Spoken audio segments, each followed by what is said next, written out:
And welcome back to the United Stand. It's deadline day. We have had the here we go on Amrabat. Everyone in the office, in the studio is absolutely buzzing. I'm sure you guys are as well. It is a loan deal. All the fees and everything has already come out. We're going to be tracking his flights. We've got loads of guests upcoming. I've got Faz here with me. It's going to be a cracking deadline day stream. And are we going to get any more signings? That's the question. Maybe a loan deal for a striker. Maybe a centre-back. I'm not holding out for it, but it could happen, and we're going to be tracking all the movements on the Amrabat deal. Ten Hag has finally got his midfielder. We've had the press conference. He looks absolutely buzzing about it. But thank you everyone for joining us. We've got a packed stream lined up for you. We've got special guests. We've got interactive stuff to bring to you. We've planned this show out really well, so make sure you stick with us. But Faz, straight away, sorry for Amrabat, here we go. Yes. I was 99% club on this the whole way through. If anyone's watching my streams. Oh, look at you now taking the props. I know a lot of people say, you know, it shows a lot that Man United are really excited over this. Man United have manipulated this for a deadline day, so everyone gets excited. But we can be excited about this player, can't we? Yes, once and for all, we can.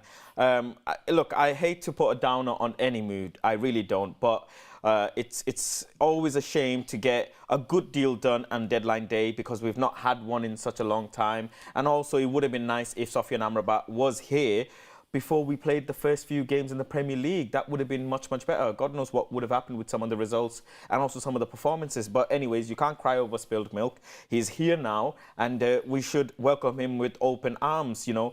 Absolute huge respect to him for turning down so many opportunities to join other clubs, Liverpool included. Hold that one. But yeah, I mean, his loyalties with Manchester United, his loyalties with Erik ten Hag, and we've said this so many times that we want players that want to play for the shirt. So yeah, I'm over the moon. Exactly, everyone. This is what it's all about. It's about getting players in that will die for the badge, that will go on that pitch and die for the badge. Yep. Martinez is one of them, you know, Dallow's one of them, Varane's one of them, Bruno's one of them. Yes. We need more players like that. Casemiro's one of them, and Amrabat is definitely that type of player. I think we all remember that tackle on Mbappe in the World Cup, and he was an absolute monster in that World Cup, just turned 27, into his prime. I know you like signing young players, and that's well and good, but you do need some experience in there. You need players in their prime for now who are going to come in now and be good, and that's exactly what Amrabat is. And like you said, he must be absolutely buzzing right now that he's waited it out all summer, since June.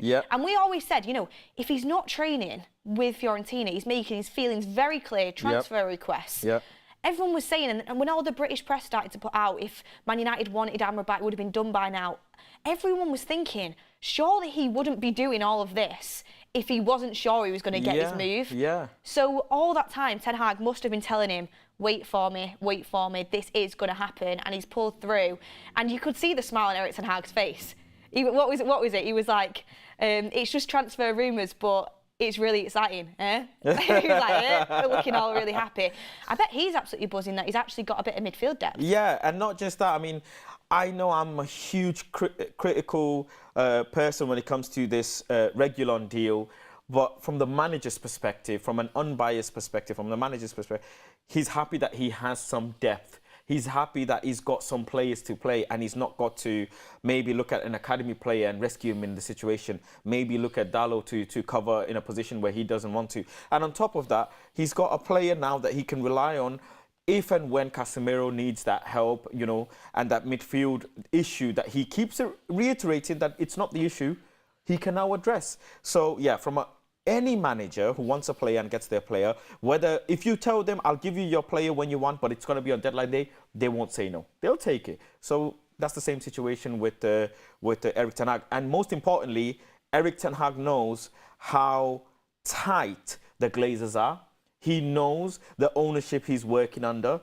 As much as we criticise Richard Arnold, as much as we criticise John Murta, and yes, they've been really bad with some of the deals, but again, it also trickles back down to the ownership. So I'm really happy for Erik as well, Yeah, he looked over the moon, and I bet he was pushing this deal all the way, and credit to him for getting this over the line as well. But Barney said, I can't let this Amrabat deal fool me, not 100% on the player, still needed another centre-mid, centre-back and striker, still hoping for João Felix on a free. I mean, anything could happen on deadline day. Ronald Jacobs says... João Felix on I know a you would, free. but he's waiting for Barca. I do not get player shirts, you know that. I don't get play. I would get a João Felix shirt. I love him that much. Yeah, I would love João Felix. I don't see it happening, but who knows? Ronald Jacob says, can I please ask for Sergio Ramos now as a replacement for Varane? Tadibo will not happen, but we need another leader and it's a free transfer too. I dream. Sergio Ramos is unbelievable centre-back, but I don't think now is the right time to go for him. And Jacob Ramos says, I get Mark saying Ten Hag is not blunt, but he's no Sir Alex Ferguson. He doesn't have the power he had yet, which other managers are really blunt about transfers. Ten Hag's the way he is. You know, you've got to accept that or you've got to not. Today he actually seemed in quite a chirpy mood, probably because he was absolutely buzzing. He's got Amrabat over the line. But he keeps his cards close to his chest, Erik Ten Hag. And, you know, if he's getting results, I'm not bothered how he is in the press conferences, to be honest with you, as long as he's getting results. And Sunday's going to be a big game. Varun Menon says, are we getting a left-back or not? Ten Hag confirmed in his press conference. Reguilón trained this morning. He's available against Arsenal, so Reguilón is the left-back we've got. Everyone knows my opinions on this. I don't like Reguilón. I don't think he's very good, but now he's in the United shirt. You know, you back him and we hope he does well. And Richard Cox says, go give United the league already. Sofian is here. Amrabat is here, and I'm so excited about it. And I know, you know, it's a loan deal.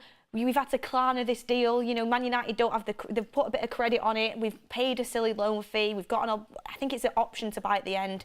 I know it's not the best deal structurally, but I'm happy the player's here, and we're allowed to be happy about that. Does it matter? If he comes on a loan, does he come with less attributes? Exactly. Doesn't matter at this point. Honestly, I couldn't care less. I know it's the 10 million, is it, that the loan fee, and then it's, again, 15 plus 5 with the obligation to buy, which makes it about, what is it, 30 million, something like that? We'll get into that in a second, Faz, but got a bit of breaking news coming out, and it's coming from Alex Crook saying that Manchester United are willing to let Mason Greenwood leave on a free transfer. And then we had also from the Telegraph, coming from James Ducker, that Lazio are in talks over the potential free transfer of Mason Greenwood.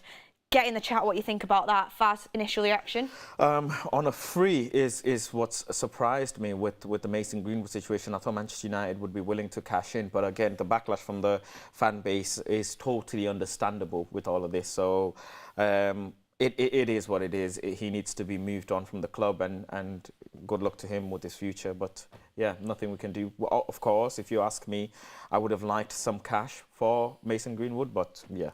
Well, it's like I saw Mark speaking about this on the show, and I thought it was right. If we could have got some money for him, you know, that could have gone towards. I know there was a lot of charities like to do with that cause that we could have donated a little bit of money to. It could have also gone into some of the transfer kitty for us for financial fair play, because if he is, you know, available to go on a free transfer because he's not been prosecuted of anything, it would have been good to get some money in for him. My personal opinion is, I'm not too bothered as long as he's going. I think that saga needs to completely end now. And as long as it's at the club, there's going to be people there saying, you know, he should come back, and everyone's entitled to their opinion.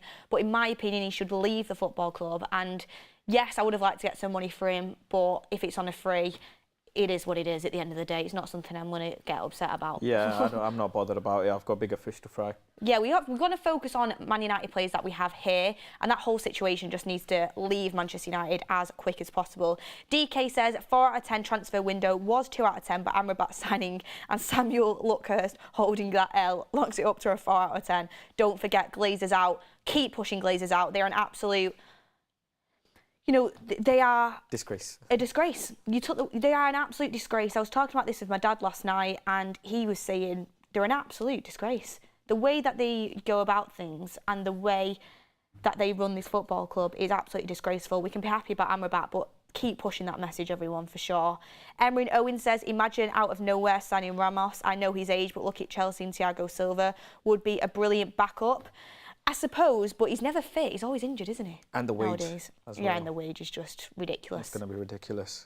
Absolutely ridiculous. Keel Robinson says, Jose Mourinho, love Lukaku, our loss, Ricky FC for life. Oh, I know who this is. Yeah. He's been tweeting me throughout the last few weeks. But I know a lot of fans wanted Lukaku on a loan move, possibly for Manchester United. But after watching Lukaku in the final, in the Champions League final? Absolutely not. No chance am I putting myself through that misery. I'm really sorry, I don't want a player like that in my club. I'm sorry. I know, you know, he can score goals, and I don't think he's a. I don't think he's a top level striker. He can at block all. goals. No, but he is a striker, and that's what Man United need. But it's besides what you think about his footballing ability, which I don't think he's very good in general anyway. I don't want a player like that. I don't want a player at Man United that has been the way he's been. You know, Ollie got rid of him, and no matter what you say about Ollie, because of his attitude behind the scenes, that's what happened. He went to Chelsea, paid 100 million for him. A couple of weeks later, he came out and slagged Tuchel off to the Italian press and said he doesn't want to be at Chelsea anymore. I don't want a player that acts like that. It's completely unprofessional, and I want good eggs in Man United. I don't want bad eggs. Depending on ability or not, obviously we want people with the highest ability, but the first thing comes first. You want a good mentality, and I don't think Lukaku has it. Absolutely not. And to think people can even imagine Lukaku in a Manchester United shirt after he's been here, it's like, why do we like doing that? This was the same scenario, remember, last summer with Frankie de Jong at one point, and also Memphis Depay. Where how many Manchester United fans were, you know, divided between bringing him in, or not bringing him, can't even get this word out, but you know what I mean. Same thing with Lukaku. Like, I don't know why Manchester United would even consider that. We've got Rasmus Højlund. Sure, he's not maybe ready yet to start. He might get the odd minutes here and there, but let's not forget Anthony Martial seems like a glimmer of hope with some sort of promise. He was scheduled or probably looking to move, but, you know, clearly here, so we'll keep him instead. Connor McGrogan says, do you think we have a good enough squad depth to be able to constantly compete in tournaments, especially with Champions League football this season? We'll talk about that in a second. Yeah. We will get on to that. We've got so much to talk about. I want to go through all the news of today as well, which is going to take a while. We've got special guests coming up as well. We've got guest speakers coming on. We've got a journalist. We've got a couple of journalists. We've got a really, really good show coming for you. We've got interactive segments with the chat. Mark's on at 7 p.m. right up until the deadline date closes. Stay tuned with us on the United Stand. But just before we get into the rest of the news, I just want to kind of talk about Amrabat. Here we go, because it is breaking. I know Mark just spoke about it, but we're going to reiterate this for you here and give our opinions on it. So, Sofian Amrabat is a new Manchester United player, loan deal on €10 million fee plus buy clause for June 2024, worth €20 million plus €5 million in add-ons. Man United want Amrabat to stay long term. And then Romanos followed this up with Amrabat is on his way to Manchester shortly. Private plane is waiting. Someone get a flight tracker out. How someone wait outside Carrington. But seriously, Faz, this deal, we've essentially clowned it. We clearly don't have the financial fair play to pay the 20 million plus 5 now. So there's a 10 mil fee to kind of make up for that for Fiorentina to delay the payment. This is what happens when when, say in real life, when people put stuff, on a credit card, there's interest. Pretty much. So that's what it is, basically. Pretty much. Thoughts on that whole structure? It really doesn't please me, in all honesty. Because in essence we're ending up paying more than what we need to, because I think we could have made the Sofian Amrabat deal happen around £20 million plus 5 add-ons. We could have had that, but now we're going to be ending up paying a bit more. But this is the same thing. It goes back to how the deals are being structured, and what's more surprising is the second midfielder hasn't left Manchester United yet, because I remember everybody knew that it was Fred and another player who needs to leave for Sofian Amrabat. It's clever in the sense where Manchester United have managed to figure it out with 10 mil, but I will always reiterate this. Why did it take you this long? If you knew you only could do the 10 million, why did you not get him before the season started? Why do you put us through some misery through, the first few games and then get it done? It's always the same. They probably would have hoped they would have sold Donny, but that's not happened. But on Donny van de Beek, the United Stand understands we did contact Luton and they refused to give a comment on Donny van de Beek with the rumours going on with him. But then they came back and said that Luton already have the 25-man squad, insinuating that they wouldn't be able to sign Donny unless basically somebody leaves their squad. So I don't know if there's anything in that. I feel sorry for Donny van de Beek. His career's on the floor. It literally is, isn't it? I mean, look at the teams that are in, like Lorient, Luton. I think the Italian team was in for him, and I feel sorry for him, but this is where we're at. And like a super chat just said there, Richard Cox, nobody's talking about City selling Cole Palmer for 45 million, and we beg clubs to give us 1 million for our academy players. Cole Palmer, 0 Premier League goals.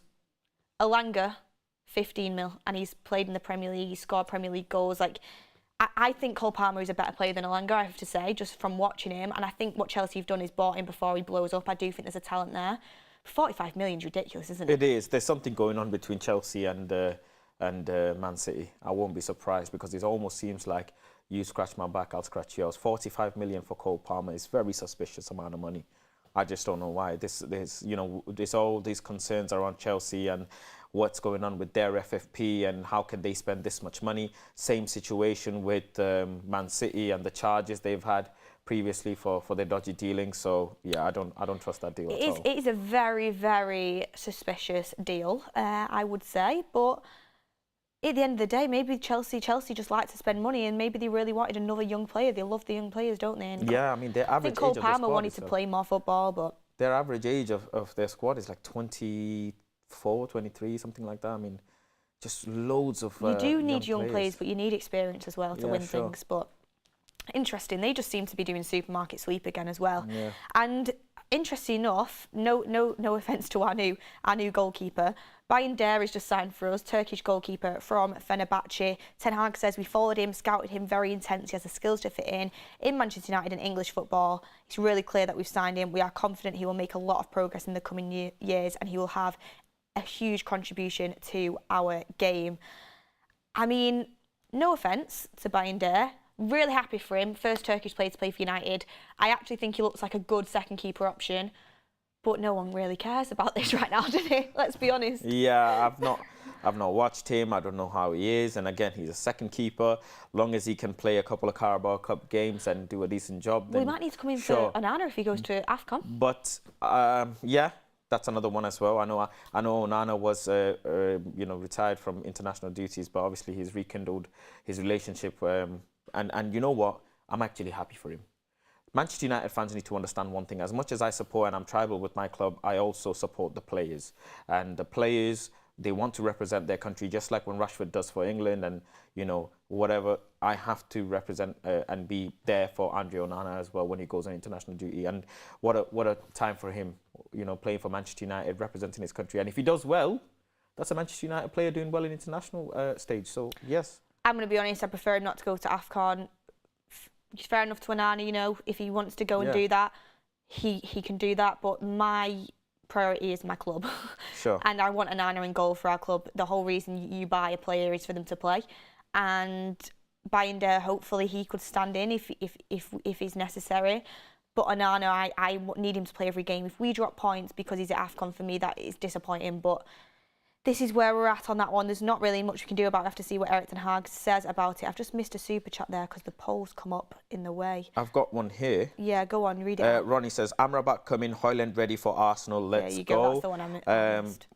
I mean, as much as I appreciate your excitement, what I will say is don't get too excited because neither of them are going to start. Amrabat, I don't think Amrabat will be able to be in the squad. Should they have to be registered by midday today? You do know our international clearance and visa situations can take a while as well. So he won't be in the squad for Arsenal. No, I don't think. I know a lot of people have said that Amrabat for Sunday, but correct me if I'm wrong, chat. But I think that you have to be registered by midday today to play this weekend. Yes. And Amrabat obviously hasn't been registered by midday today. Yes. So let me know if I'm right on that. I think I am. And make sure you rate the transfer window. The poll is going there in the chat already. So many votes coming in. Like the video as well, guys. We will be bringing news from other teams if there's any big movement. We're going to talk about Salah, Brendan Johnson in a second, because obviously that affects Man United. We're competing against these teams and we've got to talk about it. We've got to talk about these big breaking stories. But how do you rate the transfer window out of 10? You've got some options there. What do you rate it, Faz? I'll go 3. off your vote. You rate it 3? Yes. Come on. Why? I rate it 5. How? I rate it 5 because we've got a keeper in, which we massively needed. Great. We have got a striker in. Could have done with another one, to be fair. We've now got Amrabat in, which we needed to happen. Yes. Should have happened earlier. Okay. I think Mason Mount is a good player. I think everyone we've signed, are good players that can impact our first team. I just don't think we did enough, and I don't think the outgoings have been enough, which is why it drags it down to a 5. Okay, fair. You put it to 5. Now I'm going to bring it down 2 more levels because we paid ridiculous money for Rasmus Højlund. We overpaid for Mason Mount as well. And yeah, we didn't accept a bid for McTominay and Maguire. That could have been 60 million as well. That's why I put it down to a 5. So that for me is criminal. That for me Maybe is sackable. 4. Maybe 4. Sackable for one of the board members, because how you let go of 60 million. And don't forget, I myself was adamant that McTominay should go for 40, but there was a deal to be made and they flopped it. Also, West Ham came back 3 times for Maguire. The original bid was 20, rejected, then 30, rejected. Fresh approach made 3 days ago, rejected. So Harry Maguire not leaving is down to Manchester United. I give it a 4.5 then, out of 10. You've convinced me. We don't do decimals. You agree. Maybe a 4 then. Honestly, like, I completely agree with the sense. Does the way Greenwood was handled, does that impact the transfer window? Because that was an absolute disgrace, the way that was handled. It's nothing to do with players coming in or out. So, do you know what it was? Well, do you know what it is? I think we've signed good players. The problem is our outgoings have been shambolic, and that's massively affected the timings. It's affected the timing of Amrabat. That should have happened in July. Should have happened in July.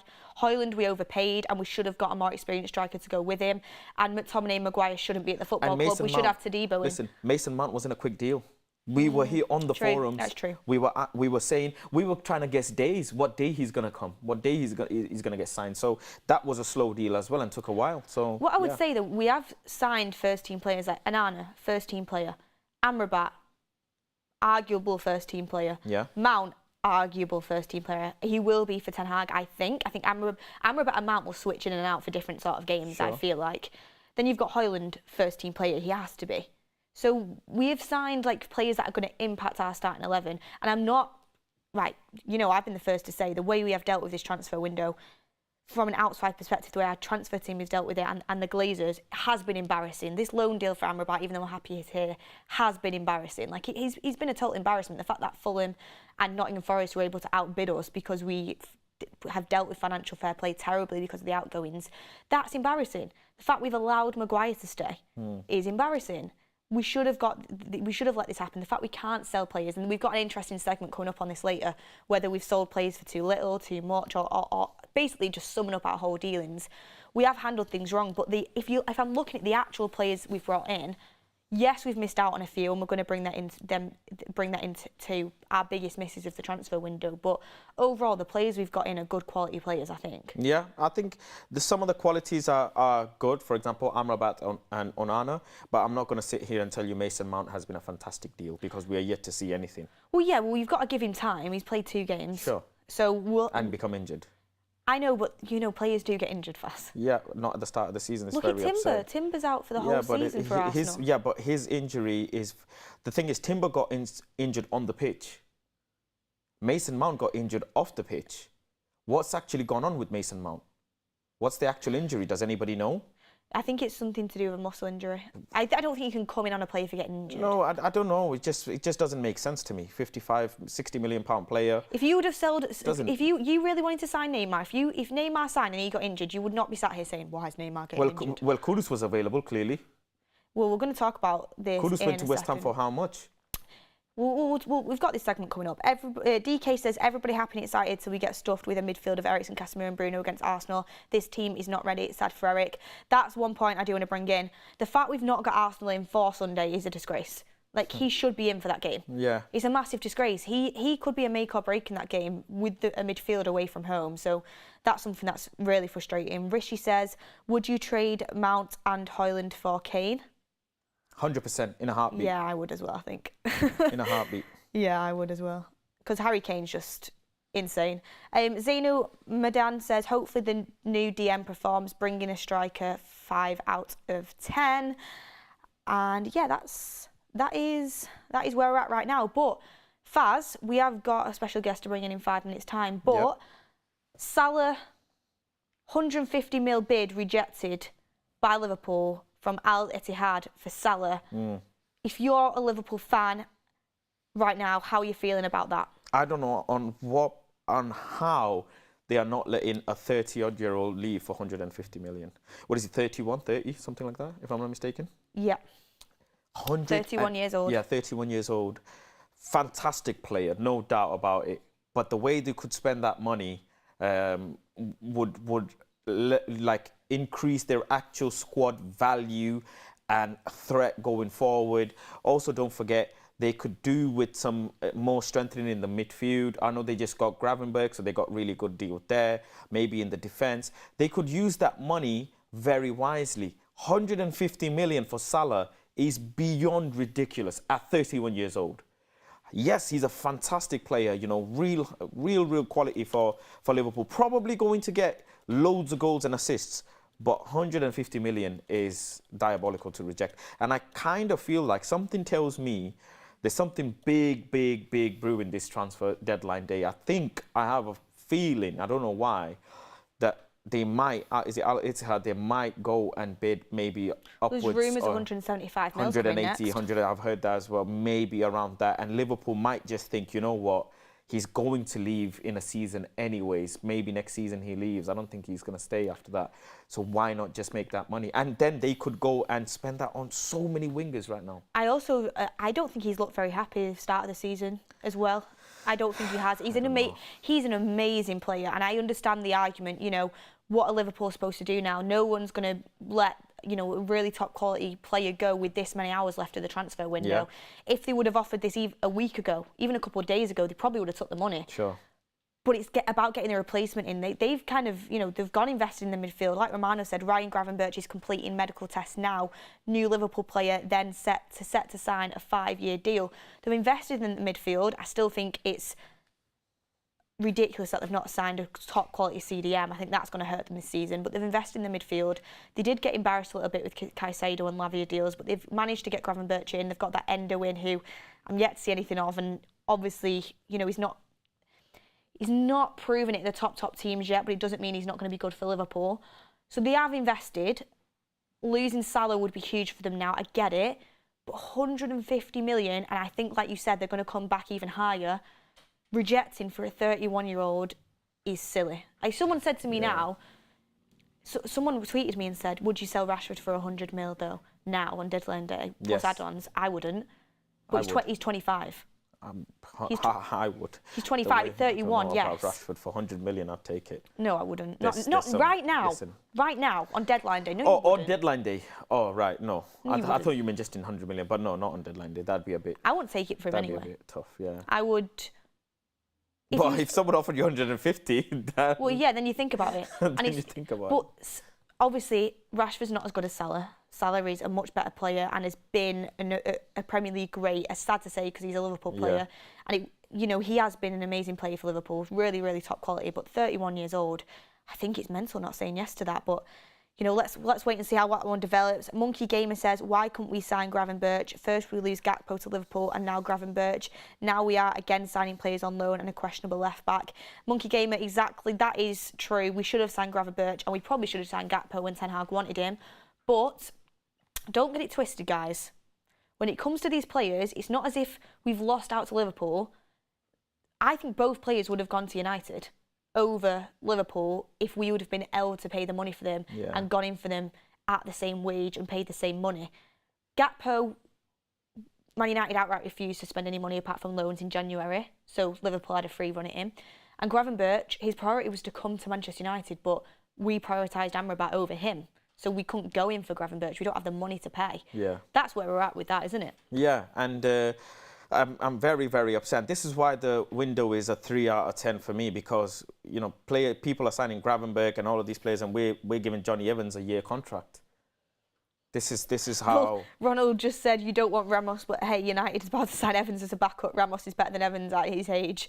I agree with that. I would take Ramos over Evans for sure. Yeah, and this is why this window is 3 out of 10, because we forget, because we get so excited about some of these deals that we start forgetting you know, what's actually going on, these little deals. Like, why the Turkish keeper, nothing against him, no disrespect, but Kovar was there. I know. You literally just let Kovar go to go and bring this guy in. And yes, Onana is going to go on AFCON to international duty. We should have let Kovar have that chance, and we didn't. So, yeah, it's a shame. That's why it's a 3 out of 10. I'm going to drop down to a 4. But do you understand? I think I was getting a bit too positive about Amrabat. I'm dropping down to a 4. We have handled this disgracefully in certain aspects. Yeah. It's not as if I'm not happy with the personnel, though. But do you know what's a big miss for me? A huge miss for me is the fact that we didn't get an experienced striker to go with Højlund, because so much pressure on him. And don't forget, Amrabat will be in AFCON too. Oh, yeah. So that's 2 players, crucial players, that are going to be in AFCON. Yeah, it's... There you go. It's frustrating. Alan Kenny says, remember when we were between Tellez and Reguilón? Yeah, I remember that. I remember that. And we've brought in Arsenal's doctor to fix Tottenham's injury-prone player. What a shambolic club this is. But hey, let's get excited and call it a 5-6. Nothing against you, but call it 5-6 out of 10. I've gone back to 4. You've convinced me. I can change my opinion. I am convinced. I am convinced. We need to buy 6 to 7 players. 1 centre-back, 1 left-back, 2 midfielders and 2 strikers. That isn't going to happen. Fast manipulated Beth. He's persuaded me. He's persuaded me. But anyway, guys, we've got a special guest coming to you from the United Stand studio. It's Manchester United. It's the United Stand's very own Sam. Sam, thanks for being here with us. Of course. Hello. Happy to be here. Yeah, excited. I'm excited as well. Faz, obviously, we've just had the Amrabat Here We Go. How are you feeling about that deal? How are you feeling about the loan structure behind it? United fan yourself, what are your thoughts? Yeah, of course. So I think I'm really happy with this deal. Main reason being Amrabat decided to stick with Man United despite other, other clubs coming in for him. Fulham, Saudi Arabia were linked with him. And I think, it shows that he's going to be very dedicated in that he doesn't just want it to be a loan, he wants it to be a permanent deal. You see, it's kind of like what's happening in the window with, like, for example, João Felix. Other clubs came in for him, but he said, no, I only want Barcelona. It's a recurring theme that players only want to sign for certain clubs this window. Exactly, and as a United fan, it's really nice to see Amrabat, holding out for Manchester United, holding out for that deal. Other transfers that Man United have done, which ones stick out to you to be good signings? Any question marks over them? Like, what transfers for Man United are you thinking they're going to be really impactful signings this season?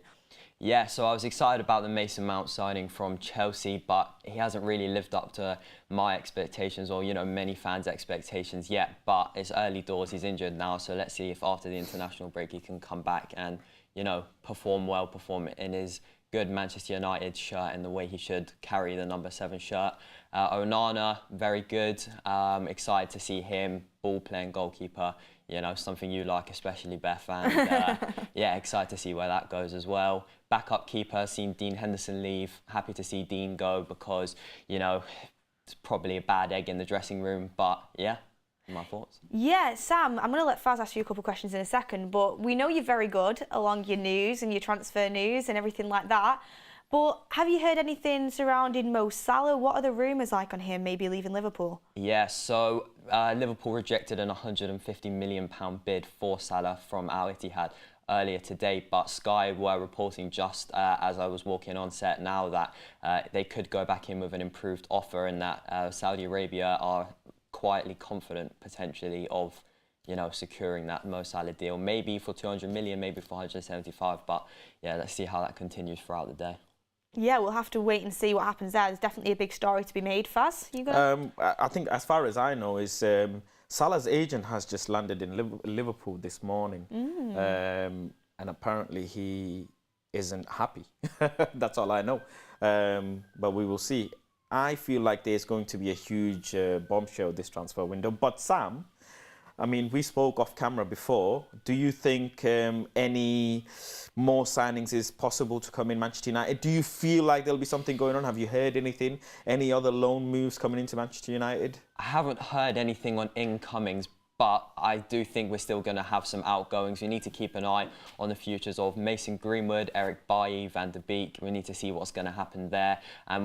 I think, in my opinion, because we've had the Amrabat Here We Go, a midfielder has to be close to leaving because we always heard that it was Fred and someone else in order to get Amrabat. So maybe Donny's about to leave. We spoke to Luton earlier, but they weren't very talkative. They weren't responsive. They said, we've got a 25-man squad, but they didn't specifically deny the fact that Donny could join. So, I mean, let's keep an eye on that and let's see what's going to happen with our centre-backs and yeah. Exactly, Sam. Like you said, the fact that Luton kind of sort of declined to comment and give us a very blunt reply sort of indicates maybe there might be something there, because if nothing was happening, you would have assumed they just said, no, this is, just rumours, nothing's going on. So maybe there is something there. Let's talk about Højlund. A lot of pressure on this guy, a lot of excitement on him. Ten Hag said he's available to start against Arsenal. Do you think he will start? Do you think he'll come off the bench? Are you excited to see him?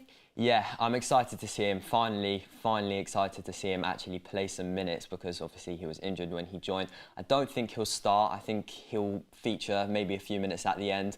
It's good that he's available to start, but I still think he'll be probably front three of Rashford, Martial and Antony. Yes, definitely. Richard Cox says good signings, but this window is a zero. You can't sell Maguire. You can't sell Maguire. Arrest him at least. Let him leave. Richard. Oh, I don't know about arresting him. I think that's a little bit far. I wouldn't arrest him for not leaving, but he should leave.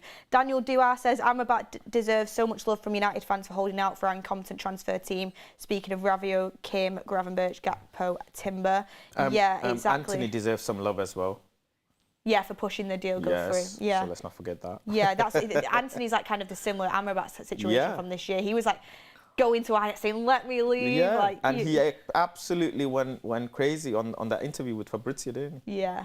Svickers, member for 12 months, 3 out of 10 because of abysmal outgoings. I just got another poll in the chat. Will Højlund play against Arsenal, start off the bench or unused sub? I'm going to say off the bench on that one, but get your votes in. I'm going to keep the polls going.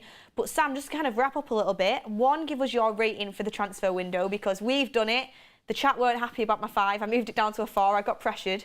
Give us your rating. And also, any players from other teams we should keep an eye on today, because I know you've got your eye on all teams. Yeah. My rating for the window is probably going to be a 3 or a 4, I think. It's not been great. We've taken too long. Amrabat should have been in time ago. God knows what could have happened if, Amrabat was in by now. Same Reguilón. Nope, no thank you, not a good signing, but yeah. Other teams have to keep an eye on João Cancelo, João Felix, both Joãos there waiting to go to Barcelona, both of them. Let's keep an eye on the Mo Salah deal, and yeah, we'll bring you any developments on here and on our social media. Yes, thank you, Sam. A bit of breaking news to actually come out. I'll get your opinion on this first before I let you leave. The Mail Sport are reporting Manchester United will look to replace Mason Greenwood if he leaves today. That could be interesting. Maybe a striker. Yes. I think it will be interesting if Mason Greenwood leaves, but we don't have any money. We're broke, and we're looking at letting Greenwood go for free. So I don't know where that money's coming from, unless it's going to be a free loan like Reguilón was. But we'll try and get some names, and we'll bring it to you. Yes, Sam, I'll let you go working away on that. But thank you. Debut on the United Stand. Thank you for coming on. Got more guests coming out throughout the stream, but thank you, Sam, on that one. Thank you, Sam. Yeah, we love Sam. We absolutely love Sam at the United Stand. He's amazing. He's got a very, very bright future ahead of him, I'll tell you that for sure. But interesting news coming out there, Faz. Mason Greenwood, we had the reports to Lazio potentially on a free. And now it's coming out that from the Mail, we'll see who else reports on this, that Manchester United could look to replace Mason Greenwood if he leaves. I think it'll be probably some sort of a loan for that position from someone. I don't know if Manchester United are in a position to spend any more money when it comes to purchasing players, so I think it'll just be a straight loan. But we'll have to wait and see who's out there on a loan move, though. That's the biggest question. Someone said bring Weghorst back. No. I don't understand some of you. Ricky will be hoping and praying. By the way, guys, Ricky's already been on the phone to me saying he rates Reguilón, of course. I mean, if we let Mason Greenwood go and somehow manage to figure out a loan move for João Felix, oh wow, that instantly uplifts my mood quite a bit. I mean, I'll just be jumping up and down in the studio. Yes, for sure. I mean, imagine if we got João Felix. Oh my goodness, don't.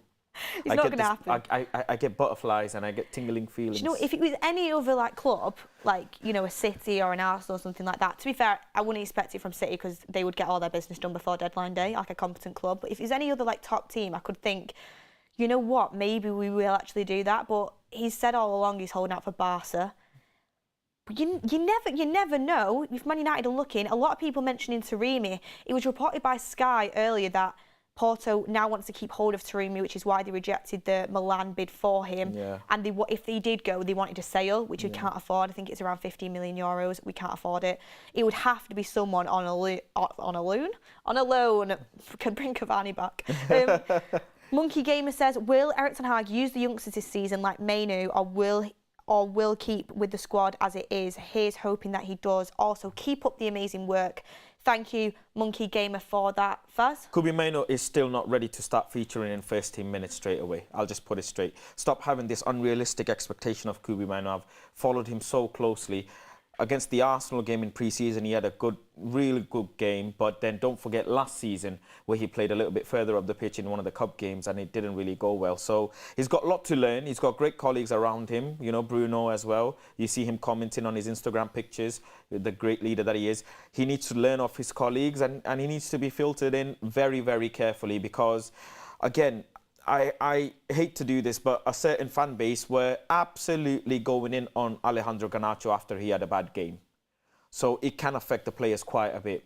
And then again, this season starting, people are all straight away on him saying, you know, don't start Alejandro Garnacho. He shouldn't be starting this, that, the other. You shouldn't, you know, put down young players like that. We should be uplifting them. They should be coming into the first team when the first team is actually doing well, not when they're doing poor. You don't expect young players to come in and just, you know, be that pivotal player. And it is a pivotal position on the pitch that he would be required to play. So he's still very young. I have loads of patience for him. The future is definitely bright.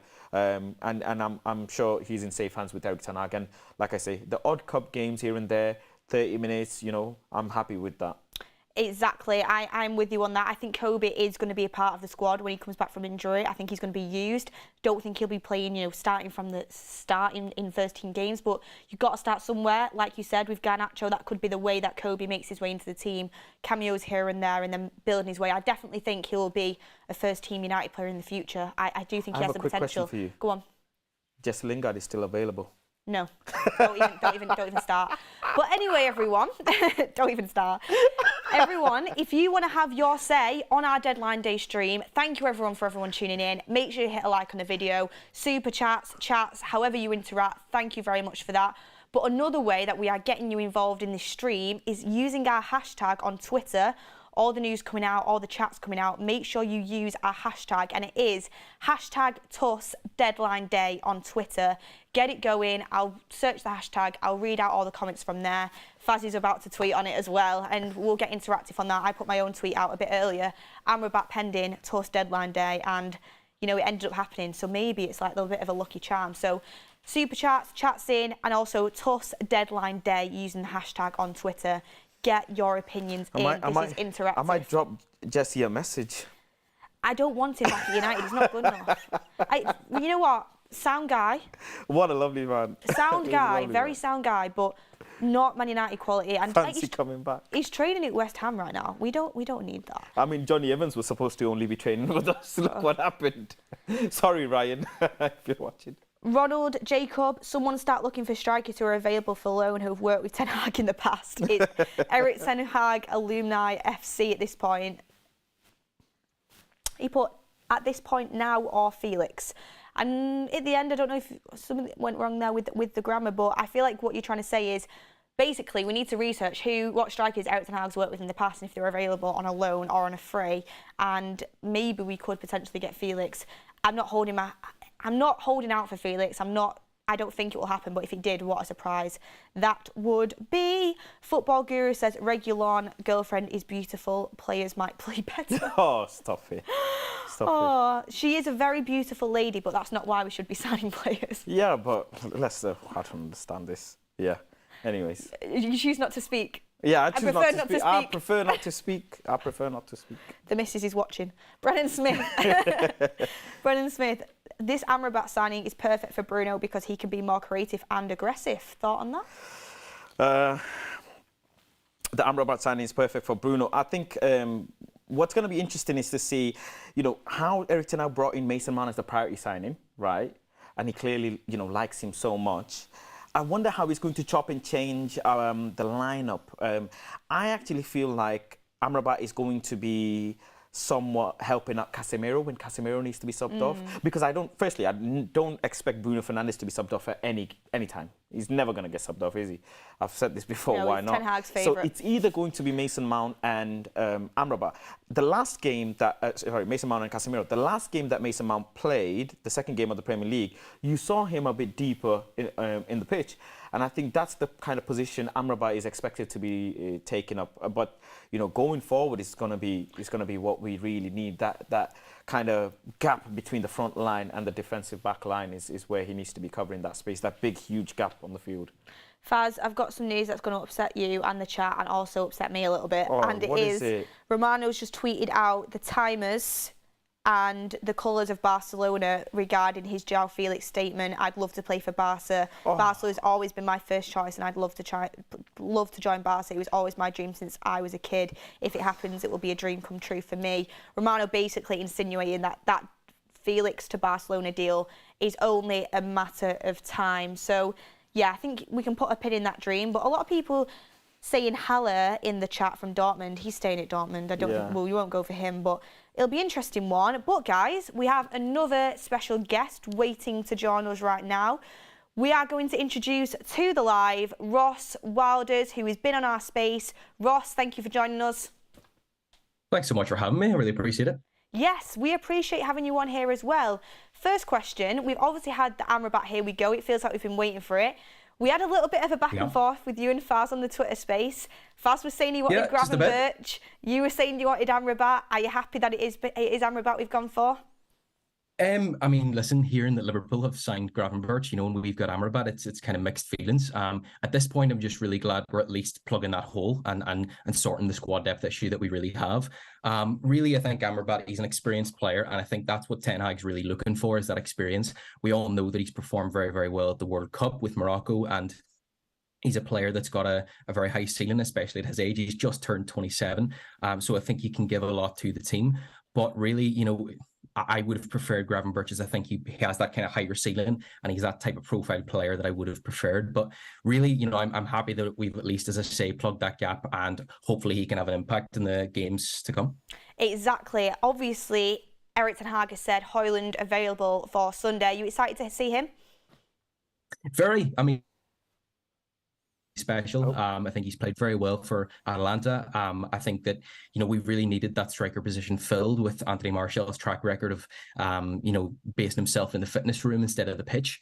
So we really, really need that starter. So I'll be really glad to see, and I know you asked in the poll there, Beth, about whether he would start the game or whether he would come off the bench. I think that's a really interesting point, but really, I'm just glad that he's able to have that impact now. I was disappointed when I heard that he got injured. I was hoping that he would be able to have more of an instant impact that he's had, but listen, hopefully he comes on and really fixes that issue, which for us is scoring goals.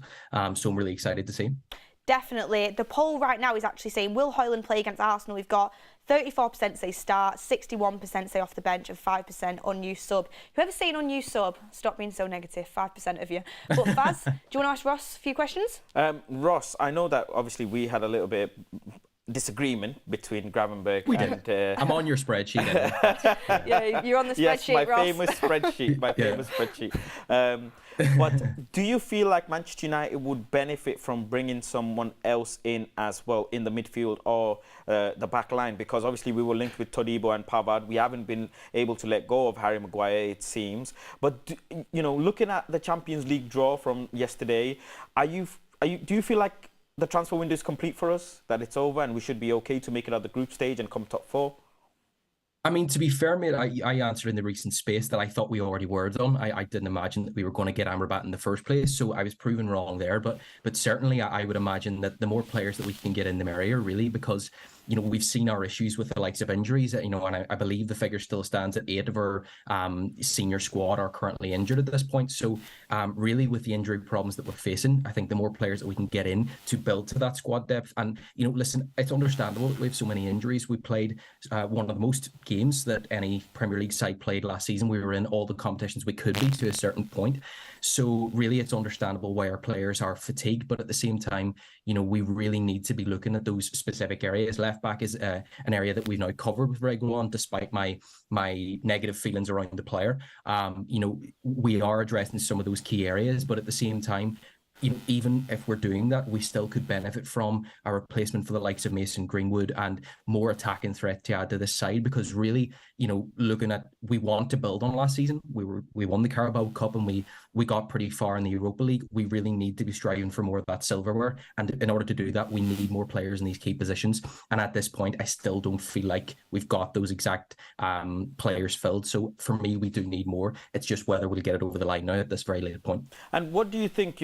Obviously we've brought in Reguilón to cover the left back position, which is riddled with injuries at the moment. But I've seen his injury record. He's got certain injuries that I can't even pronounce and I've never even heard of. How does that make you feel? Because I was adamant that Manchester United will sign Cucurella, and I wanted Manchester United to sign Cucurella. But how does that make you feel? I think the whole Reguilón signing is a bit desperate, and it's that kind of panic buy that I think Manchester United are famous for in this stage of the transfer window. So it's not a surprise to me that the kind of players that we're signing are quite injury prone. But really, there are certain points, there's certain positions in this. Like, for example, if Casemiro gets injured, there's really our whole kind of system is up the left. You know what I mean? There are some positions where we really need to keep certain players fit and active in order to maintain our success this season. But, in answering your question about Reguilón, I think there is an issue in terms of injury prone, and I don't really feel he's going to help to that. So Reguilón is a signing that for me doesn't start. You know what I mean? He's not a starting left back. I said in the group yesterday that I think Alvaro Fernandez deserved the chance more than bringing in an injury prone Spanish left back. So yeah, I think it's a bit of an issue, his injury record, and I hope it doesn't come back to bite us later on. Yeah, I get that. I get that, Ross. I'm not a fan of Reguilón. I've made that very clear. But now he's in the United shirt, we've got to back him.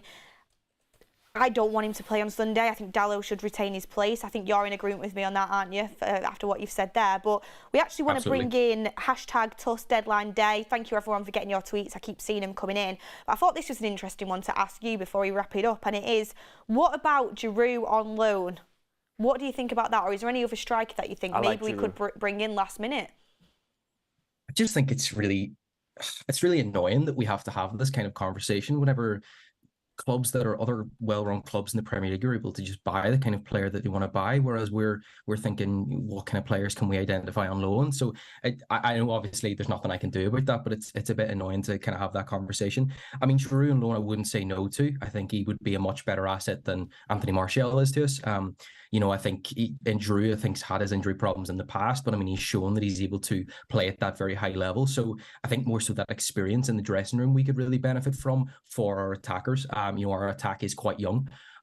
So I think that kind of added experience up front could be beneficial. But as I say, I think it's a bit of a complicated move to try and get done now in the remaining hours that we have in the transfer window. But if you offered him to me right now and we could get the deal done, then I would take it. Yeah, that's understandable. That's basically how I feel about it. I would take Giroud in a heartbeat, and I think that just shows where we're at, to be honest, as a club. But Ross, thank you for coming on. Final question before you go. We're going to ask everyone this. 1, rate the transfer window out of 10. And if you could have anyone to come in now, realistic, on deadline day, one last signing, what position or what player would you go for? I mean, to answer your first question there, I think rating the transfer window, I would go a wee bit more optimistic. I think, Beth, you said 4. I would give it a 5. I think we've addressed the goalkeeper issue. We've addressed some positions, and I'm happy with the caliber of players that we've bought. I don't think Amrabat is maybe... No. I did give a 5. I give a 5 originally, and I got pressured into a 4. That's fine. Were you here before you joined? Did you hear what I said to Beth? No, I didn't hear what you said, Beth. Say it for me again. Johnny Evans. That's all I have to say. Johnny Evans is Kim Min Evans. He's a good Irish defender. That's who we signed, Kim Min Evans. We couldn't sign Kim Min Jae, so we got Kim Min Evans. Come on now, come on. No, I know the problems that we have, but at the same time, we've signed a lot of, Rasmus Højlund, I think, is going to be a great player for the future. Andre Onana thinks the exact goalkeeper that I wanted. So there's certain key positions that we've addressed. So I'm a bit more optimistic, but at the same time, I know there's players that Ten Hag wanted that he didn't get. So, I mean, the way in which we negotiate transfer deals is always notoriously bad. So, yeah, I think I would go a 5. And really, I think if you ask me about the position that we still need to address, it's one that I just mentioned there a while back. It's that central defensive midfielder position. I think Casemiro is integral to this side going forward, and to lose him at any point, and given his age, there is an increased likelihood of that happening. So if we lose Casemiro for any kind of injury, even if it's short term, I think we could really, see our results on the pitch suffer. And I know that Casemiro hasn't had the greatest start to the season as maybe we would have hoped for, but at the same time, he's that kind of figure that he feels irreplaceable to me in the squad right now. So I think a good central defensive midfielder to learn from Casemiro, I think, would be our ideal kind of luxury signing at this stage. But as I say, we're getting very, very close to the deadline now. I'll really be surprised if we make another signing after Amrabat now.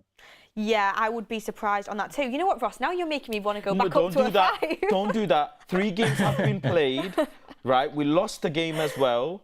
Players should have been here before. Last summer we did the same thing with Casemiro and Anthony, bringing them in late. Overpaid for Anthony, overpaid for your darling Mason Mount. So please don't do this. Watch your mouth on Mason. Don't do this now. Watch your mouth on Mason. Please. Now we have Lindelof to come and save the day. Trust me, now we have my boy Diego Dallo to save the day. Mason Mount will be good. Trust me. Please. I'm going to do your point. He's already injured, so let's wait for him to come back first. Well, I mean, you've sparked a debate, Ross, that's for sure. But Ross, thank you so much for coming on. We massively appreciate it. Really good talker, as per usual. And thanks so much. Hopefully we get that signing through, that last one that like you were talking about. For me, it would be a striker. But thank you very much. And we'll see you soon, I'm sure. Thanks. United Stand channel debut, so appreciate it. Thank you. Thank you, mate. Have a good one. You too. Ross there, speaking all that. I mean, I love the back and forth between you and Ross. It's really good. Talking, sticking to his opinions. I really like it. While he was on, did miss a couple of super chats, but I've got him here. I was speedy. I was on it. I was getting them down. We have Andrew E, who you stole the joke off. $2 in. Kin Min Johnny Evans, he says. Faz is using that from now on. You know what? I stole mileage off you, so it does happen. Brennan Smith says, what do you guys think about Onana potentially coming out of international retirement? We did speak about that before. Faz said he understands it because he cares about his players. I say I want Onana for every United game, so I'm not too happy, but that's basically what we said. Listen, I wanted Garnacho to go on international duty. I didn't. It was very, very silly if we would have let him go. I know, with an but FA Cup final. I know, but I always think from a player's perspective, and you know why, I'm always going to do that. I think if the player wants to go, it's like holding anything against the player. It can only do one thing, and that's upset them. And you don't want an upset player in your squad. Yeah, I mean, guys aren't happy with me saying I think Mount will be good. I'm just backing my players, guys. I'm just backing my players. But, is what people have and to the chat that think I'm moaning and being upset, you are the same people that will go on Mark's stream and say Mark is saying facts because he rated the window 3 out of 10 because of Arnold and Mertens. But when I say it, there's a lot of people that agree with you. A lot of people that agree with you on that. But Gareth Candle says, hey, Beth, would you go on a date with me if Man United wins against Arsenal? A dare for you. You'll have to send me a picture.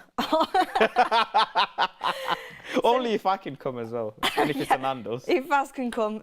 Because I'm the one backing Arsenal. Actually, I'm the one backing Manchester United to beat Arsenal. So you should be taking me out on a date.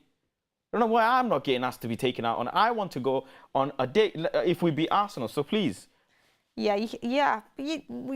Maybe he offers you, but on the day I turn up. Yeah. We'll have a see. I'd have to have a picture. I'd have to know that you wasn't a stalker. I would have to know that you are mentally stable. All 3 of the above. But and over age as well. At least over the age. I don't go to anyone lower than me. I'm 22 years old, so yeah. Anyway, enough about my dating life. It is what it is. I hope we do beat Arsenal anyway, but not for that reason. But anyway, I'm getting off track here. I'm going to go red in a second. You already are. Thank you for the super chat. That's just the blusher. Thank you for the super chat anyway, everybody. And make sure as well, get involved with the hashtag so we can bring up, because we're live right until 7 p.m. This is an interesting one, Faz. How about Santi Jimenez from loan to buy? We were interested in him a little bit. I would much rather be in for Giroud, in all honesty. I think Giroud is more clinical in front of goal. But let's be honest, I don't know. The thing is, because Mason Greenwood hasn't left yet, we haven't really been able to go and check who would be available to be brought in on loan. Obviously, I've kept banging on about João Felix. People want to play this some sort of false nine football. And João Felix has just come out and said he wants to join his dream club, Barcelona. So I don't really know who they're going to bring in. I really can't make out. But at this point, in all honesty, whoever they bring in, as long as they're half decent, we'll take it. Yes. Thels official says, why do we buy broken records, man? I love United, but we got to get done. We got to get deals done quicker instead of last minute. Correct. And Karen Mater says, I will take you both out if we beat Arsenal. Thank you, Karen. We appreciate it.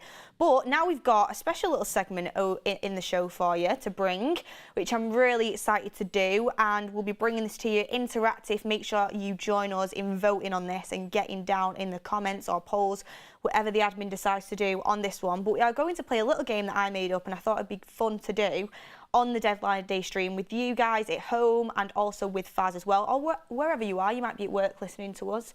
You might be, who knows where you are, all over the world. Thank you for joining. It's a game I like to call Over or Under. And over or under, I'll explain the premise of it. So basically, we've got all the incomings that Man United have done and the price we have paid. We are going to vote together whether we have underpaid, the right price, this game already, or overpaid. And then we've also got all the outgoings that we've done. Have we undersold, oversold, or have you got the right price? You're smarter than I thought. These are very smart games.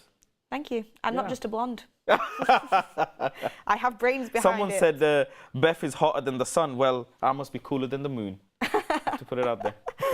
Oh, interesting one. Someone just said, how do you super chat? If you go and type in the chat, there should be like a dollar sign underneath there. You can do it there. But that is the game that we've got coming for you. I'm not sure what order it's going to do, so I'm going to look at the screen now and see what we have up here and see what we've got going on.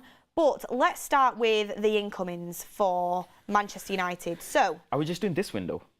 We're doing this window. Okay. Yeah, we'll be all here all day if we're doing all the other windows. But we're going to do this window. So we're going to start off with the incomings.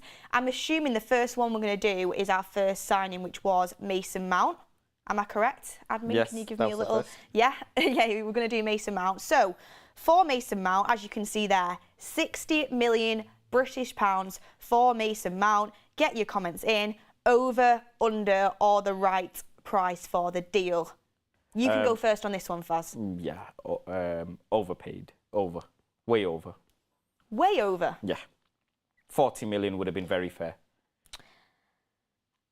I have to say, I think we overpaid. You know I like Mount, but I think we overpaid, especially with a year left on his deal. But what I will say, at 24, England international, 2 Player of the Years for Chelsea, won a Champions League. If he goes on to do what I'd hope for us, which is be a consistent first-team player that's contributing to goals and assists and being a valuable member of the squad, you look back and think that is a good deal to do. If it happens, but we don't know if it is going to happen yet. But the poll is in the chat, everyone. Get your say in. Overpaid, just right, or underpaid. I'm going to have to say overpaid on this one. Wow, 92% have gone with overpaid. I think we've only just overpaid, though. I think 50 million would have been fair. Yeah, 50 million. I would say 40 million, considering his last season. You know, I suppose it wasn't at all good for him, for his age anyway. So when you look at the midfield market, how much Cole Palmer went for 40. When you look at how much players are going for, and you look at, obviously we know English tax is a thing. The year left on his deal just is something that would bring it down for me. So you said 50 million is fair. Yeah. How much did Ryan Gravenberch go for after last season? I think he's gone for 45, yeah. But there is English tax and Premier League tax, and has Gravenberch won the Champions League? Yeah, sure, I can understand that. And he's not, and he's not been playing for Bayern. I think Gravenberch is a good player, by the way. But I can appreciate that. I think after two bad games, they weren't good games, were they? So you'd say 2 bad games. A lot of people have already turned on this signing, and I think they already turned on it before it even began, to be honest. Yeah. I just think I don't like Reguilón, but we've got to give these players a chance in a United shirt, and this is what you've got to do. And we got these players in, but I do like Mason Mount, but I'm going to have to say I would go with over on that as well. And I think all you guys are doing that too. Overpaid 90%, just right 9%, and underpaid 1%. 1% say underpaid. That shows what the chat think. Anyway, Machiavelli says, Faz, I don't know about calling it a date, but we beat Arsenal. I'd buy you a beer for sure. Ha ha ha. No, I want a date. Why can Beth be asked out on a date and I can't? I don't want just any beer. But I'll take that, though. He'll take anything. Ricky still owes me a drink as well. He never offers to take me on a drink. Well, maybe that's because... I'm not blonde. No. Maybe that's because you don't put the time and effort into messaging him and discussing his football opinions. I always leave a comment on his Instagram posts, on his live. He doesn't know how to work Instagram. But he doesn't reply to me. Yeah, because he doesn't know how to work it. He asked me how he posted a story the other day. So I have to WhatsApp him, okay? Yeah, you have to. WhatsApp is his method. Ronald Jacob says, Faz said 40 mil for Mount is fair, but there is a group of United fans who said 40 mil for McTominay is fair. We should have accepted 30 and ran away with it. That's true. If Mount's 40, then how much is McTominay worth? You'd have to say about 20. Yeah. Daniel Derbyshire, how is everybody? Okay, you're both doing a really great job keeping it up. Thank you very much. And Andrew E says people are afraid of the bill, Faz. Yeah, you know you're taking Faz out. You're getting rinsed for the highest quality things on that menu. I'm a fair girl. I will. Is it? I want quality, but I won't. I will always offer to pay half. Yassine Aku says, would El Nesri be a good signing today? Thoughts? Sevilla. Yes, he would. I love that, yes. He would. I'd take Vincent Abubakar. Yeah, I'd take anybody who's a striker at this point, apart from Wout Weghorst. But yeah, we need anyone who can stay fit. But yeah, El Nesri would be a good signing for United on deadline day. For Sevilla, he was deadly in that Super League game. But I've got another one as well, Super Cup game. Just another Super Chat as well. Daniel says, how's everybody? Okay, you both doing really good job. Keep it up. Thank you very much. I don't think I've missed any other Super Chat. I think, and then missed a couple of them. Andy Robinson says, Beth, you should take over when Goldbridge retires. Would love it, but I don't think the chat would agree. And also thank you to Adrian for becoming a member on the United Stand as well. Thank you very much. And Phenom says, Mount is McTominay with a British passport. Not true. Ryan Taylor, member for 28 months. Beth, I would say this transfer window has been no more than a 2 at best. Yes, we have the positions we need, but not right quality. Glazers out. Everyone's entitled to an opinion, guys. I don't agree, but you know your opinion's there, and the chat clearly with that poll for Mount, they've had their say, and that's what it's about. But we're gonna move on to the next player now. Just quickly though, I'm sorry. I texted Mark. What would you rate this window, ladies and gentlemen? Mark Goldbridge has rated this window a 3 out of 10. Well, if Mark said it, it must be true. It must be, yeah. Must be true then, everyone. It must be true. Look at you trying to get the chat on your side. I got to get my promotion. I'm joking. Anyway, we want to move on with this because we're going to be here all day otherwise. But next one is Andre Onana. We'll be a bit quicker with this one. So let's get the poll going already for Andre Onana. The amount we paid for him is about to come up on your screen right now. And it is 47 million from Inter Milan, over, under, or the right price. I'm going to go straight off the bat, right price. Yeah, definitely. Right price? Yeah, definitely. Top quality keeper, Champions League final played brilliantly. Hold on. 47 underpaid. mil. No, underpaid. Underpaid. Let me tell you why. Manchester United need to transform the way they play football. Right? He's not just replacing a position, but he's actually going to help us play a new way of football that we want to play. That holds a lot of value.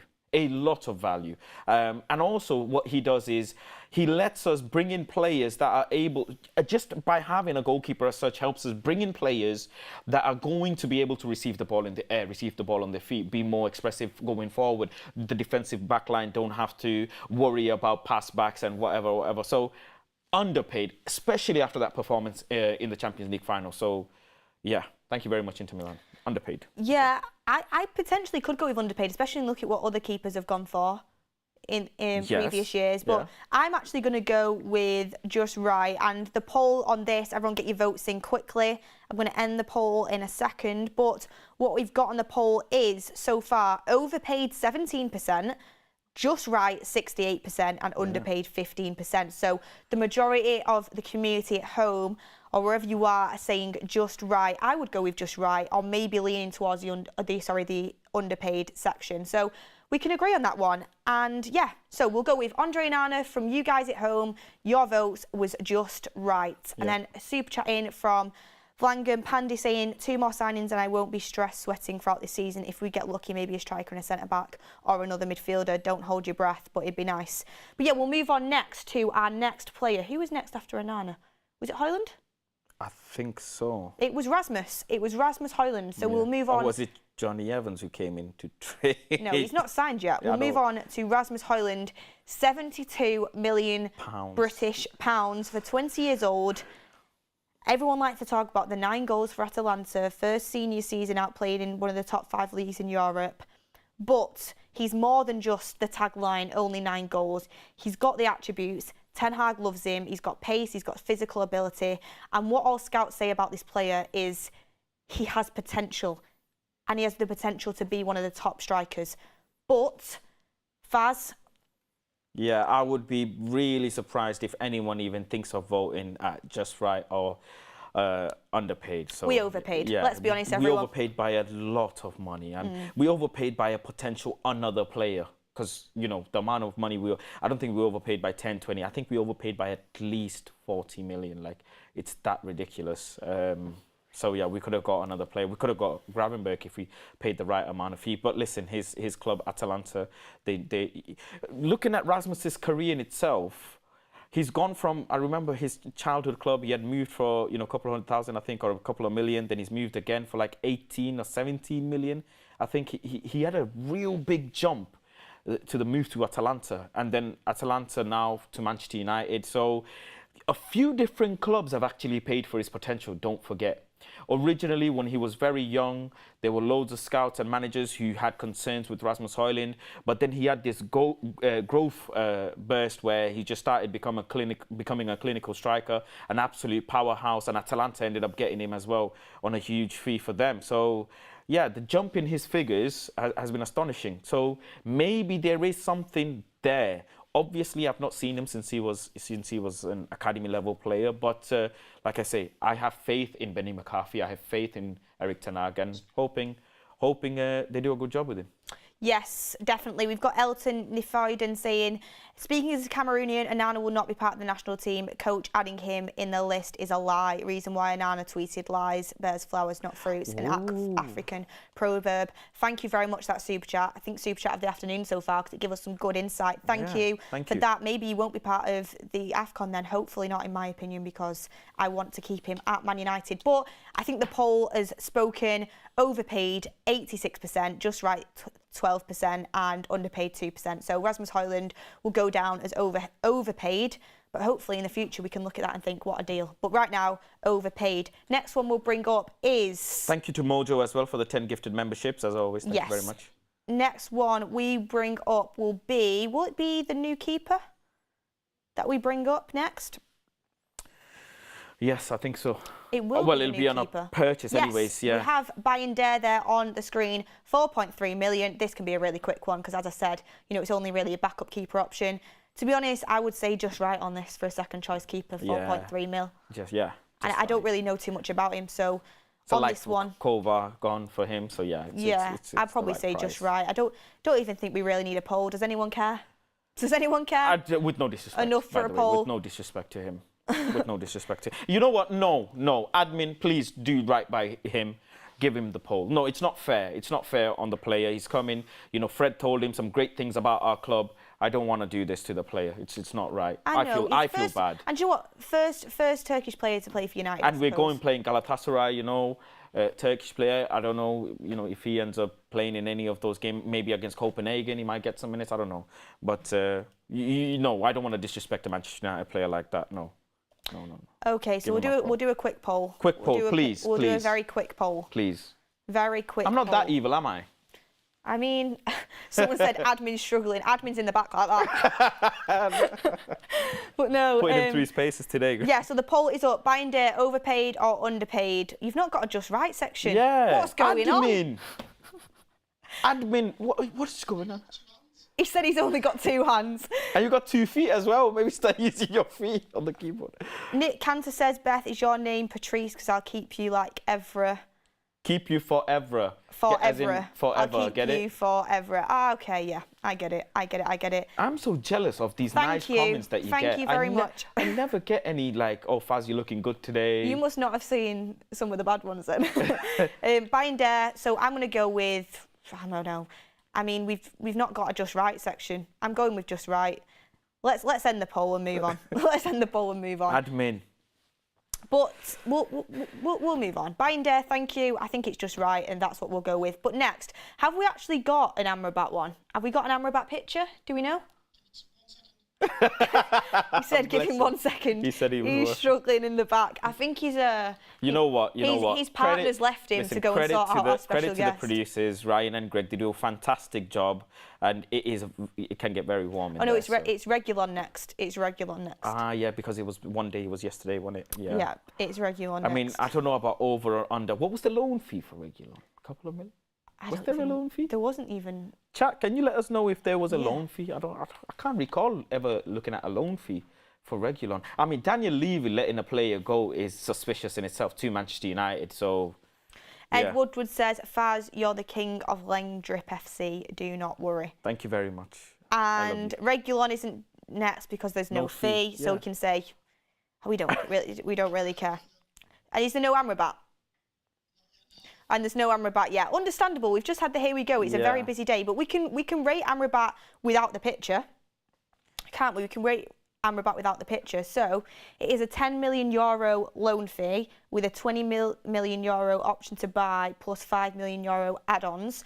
So we can do the poll in the chat. We can have the poll underpaid, overpaid, or just right, and we can do that without the picture. Faz? Again, I'm really sorry, everyone, but I think it's slightly overpaying, because if we managed to get that bid for McTominay, we would have paid 20 million plus 5 add-ons. We are now having to pay an additional 10 million for the loan.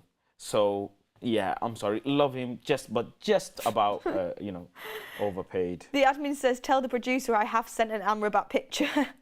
Greg's absolutely struggling in the back. He might need a bit of help.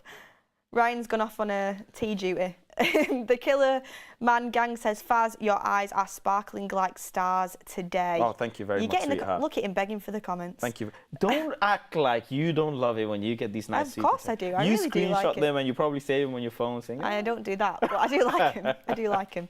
So we've got the poll up for Amrabat. Thank you, producer in the back. Overpaid, underpaid, or fair?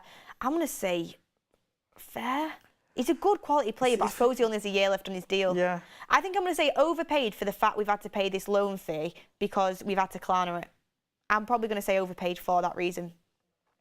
Yeah, like I say, they could have got someone, Donny van der Beek. I mean, they could have let someone go and brought him in. I read a report, Sofian Amrabat was available for £21 million. Yeah. Look at that. We just literally didn't have the money.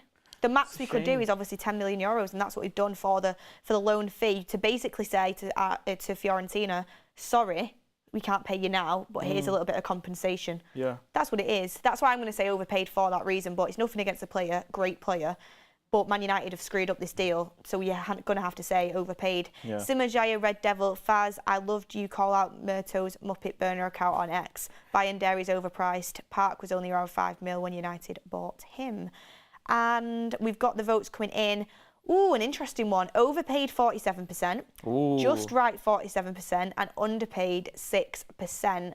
So very, very close. Just right's actually gone into the lead. Oh no, it's gone back even again now. It's gone back even. So very, very close in the chat. Make sure you have your final say on this one between overpaid or just right on this, because it looks like we've got the picture for you. Yes. 30 mil total. He's back up. Greg's back up there on the producer game, and we have the picture for you there. 30 mil total for Amrabat, overpaid or underpaid or just right. And we're going to go with the final vote now. Nearly 2,000 votes in. Thank you everyone for having your say. Just right has won with 48%. Just 3% over. And to be fair, Faz, we were veering. We were in the middle between. Yeah, we were. Like I say, I'm not against it at all. I think if we had to get it done, in essence, if you look at it this way, right, we desperately need the player. So are we looking to get the deal done, even if it costs 5 or 10 mil more? Yeah. If he ends up becoming, a really good player for us, helps us get top 4 and above, helps us do well in cup competitions, gets us in a final. If he's part of all of that, nobody will care. Nobody will care about this extra 10 million. So yeah, I guess I'm okay with it. Let me just read out the super chat quickly. Yeah, you read out a couple super chats. Ryan says, Glazers out so we don't overspend. Also doing a great job. Thank you very much, Ryan. Appreciate you. And yes, Glazers out indeed. Alan says, we massively overpaid for Amrabat. His contract expires next summer. So again, I'm, another person who's being somewhat critical, but it's understandable. It is understandable.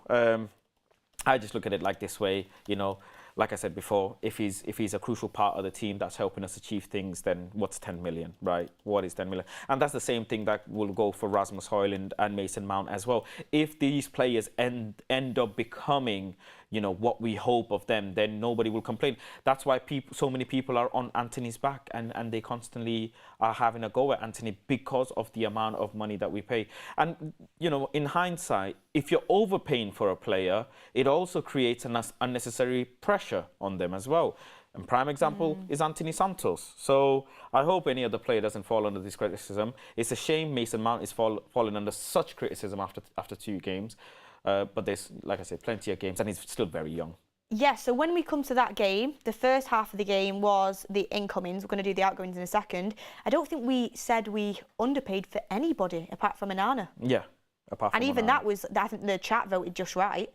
So very, very interesting there that it does seem like when you rate in this transfer window, we've overpaid for the majority of our targets or got it just right.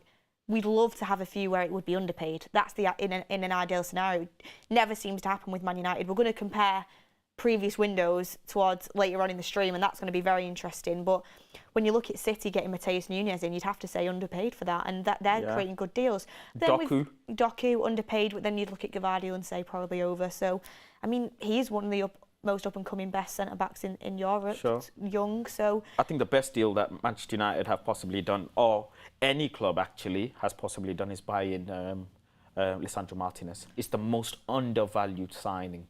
Real undervalued signing. But at the time, people thought we overpaid. Because of the price tag, it was originally when Murta and Arnold went to Ajax to purchase him. Don't forget, he was scheduled to go to Arsenal, right? And Manchester United fiddled about and had to pay a little bit more. So, yeah, I think we could have got him a bit cheaper as well. Well, it is what it is. Ronald Jacob says, best transfer for me in this window is Faz to United stand. Man, bring in news and best news for United youth team. I am 100% sure you all underpaid for Faz. Nando's look for my guy. Can't sign him. I like that, Thank you, Ronald. Jacob. Appreciate you. How much has Faz paid you to put that in? That's the question. Is he just sent you a little WhatsApp? What's he doing on the tablet? Football or Soccer says, you guys are doing a great job. Keep it up. Faz, you the man, and Beth, we share the same birthday. Cheers from the US. This window is a 4 rating. Thank you, Football or Soccer. I would say football, but for you from the US, we'll call it soccer for this super chat. And do we share the same birthday, me and you, or me and Faz? If you're June the 8th, like me, Gemini, love it. I love my fellow Geminis. Aquarius is better. Oh, are you Aquarius? Yes. I'm compatible with Aquarius. I mean, me and you get on really well. Yeah, we do. We do, to be fair. Apart from when you annoy me, which is a lot of the time. James Guy says, with eyes sparkling like topaz, dresses cold, always with pizzazz, speaks smooth calmly like jazz, of course. We know it's our Faz. Who is Faz messaging to put these in? I have to blow a kiss to you because that's so sweet. And Alan Kenny says, our best deal in the last 10 years is Herrera, and we threw him away. Yeah. I loved Herrera. I absolutely loved him. Herrera was fantastic. But before we go on to our outgoings, I'm going to read out a couple from the United Stand deadline day. Hashtag get your say in. Hashtag TUS deadline day on Twitter. We are going to be going to them comments throughout the stream. And the admin just put in, bro created all these burner accounts. Faz checking his bank statements for the super chats tonight. Like, what's going on? And Mojo says, we overpay every time, delay signings hoping to come across as being tough negotiators, then eventually end up paying 30% more every time. Does seem to happen that way, unfortunately. But a few TUS deadline day chats in. Quick question to you guys. Would you have kept De Gea in order to have spent money on a top quality midfielder, or maybe funding a more experienced striker? We'll do yes or no. No? Yes. Okay. I'm sorry. I'm really sorry, but it's not sorry, it's your opinion. It's a very tough question. No, it's a sorry to Andre Onana and the people who wanted him, but it's a very tough question. And in hindsight, if you look at the overall... You know what? This question will be actually answered itself end of the season. Let me put it this way. Deadline day is in I don't know how many hours, but we've got a countdown. It's deadline days today, and De Gea's still without a club. And he's training in basketball. So He won the Golden Glove in the Premier League, and he's still not got a club. Do you understand what that says? My heart cries for David. I feel for him. My heart cries for him. At the same time, let me put it this way: if Andre Nana was just training out in Europe on a free, someone would snap him up within a heartbeat. That's why I would say no on that one. Barney says McAllister 30 mil, Nunes 50, that Hungarian bloke 65 mil, Slobosly, and we end up with 60 mil Matt and Amrabat sat here crying, look at our rivals midfield. First of all, I still think our midfield is better than Liverpool's. I like Slobosly a lot, but I don't think McAllister's all that. I think he's good. Yeah, you said McAllister won't have a better season I think than he's good, but I don't think he'll have a better season than Mount. Nunes is 50 mil. Is a very, very good deal for City, I have to say. Ball carrying expert, very good player. Disappointed we couldn't get him, but yeah, I do think sometimes we get kind of a bit carried away with what other clubs are doing. Yeah. And I think McAllister is good, by the way. I just think that is a bit overhyped sometimes. The thing is, McAllister's price tag makes him very good. And I'm sorry, I hate to do it, but after winning the World Cup for the money that he went for, it's again very concerning, very, very concerning. And they just ended up with Gravenberch, and you guys know how much I obsess over this player. So very upset, very, very. I fear their midfield more than Arsenal's. Tuss deadline day from Qualis says, what about Gift Orban and Rasmus as a front two? We don't play that formation, so. I know we don't. Would you want Gift Orban though? No, I would. Like I say, I would still go for João Felix or Giroud, someone of those guys. Taremi, even. I'd just push for things like that if we're being realistic. So. Doogie Yoon says Tuss deadline show is the best one out there. Thank you very much for that. Dave says, love watching you grow as a presenter and seeing how confident you are. Love that as well. Thank you so much. And Dougie also says, what if we get a player like Alvaro Morata on loan? Ooh, makes me feel some type of way. Would you take Morata on loan? Makes me feel some type of way. Because it's actually bad that we're sat here debating that. He's hot and cold, but it gets me tingling. I don't know why. Chat, what do you think? Did he not score a brace just a few days ago? I've always thought Morata is really poor. But the fact I'm considering getting Morata him on loan... or Lukaku? Morata. There you go. Answered. Yeah, but that's sad though, the fact that we would take that right now. It's like, it just shows where we're at. Like, it's no disrespect to Højlund or Martial, it's just the fact Martial can't stay fit. He's managed to stay fit one game, thank you. And Højlund is obviously young, so we don't know what we're going to get. Carlton Jesus says, not being able to... Oh, I've missed it. Oh yeah, there we are. Not being able to concentrate, lost in Faz's eyes.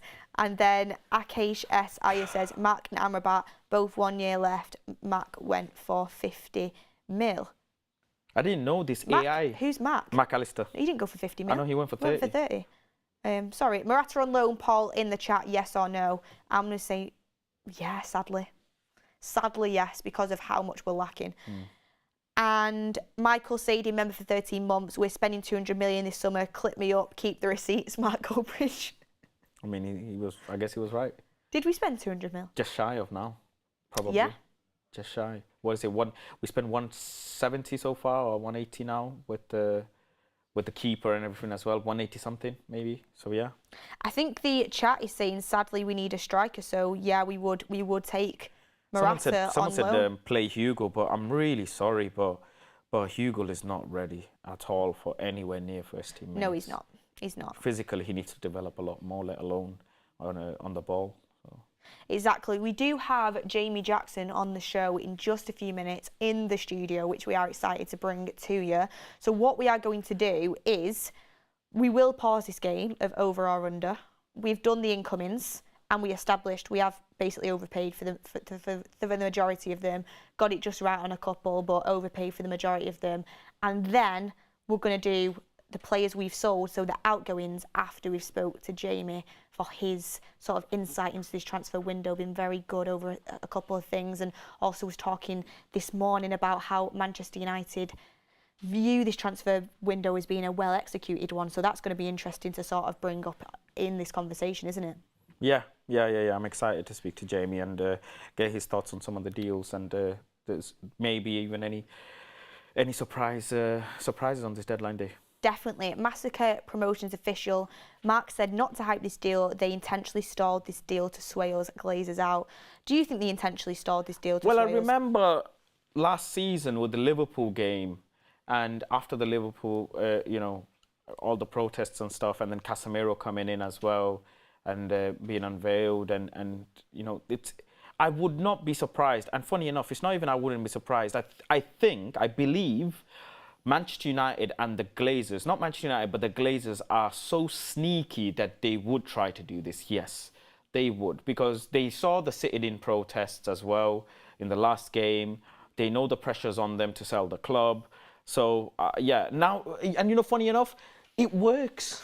Because people in the chat go and say, this Windows a 6 out of 10. Go on, I think you've got some breaking news. I have got a bit of breaking news coming out from Fabrizio Romano, literally just come out now, so I'll give it to you guys. Breaking, Amrabat has already completed the first part of his medical as a new Manchester United player. He's now set to fly to Manchester. Documents are being prepared between the clubs. Well, that's an exciting one, isn't it? I'm absolutely buzzing about this. This deal should go through unless something drastic changes. We've had the here we go. It's going to happen. First part of the medical is done. Players about to fly. It's an exciting deal. It is an exciting deal on deadline day. Whether it's purposely been put off or not, we can get Jamie's thoughts in on this. And then quickly as well, coming out from Samuel Luckhurst at the MEN, Manchester United are now reluctant to specify interested clubs in Mason Greenwood, and it seems highly unlikely he will leave before tonight's transfer deadline for most European clubs. But why? What's the hold-up is the biggest thing. They've come up with this announcement and made a hoo-ha out of it and flip-flopped about it. So just let him go. I don't know. What's the politics behind it? And then another little quote, a number of clubs have withdrawn their interest in Mason Greenwood following backlashes from fans over potential moves on social media once the identity of the clubs have emerged. That was probably always going to happen with his situation. Then the last super chat before we move over to Jamie. On the other set, Mahid says, any possibility for Callum Wilson or Everton striker? If you're talking about Marpe, absolutely not in a million years. And Callum Wilson, I'd absolutely love, but no way he'd leave Newcastle. Yeah, he wouldn't. He's worked with Eddie Howe for how long? Yeah, so. And they wouldn't let it happen either. But we are... Sorry, what was that? Marpe's just gone to Brentford, apparently. Oh, yeah, because Brennan Johnson's moving to Spurs. Yes. That makes sense. That makes sense. Not a good signing for Brentford, but who knows what sort of magic Thomas Frank can work up. A great manager. But, guys, we now are going to move over to our other sets because we have the wonderful Jamie Jackson joining us. So we are going to make our way over and do a little interview with Jamie Jackson, and I can't wait for it. So let's move over, Faz. Yes. Let's go. Let's go. Move over. Do bear with me. Do bear with. Okie dokes. This is the live dealings on deadline day. We are here. Jamie. Hello. Thank you for joining us. You're more than welcome. Thanks for asking me on. Yeah, obviously. We've had you on many a time on the United Stand, and it's always an absolute pleasure. That's very kind. But I want to start off, transfer deadline day, a busy day. Initially, Amrabat, how is this deal sort of came about? Was it always in the works for Manchester United? It's a good question. I like it. It's sort of the fact that it's happened, I don't know what time is it, 3:30 on transfer deadline day, suggests to me that it's a little bit of a lastminute.com. Seems to be a bit of a coup. £10 million, I think, is a loan fee with a sort of maybe an option to buy for 20. He was very good at the World Cup. I think I saw him play when I covered the World Cup in November, December time. I mean, you know, Fred's left, he's kind of maybe an upgrade on Fred. That would be the idea, why sell Fred?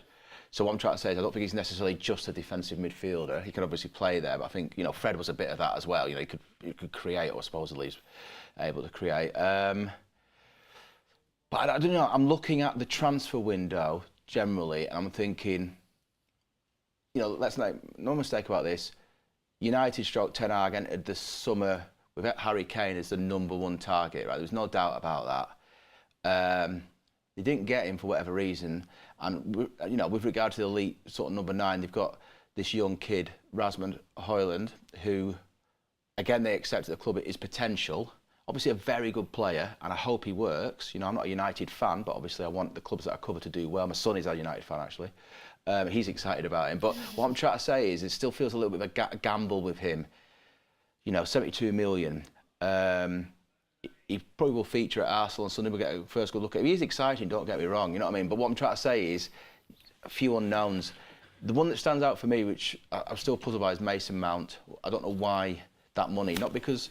You could argue, yeah, you need a Mason Mount because, you know, is he going to stand in for Fernandes or, I don't know, one of the wide players? But that money might have been used, I would suggest, together with the Højlund money to go for Kane. That's the player Ten Hag really wants. And if you get a manager who ends up with not getting his #1 target, it isn't great. But let's be positive. As you say, Amrabat's arrived. He looks a very good signing. I'm always a little bit concerned why a club allows a player to go on loan or to leave permanently, but hopefully it's a bit of a coup.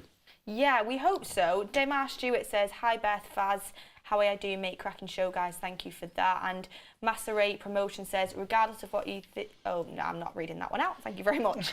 Thank you very much for your something very, very polite about me, hopefully. No, it wasn't to do with you, Jamie. It wasn't to do with you. Don't worry about that. Okay. But just something that doesn't need to be said on the stream right now. Sometimes you end up reading it and then realise afterwards. Good job I realised in time. But no, on your comments there, I completely agree. Like, Harry Kane was obviously the player that a lot of the fans wanted. Yeah. Premier League proven, unbelievable striker. For me, probably, you know, with Haaland, best striker in the world. You would expect Man United to go for that. Didn't happen. I think the way we recovered from it was okay. We overpaid for Højlund. We just did that game on there, which is a bit frustrating. Probably overpaid a little for Mason Mount as well, which, like you identified, maybe wasn't completely priority. Nice player to have, but completely priority. Yes, I think that's fair enough.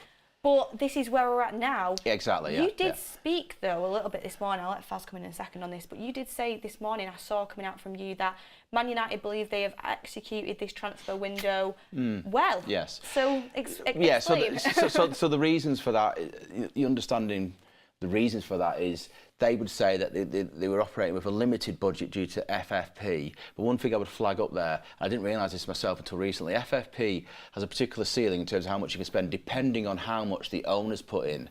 And this is not my information, but I read it for, I think, the Swiss Ramble on Twitter. He knows his or her stuff. I'm not too sure if it's a gentleman or not. But, you know, basically the Glazers haven't put enough money in to raise that ceiling. So I would suggest that part of the reason why they had a tight budget was to do with the Glazers, you know, not putting money in. Not a massive surprise to some people, maybe. And so they would also argue, you know, that they've acted when Luke Shaw's, you know, become a long-term injured towards the end of the window and getting Reguilón in the Amrabat deal and all the rest of it. For The Guardian, I have to mark the window out of 5 for United and City, who I also cover. At the moment, I haven't filed it, but at the moment it's a 2.5, which I think is a little bit generous, but that's only because of who we're talking about. Amrabat, you know, if he works. Listen, if Højlund works, the thing for me is Højlund works, and this is why I keep on going back to him. If he works, you have a great season because you only scored 58 goals in the Premier League, I believe, last year. It's just, you know, the least of the top 6. But if he works, and I mean 20+ Premier League goals, which is a big ask, but why has he been signed? I know why you're shaking your head, but why has he been signed otherwise? Yeah. But if he works, you have a flying season. Because I suggest Rashford will get close to 20 Premier League goals again. I think it was 18 last year, 30 in total. But if not, probably be a duff season, to be honest, because he's been, you know, a lot of pressure on him. So, but you know, that is United's view. I mean, you know, people can argue whether it's slightly ridiculous or not. I would say it's they're going to put a positive spin on it, but I don't agree with that. Listen, before Amrabat came in, I was looking at it and thinking, crumbs, is this in its own way as kind of a misstep of a window as the Fellaini one, which is the one summer window Moyes had, when all he got in was Marion Fellaini for £4.5 million, and the original break clause at Everton, where Moyes had been the manager who inserted that clause and knew it, and it was just a bit of a disaster. Now, you might think, oh, it's a bit of a bad comparison, but just with regard to what Ten Hag wants, the expectation... You know, I'll throw something into that else in there. I think Ten Hag was pretty disappointed not to get Kane. And so, therefore, for them to have that view, that's up to them. You know, United, that it's been a well-executed window. But listen, Twitter, you know, social media can not be the nicest place, but the reaction on, you know, to sort of tweeting that has not been many positives. Some people are arguing, yeah, it's not too bad. And listen, you can make a case for it, but they're at Arsenal. You know, United are at Arsenal on Sunday. If you're going to be a serious team, you have to go there and beat him. As simple as that. Especially in his second season, yeah. completely agree with you on your points around Hoyle and Kane, and we have to go and beat them. Of Man course. United should be doing that after the season we've just had. We should be aiming for that. And like you said, you know, whether they genuinely believe they've had a good transfer window, it'll be. They probably do, knowing them. But Faz, do you have anything you want to come in? Yes, I do actually. Thank you for coming on, Jamie, as well. Appreciate you. That's an honour, thank you. The first thing is, look, Eric Ten Hag came third last season, Yes. obviously, and it was almost, and now people feel like it was almost that he came third on a bit of luck because Liverpool and Chelsea had a season off almost. Looking at this window and how it's gone, you know, certain players, they come in and you can say, yes, he's a fantastic player because of what they've done. Certain players, you can rate them once the season is over. But do you think Manchester United have executed this transfer situation, addressed it really well to be able to come third at least, considering how Liverpool and Chelsea have gone about? I mean, first of all, you know, it's a good question. I'm not saying you're saying this, but this thing that Chelsea and Liverpool had a bad season, tough. It's all about the season you're in and how you manage it. So that's not Ten Hag / United's concern. I think he overperformed. I thought he did phenomenally well. A trophy, third, and another final from where you were under the sort of Ranić thing and Solskjaer. I think you were sixth, were you, or seventh the previous season? Yeah. And you know, it was a little bit of a farce.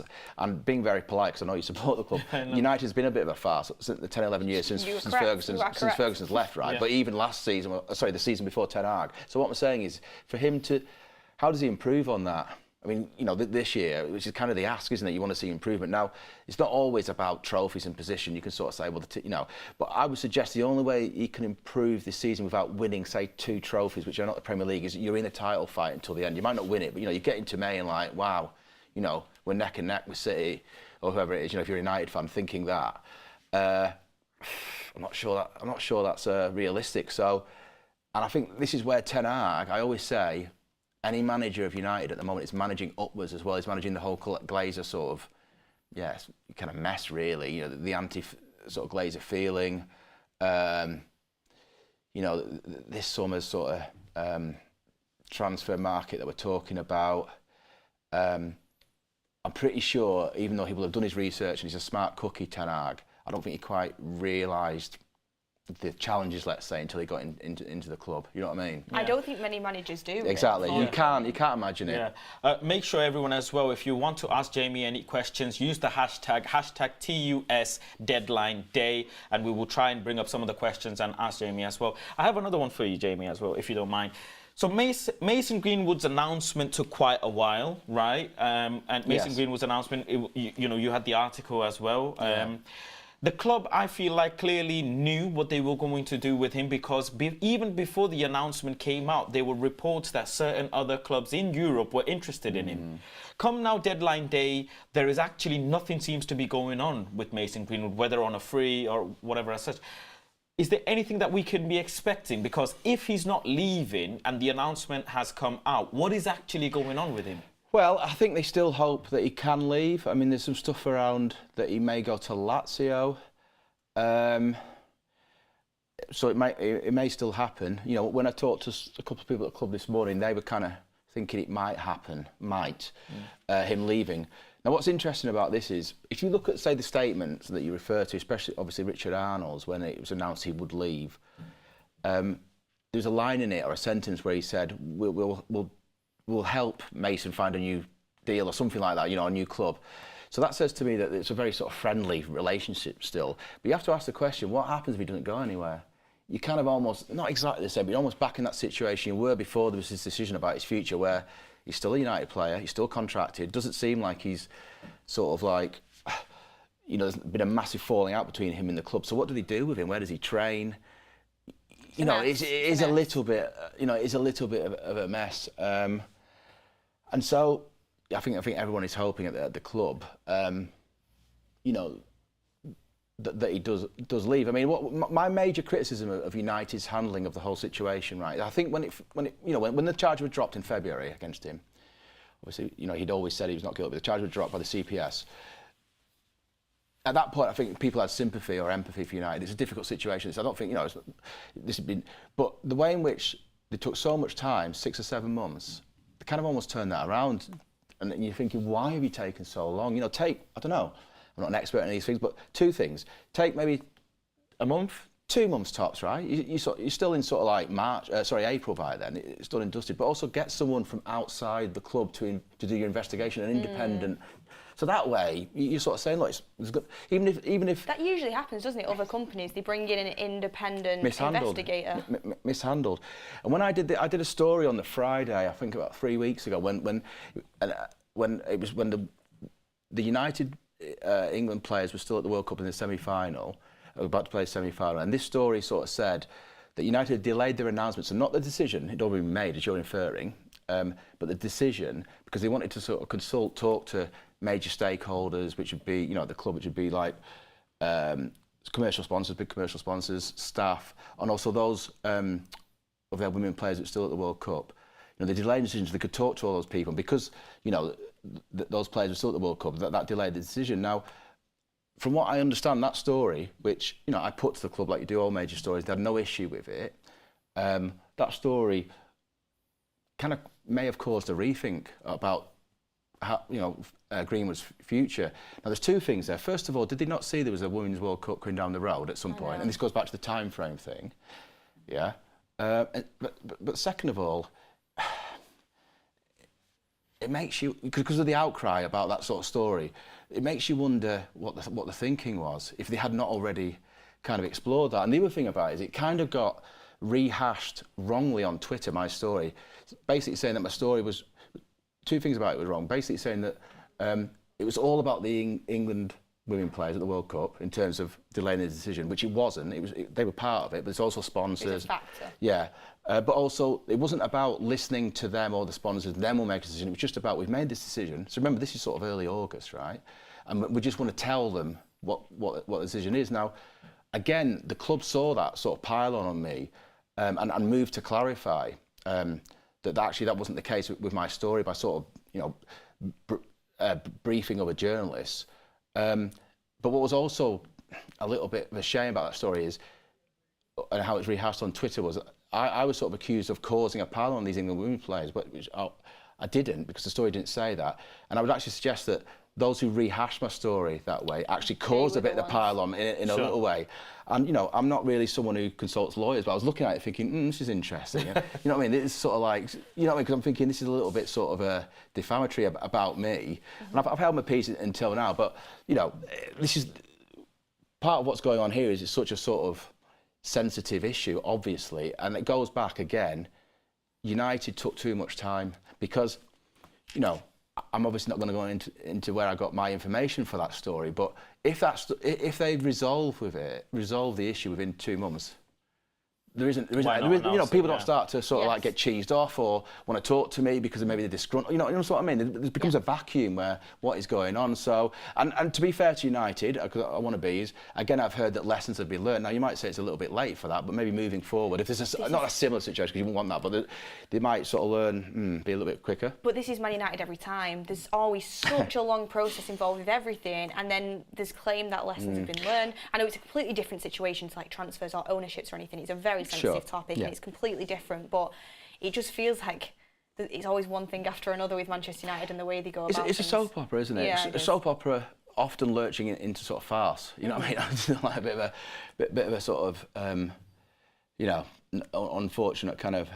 handling of things. So to go back to the initial sort of point on Greenwood, they're going to have a little bit of a hot potato again if he doesn't move anywhere. I mean, I'm wondering if one way out is, all right, he doesn't move at the end of this deadline, but they just sort of release him. Yeah, or I mean, the only thing about that is they'd have to release him when the deal is done, otherwise he'd lose out on wages. You know what I mean? But I don't know, as you sort of said, it's a mess, really. It's a complete mess. We've got a couple of super chats to bring up. Alan Kenny, Kane was way too expensive by him and United wouldn't get anyone else. And Dan Simmons says, when will we get a shirt number for Højlund? Not too sure yet, to be honest with you. We saw the Garnacho one get leaked on social media. It's got to be soon. It's got to be soon. Has to be soon. Yeah. King Rollo says, any chance we sell McTominay and get a forward, maybe Marcus Leonardo? I mean, I don't think he's going anywhere, McTominay. Yeah, we'll talk to Jamie about that in a second for sure. But Faz, did you want to talk about Jamie's book a little bit? Yes, make sure everybody watching. Firstly, thank you very much for watching today as well. But Jamie, actually tell us a little bit about your book as well. It's based on Eric Ten Hag. Yeah, so it's basically it's published on something called Substack. If you just type Jamie Jackson and and Substack into Google, it's there. And it's basically about his first season. So it starts from basically when he was hired, sort of April of, let me get this right, the year before last, you know. I went on pre-season, on that tour, his first pre-season, to sort of Thailand and Australia. And it goes through the whole season until basically, the end of the season. So if people are interested in reading, you know, I'm lucky enough to have a bit of a sort of first-hand opportunity to observe, and there's stuff in there that you wouldn't necessarily publish, and The Guardian, etc., etc. So you know, it's just a bit of a read. Yeah, have you managed to get the book over to Ten Hag?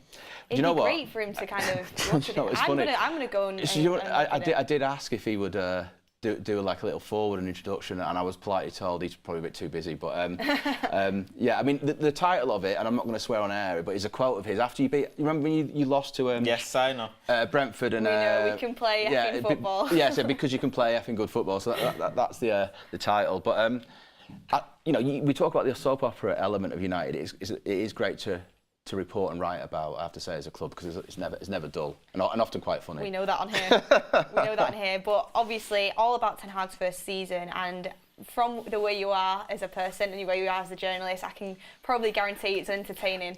Listen, if it's boring, I'll give you your money back, but I don't think it will be. Do you know what I mean? I know from speaking to you it won't be, but in the description of the video, you can go and check that out from Jamie Jackson. Really, probably, I'm going to go and look at it myself. Probably will be a very interesting read. Well, I know it will be. And so, you know what? Because it's based on our manager, give it a read and then come back to us. Yes. And let us know. Tell us, give us a rating of Jamie's book as well. It might change people's opinions on Ten Hag as well, because you know you've had some very good insight up close, but.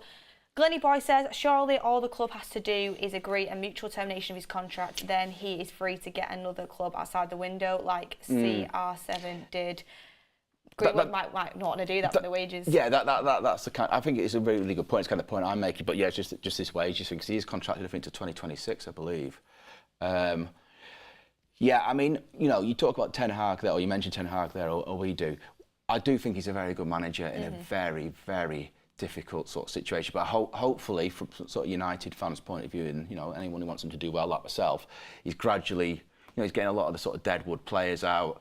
He's getting a handle on the club. It is a massive job. You know, without wanting to sound too sort of cheesy, covering, you know, I covered other clubs before I covered United, and again, just covering the club is a completely different thing. Never mind managing play. You know what I mean? It is a massive monster, as we all know. So I really think he's the best hope since Ferguson of you winning the title, but he needs a little bit of luck and, you know, maybe the players he really wants every now and then. Certain things Erik ten Hag has done so far has made me feel very proud of having him as a manager, but certain things that he's done, it has made me raise my eyebrow as well. Example? I mean, away form, I would say. I mean, yeah, sure. Yeah. Away form is one. I have certain criteria that he must fill this season. Okay. For example, goal difference being one of them. We need to make sure our goal difference is better than last season, considering we brought in Andre Onana. You know, making sure our forward line is scoring loads of goals from aerial threat. So yeah, certain things that's raised my eyebrows. I mean, Mason Mount transfer is the number one. But yeah. I was just going to ask you a question to do a little bit with transfers. Yeah. I mean, Eric Bailly going to be leaving, Donny van de Beek. Yeah, so. And you said Scott McTominay as well will probably stay. Yeah, so those two names, van de Beek and Bailly, they hope to move out. There's another one that I'm just missing at the moment who's mentioned to me this morning. It'd be an obvious player, a peripheral. But yeah, so those two again. That the hope is. Is he Alvaro Fernandez? Yeah, maybe on loan, which. I've not seen a lot of him, but you wonder whether, because of the left-back situation, they might have just kept him, Ten Hag might have just kept him, you know, as a squad player, a bit of experience. But, you know, what we're talking about here in Van de Beek, I mean, Bailly was bought before Solskjaer, but, you know, there's obviously players that are difficult to move on who weren't that good in the first place, who weren't really good enough for you know, and again, this is another Ten Hag thing that he's having to sort out.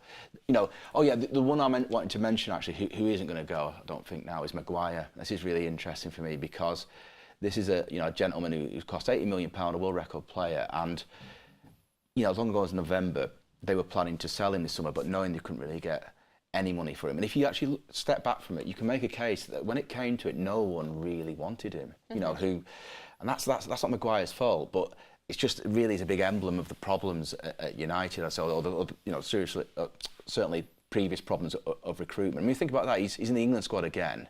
He's basically a first choice of Southgate. England World Cup semi-finalist, a European finalist with England, and he really doesn't play. And they couldn't sell him. I mean, that's and he's now they're in the Champions League. He's on about 180, bumped up for about 120, which was kind of the issue with West Ham.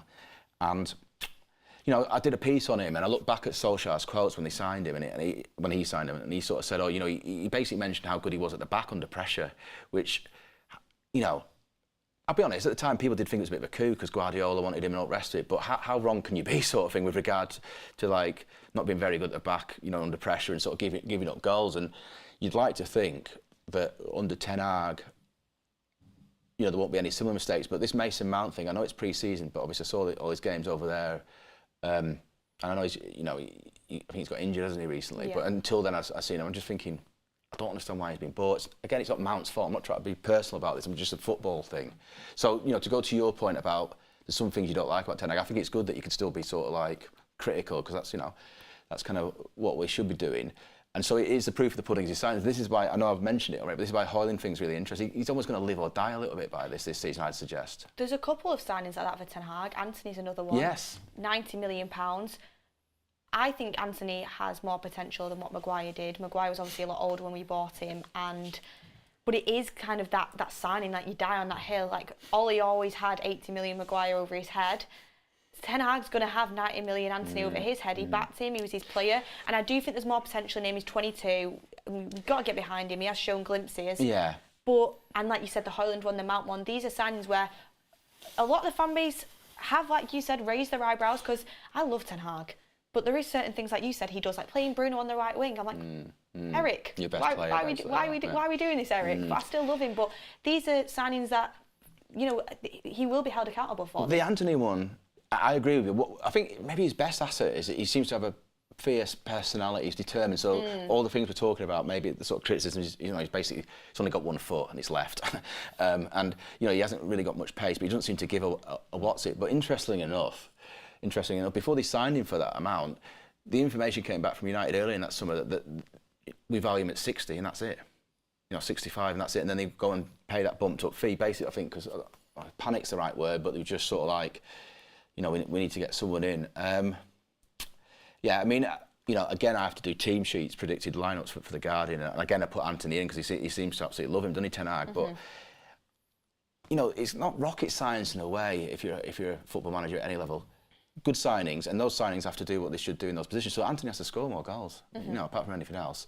He scored a few, but Sancho's another one. I know he wasn't an Eric signing, obviously Solskjaer. What's happened to him? I don't quite understand what he is. I mean, Ten Hag fancies his skill and his sort of like devilry, if you like. And he sort of said on the tour, indicating on the tour, he wanted to play him as a false nine. It's a big ask, isn't it? It's not going to work. Well, in the Premier League. You need a bit of pace for that, don't you? Because you're running behind. And what's surprising is he tries these experiments during pre-season and he doesn't revert to it. That's a good point. in the season. He did last game. He brought Sancho in at false nine. I mean, in the last remainder of the game. That's only because Rasmus Højlund has had a niggling injury that he's addressing. So these experiments give fans, with all due respect, false hope and glimmer that there is something with Sancho. And also, Erik ten Hag is known to develop players like he did in Bayern's academy. So we're expecting him to do something with Jadon Sancho and Anthony. Do you know what is interesting? Savage here has put a chat in saying Donny should ask his agent to find him a club. It's not our job to find clubs for finished players. That's probably what's going on. That's probably what's going on anyway. Yeah. That's what the agent's job is. So I think that he's kind of right in that comment, but that is what's actually going on. They'll be trying to find clubs.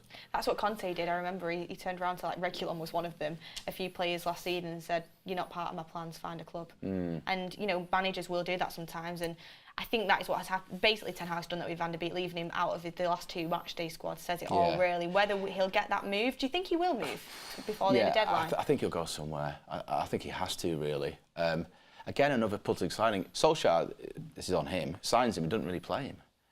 Well, apparently Solskjaer didn't want to sign him. It was kind of above his head, which United have done in the past. I actually don't think that's happened with Ten Hag, really, since he's come in. Well, this is interesting. So I asked a question about, I think it was about Martinez and Anthony. It sort of looks like Eric is sort of signing players, A, that he solely wants, and B, he's worked with before. And I was told that those two also happen to, Martinez, no argument with, but those two also happen to be on the list of the sort of football brains trust there, obviously headed by John Murtaugh. So they have to coincide, apparently. You know, they have to sort of match up. An example from previously was actually Maguire under Mourinho. He wanted him. He also wanted a Colombian centre-back called Meriyina, is it? Yeah, the Colombian lad. Anyway, I know who you mean. Yeah, Yerry Mina. And it was actually vetoed because the football department didn't fancy him. Of course, you know, 12 months later, they said okay on Maguire. So apparently, I don't think they would sign anyone against the manager's wishes, but I think it does have to match up. Maybe all he That's what I'm told, anyway. Maybe all he didn't have, maybe, we know he was such a nice guy, maybe he just didn't have the kind of yes. backbone to say no. We don't know what happens behind the scenes, we're just guessing. And Donny's such a nice guy, I wish him all the best. When we spoke to United Stan, he seems really nice, and I feel sorry for him, the situation he's in, but... Sure. Maguire, by all accounts, is a really nice guy. Yeah, well, this is what happens, isn't it? Yeah. I mean, Gabriel Ajeju on Tuss Deadline Day #, says, any chance we still sign to Debo? I love the hope. I do love the hope.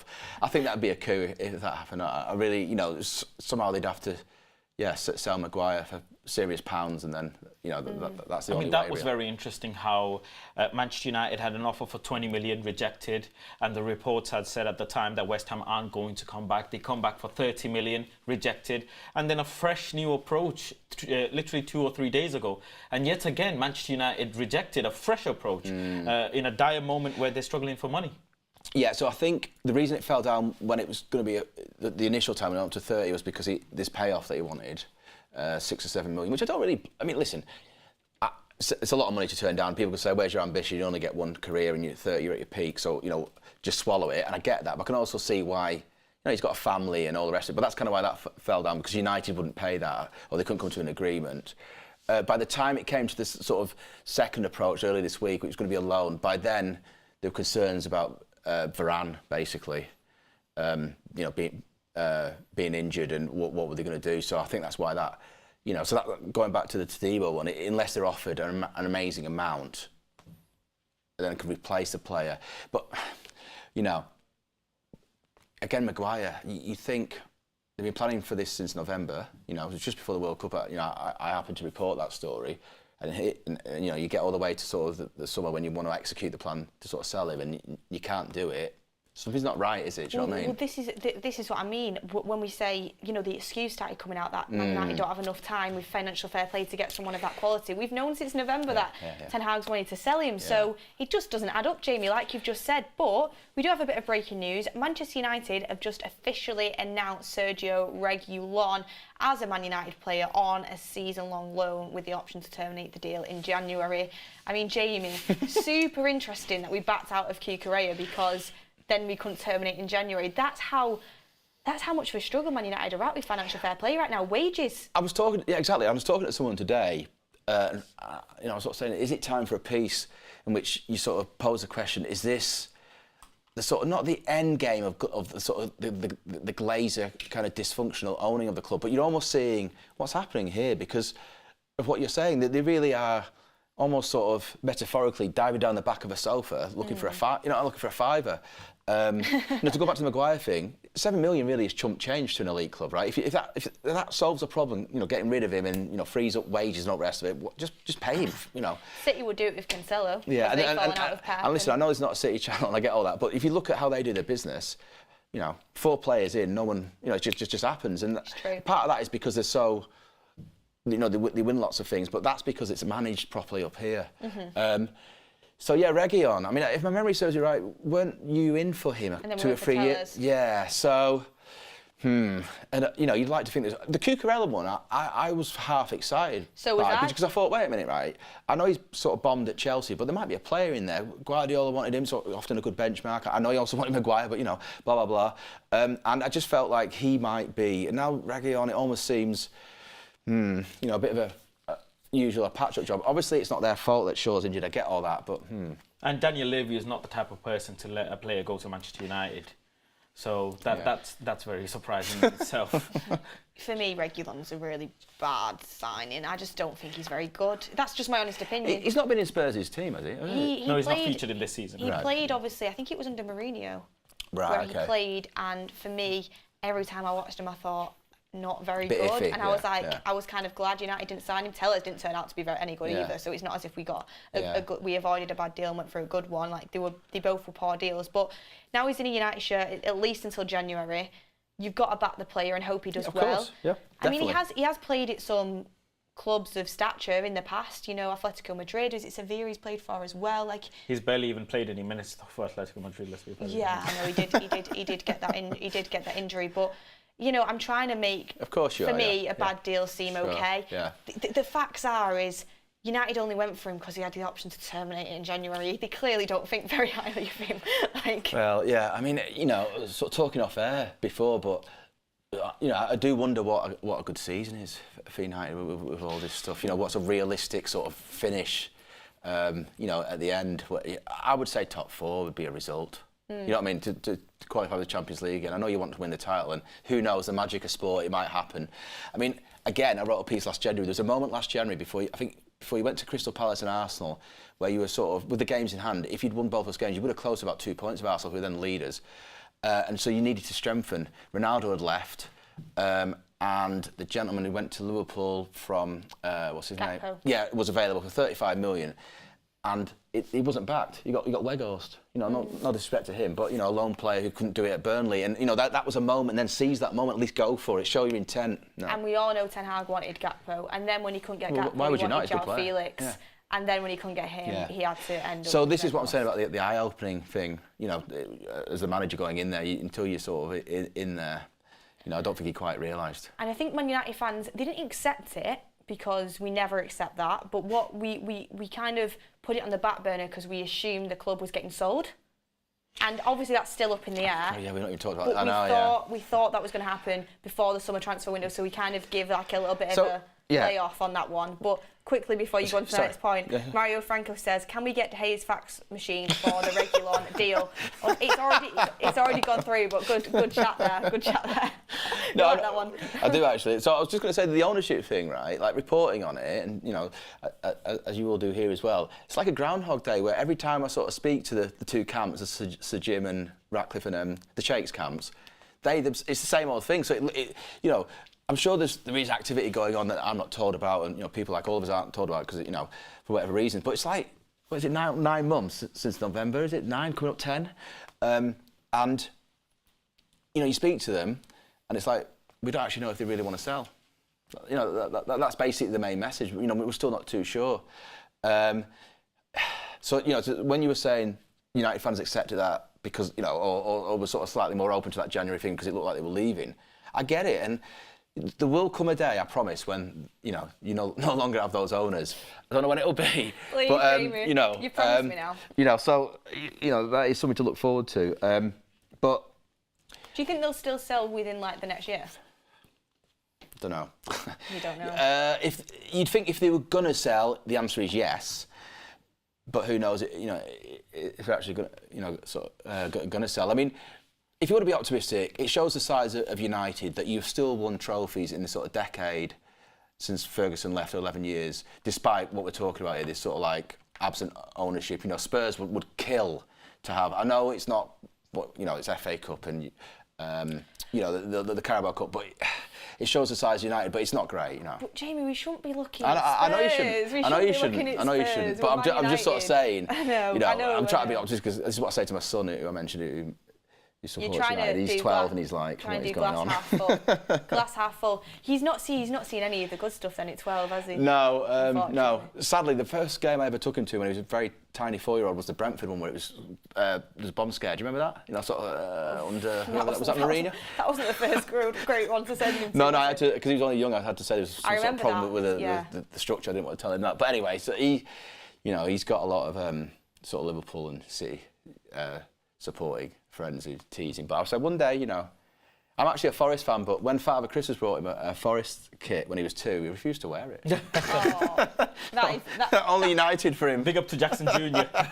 Jackson Jr., you're welcome on the channel as well. You can bring him with you next time. All right, I will do. You must be gutting though as a father when your son's like, no, I'm not wearing the kit. Yeah, I mean, yeah, it was a really nice kit as well, nice yellow colour, but what can I do about it? I mean, you know, at least, I shouldn't really say this, but at least he supports a proper big club rather than, you know, Forest who are a little bit of a backwater. You like that, Jamie? You like that? Has you got anything? No. Okay, well, we'll go to the super chats. Maz Radley, what about Maguire still getting picked by Southgate? Interesting one. And Darren Mullaney says, could we still get a surprise signing like we did when we got Ronaldo? Never say never. I mean, to be fair, the word from the club at the top of the week was not Amrabat probably will leave Fiorentina, but we don't think he's coming here. Now, how much of that was sort of like, just a way of sort of talking about it at the time. So I would suggest that's a little bit of a surprise from the sort of stance earlier in the week. So these things they're always trying to work on stuff. They're always sort of, they always keep the options open. But yeah, I mean, in one way, I'm really looking forward to Sunday because then you've done all your business. You're at Arsenal. Look like they're going to be a proper team again this season. You never know with them. But Højlund probably come on as a sub. You're going to see him. You start to see really what United have this season. Quick one for you. What are you expecting? I know it's just an opinion from you, but what are you expecting from United on Sunday? Well, I said earlier, I think they need to go there and beat them. Whether they will, I don't know. But I think, you couldn't get much worse to suggest than how you started, really. I know you beat Wolves, but it was a bit iffy. And then you lost at Spurs, didn't you? And I thought you were kind of all over the place against Forest, my team, but obviously you beat him. So what I'm trying to say is there's improvement there, and you'd expect that to happen. You need to be going to places like Arsenal and beating them. So I think they should win. I don't think they necessarily will, but I think they should win if they're going to be a proper team this season. It's just as simple as that. You have to go to places which are, supposedly big, difficult teams. Yeah, exactly, in a nutshell. So, yeah, I'll be watching that with my son on the TV, and hopefully, if you'll say that they'll win.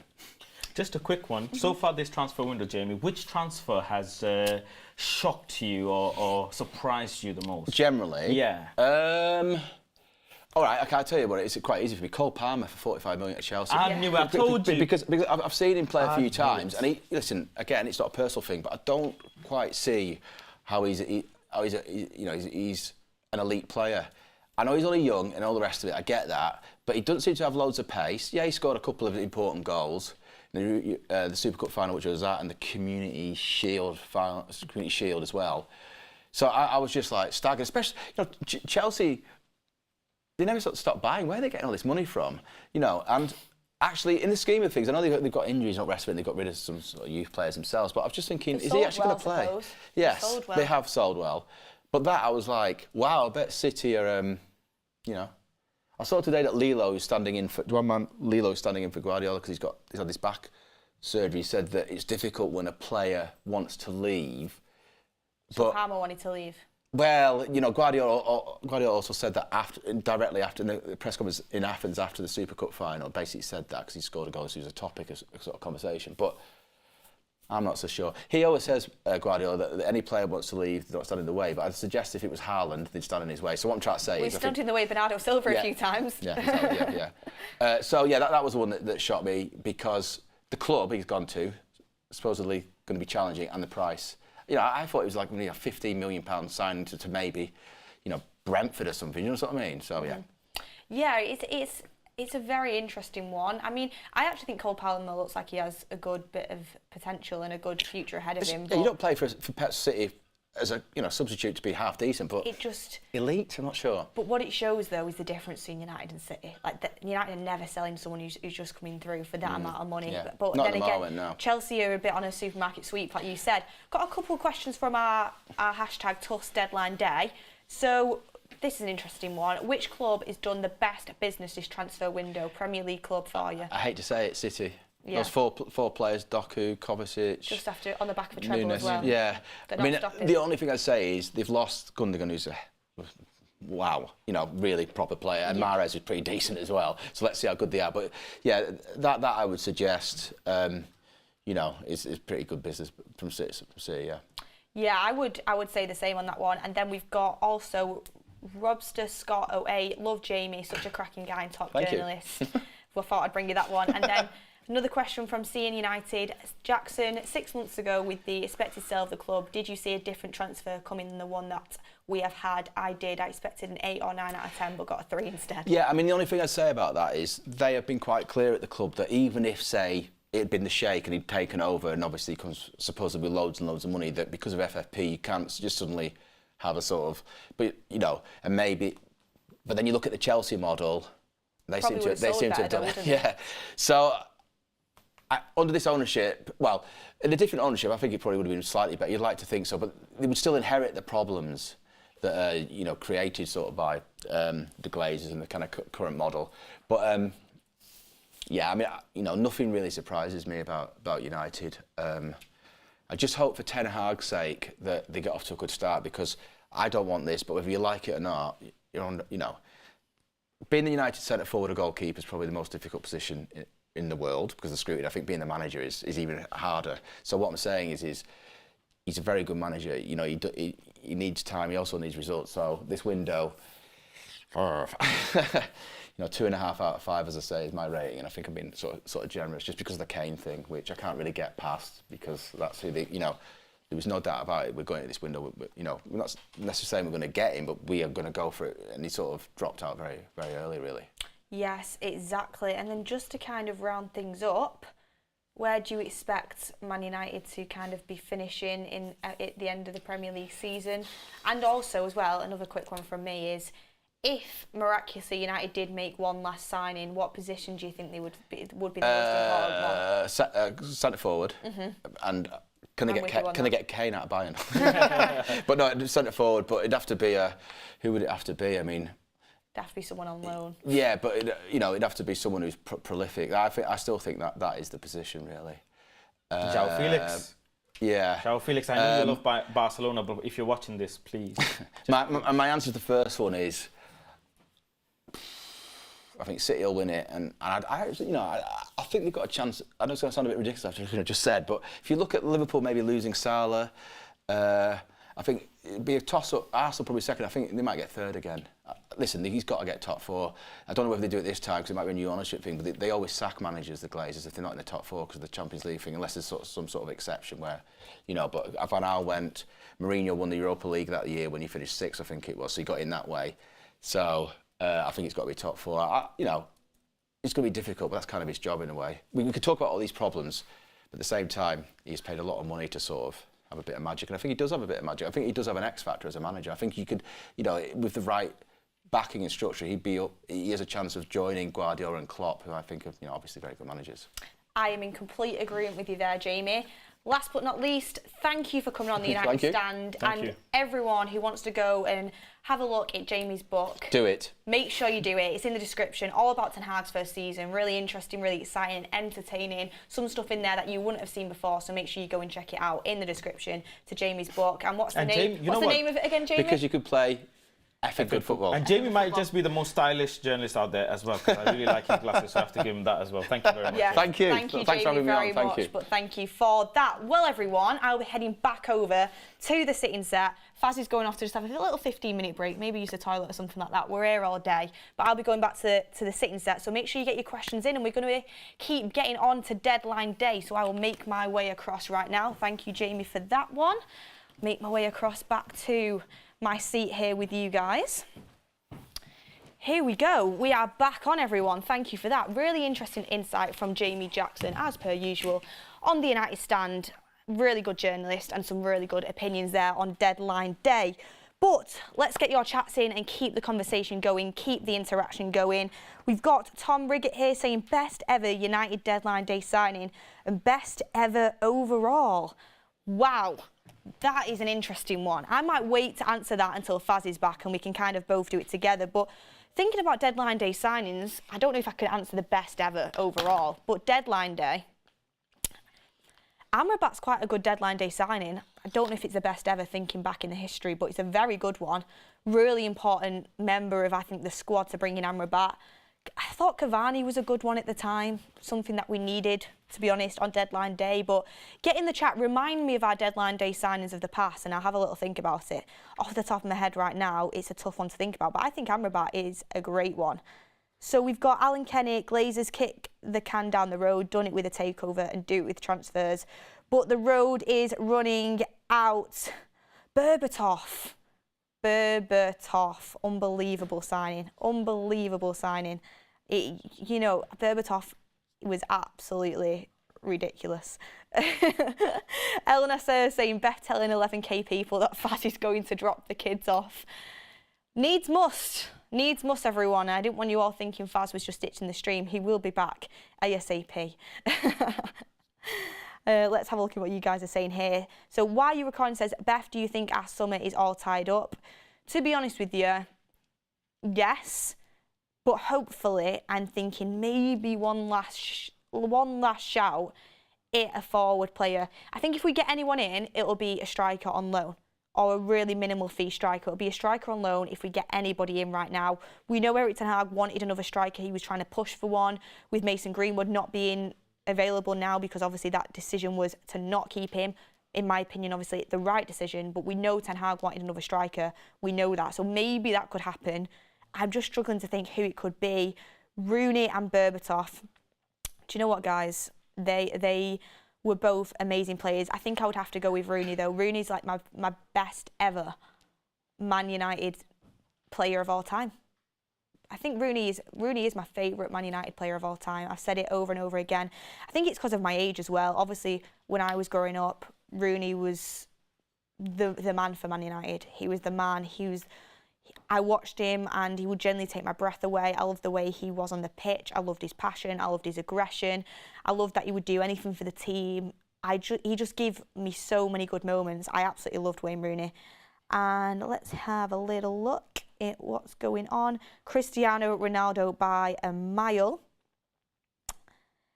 Nah, Wayne Rooney for me. I love Ronaldo, but Wayne Rooney is my favourite ever United player of all time, I have to say. I do have to say on that one. His debut is insane. Goose bumps. Cantonara's a boss. Rooney, Ronaldo loved watching United as a kid. Rooney and Keano were the best ever United players. You guys get in the comments down below what you think, but I'm sure there's a lot of... there's been so many Man United players. There's been so many Manchester United greats along the way. But get in the chat as well. Let's do a little poll on this one. Get the poll going. If you could sign one position as a last minute, would you get in another midfielder, a striker or a centre-back? That's what I want to know. If you could get one more signing, obviously it's going to have to be on loan. We know the way the Glazers are working. There's no way we're going out there and just signing to Debo for like 30 million unless we somehow sell a player. But if you could get one more position in, what would you do? A striker, a midfielder or a centre-back? Interesting, because I think they're the positions that we're probably most still in need of. To be fair, with Amrabat coming in the midfield, I think that's pretty much covered now, especially if Donny or McTominay don't go. But a striker, we absolutely need. Do you know what's crazy? Kolo Muani going to PSG for 90 million. Ten Hag really liked him. He was someone we were very interested in at the start of the summer. No wonder we walked away at the price tag of £90 million. But then again, that's what happens when you leave a deal to the end of the window. The price just jumps up because Frankfurt then had to find a replacement with little to no time left. So that's why 90 million was the final price for PSG to pay. So let's have a look what you guys saying. Make sure you vote in the poll. 70% are already saying forward, but 23% say defender. Keep them coming, everyone. Keep them coming. And make sure you get your chats in at the hashtag TUS deadline. I do have the game to play with the outgoings for Manchester United of over or under, but I'm debating, do I wait for Faz? Let me know, guys. Do I wait for Faz for the over or under outgoings game, or do I just start off with you guys now? Just having a look if we've seen any more news coming in. 66% of you think we should sign a forward player, 10% say midfielder, defender 24% coming in. So I think it is between a forward and a defender after we've got Amrabat. For me, just because of the pressure on Haaland and we don't actually know what his level is going to be in the Premier League initially coming in, I think it'd have to be a forward player. XVND, I don't know if it's meant to say Candy or XVND says, would you consider Antonio Valencia as one of the most underrated Man United players of all time? Yes, I would. I loved Valencia. I don't care what anybody says about him. I really rated him. Maybe not as a winger, but as a full-back, as a right-back, I really, really, really liked him. I really did, honestly. I've told this story many of a time. I was a right-back when I was at school and in college and when I used to play, and I've just loved Antonio Valencia so much. he was someone that I really, really liked. So I do think he is underrated by the fan base, yes. And 67% of you are saying forward. Let's have a little look at what we've got going on. I actually tweeted out before on my Twitter at BethTMUFC, one last realistic signing, who would it be? And I said a striker. We've got a few suggestions here. Todibo on loan, Todibo. Someone says run back Weghorst, please no. Taremi is another one. Backup centre back for Varane. I don't trust Maguire. Trust Iceman. Trust Lindelof. Todibo, it has to be. Taremi on loan with a similar structure to Amrabat to buy. They were willing to sell a few days ago. Todibo on loan. So a lot of people in the comments of Twitter are thinking centre-back, whereas on the poll with you guys in the community chat here, the majority of you are saying 66% are forward. So I do think it is between them two positions. What you've got to say is, Varane's injured, you do have Lindelof, but then you're resting a lot of responsibility on Lindelof for the amount of games we have until Varane's back. I know it is only a few weeks, but it's still a lot of responsibility. Once Lindelof, you know, if he can't play for some reason, which we hope he will, then you have to look at bringing Maguire in, which is territory you don't want to be in at all. But then when you look at the forwards, Martial's basically always injured. I know he's not at the moment. And then you've only really got Højlund, then you have to go on to Rashford. So they're two positions that United definitely should have strengthened within the window. Someone says Toney on loan. Ivan Toney, you're not aware he can't play till January. We would have to wait until January if we wanted to sell Ivan Toney. Get Falcao back is in the chat. Osman, very good but expensive. Come on, guys, we're working with United here. Zach Trejo said, 23 today, being a Red for 10 years, love from Connecticut. Also hope we sign a centre forward. I really hope we sign a centre forward too. But let me just have a little last look at these deadlines. Here we go in. Got again coming in from James Ducker at The Telegraph. Lazio are operating under the impression that United could be willing to allow Mason Greenwood to leave for free, and Lazio are weighing up a move for Mason Greenwood. This is one that just keeps heating up around Lazio and Mason Greenwood. Is this something we could see happening? Would you want it to happen? Because for me, I would rather Mason Greenwood just go now. I think that saga needs to be over. We don't want it continuing into the season, so I would hope that does happen. I don't care if it's on a free. You just kind of want him out of the club at this point. Let's have a little look down the news as well here. Anything else coming in that I've missed? Anything else? Anything else? Not that I can see right now. We've got in Zach Trejo, 23 today, been a Red for 10 years, love from Connecticut. I've read that one out. Thank you very much on that. Apparently I've frozen, hopefully not. Hopefully not, everyone.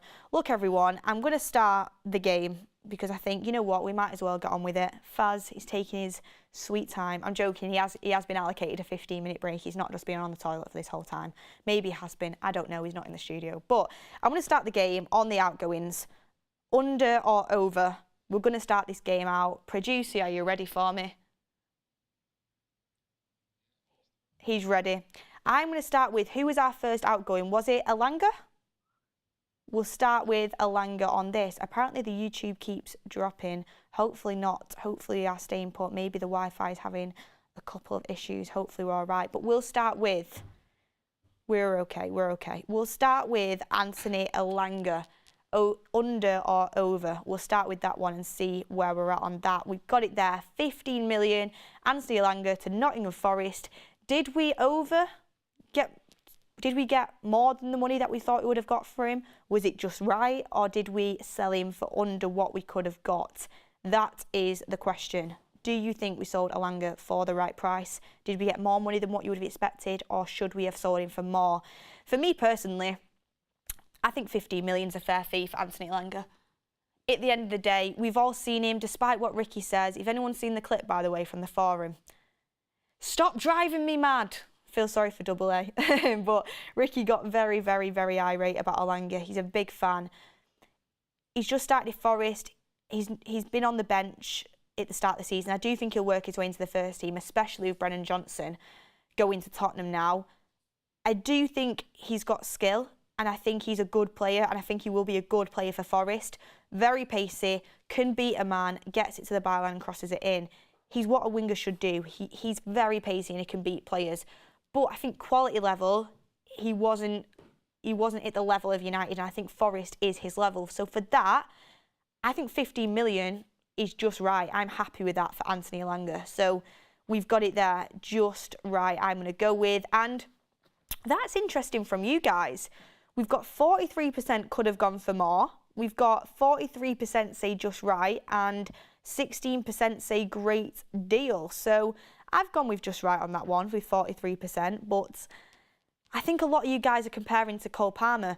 Honestly, in the chat right now, I know you've got your United bias head on, but who do you think's a better player, Anthony Elanga or Cole Palmer?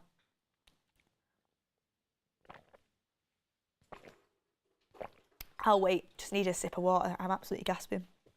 Who do you think's a better player? Cole Palmer, I think, has a better future ahead of him, if I'm going to be honest, watching the players. But that gap in evaluation is quite a lot when you think about it. That gap between Palmer and Elanga, to think Elanga scored Premier League goal, Palmer never has. But then you've just got to look at the potential of players, and this is what I mean with Højlund. Palmer, for me, has more potential, but I would get that deal on just right, personally, on Anthony Elanga. And I think that's what you guys are going for in the chat. Over 1,400 votes in. 16% great deal, 44% just right, and could have gone for more is 40%. Faz is back in the building after his quick little break. Faz, we were just talking about Anthony Elanga on the overall under game. I've just started it. Oh, great. Ready in time for you. Yeah. We know you like Elanga. A lot. You are tight with Elanga. No comment. He's a nice guy, but Lovely 15 guy. million over, under, or just right? Considering he's gone to Forest, and I think Forest might be one of those teams that end up staying in the Premier League, and you know, I don't think they're going to be a relegation side as such. I think 15 million is slightly under. I think we could have got 20 million for him easily, for his attributes as well. I mean, his first little bit at Forest, he got an assist straight away, and he looks of a threat as well. So yeah, I think it would be under. I know a lot of people will say it's just right, and we got right, but yeah, for me, I think we could have definitely done better. Yeah, it's an interesting one. We've got Tom Riggett there. If Cole Palmer can go for 40 mil, Elanga minimum 20 mil. Well, that's the thing. When Cole Palmer comes out the woodwork for 40 mil, people do start to question. But if you ask me about Elanga, I'm going to say just right, and that's what the chat's gone for as well. So we'll move on to the next player we sold. Who was the next player we sold, Faz? Was it Fred? Fred, yes. Fred. So we'll get Fred up now for you, and we'll have a little discussion about whether we got the right price for Fred, whether we sold him for too little, we got over than what we expected. I think I already know what you guys are going to say for Fred. 12.9 million for Fred to Fenerbahce. We'll get the poll going, but Faz, take it away. We could have sold Fred for a lot more, 100%. For you know, I know Fred is a hot and cold kind of player, but I think for me, Fred would have been undersold. Again, in a moment where Manchester United need to sell players and they need to make money from players, we need to be able to sell players in a good manner. But yeah, a lot of people actually agree with me. Let me see. Could have gone for more. That's what I'm voting for on the poll. Yes, they stole Fred from us for that price. Raul, thank you very much for the super chat as well. Yeah, we definitely could have got more. And you know what, Fred. One thing about Fred that I will always give it to him is he fully wore his heart on his sleeve, and he gave everything for Manchester United. To see him leave, and you know, there was a little bit of period after Fred had left as well where, you know, fan base and myself included were thinking, are we going to get this Amrabat deal done? If Amrabat doesn't get done, you know, should we have kept Fred? But we were in a situation where we need to sell to buy, and that money obviously now has been used somewhat to get Amrabat over the line. So yeah, that's what I'm going for. Let me just see though quickly. I'll just bring up any other, bear with me, sales that we've made. I mean, Erik ten Hag, not surprisingly, but funny enough, he's gone and sold a lot of the academy players as well. That's one that I want to bring up as well to you all in the chat. So get involved. Let me just get that done. There we go. Yeah, a lot of people agreeing. The next player that we ended up letting go, I don't know if Beth covered it. Let me know, admin, if Beth did, but it was Dean Henderson. Dean Henderson, did we go over or under or just right? Do we have a poll for that as well? If we could get it up, that would be great. But for me, Dean Henderson, look, Dean Henderson has said some things about Manchester United. It's not nice to hear. It's definitely not nice to hear. You know, when a player's upset with the club, he wanted to leave before. He clearly wanted to play first team minutes, but considering what he went for, around, what was it, 20 million overall package, I think it's the right price. I do. I think it's the right price. And I'm going to vote for that when the poll is up. I can't see the poll as of yet, but 20 million for Dean Henderson, just right. Yeah, a lot of people are saying just right. Some people are saying under as well. Let me see what the poll is saying. It's not loaded for me. Yeah, 68% agree with me. Oh, okay, it's drastically going down. A lot of people think could have gone for more. But look, I'm happy that Dean Henderson has found a club where he can go and play regular minutes, and that is in Crystal Palace. I think originally, though, that deal could have got done a lot quicker. That's one of my concerns.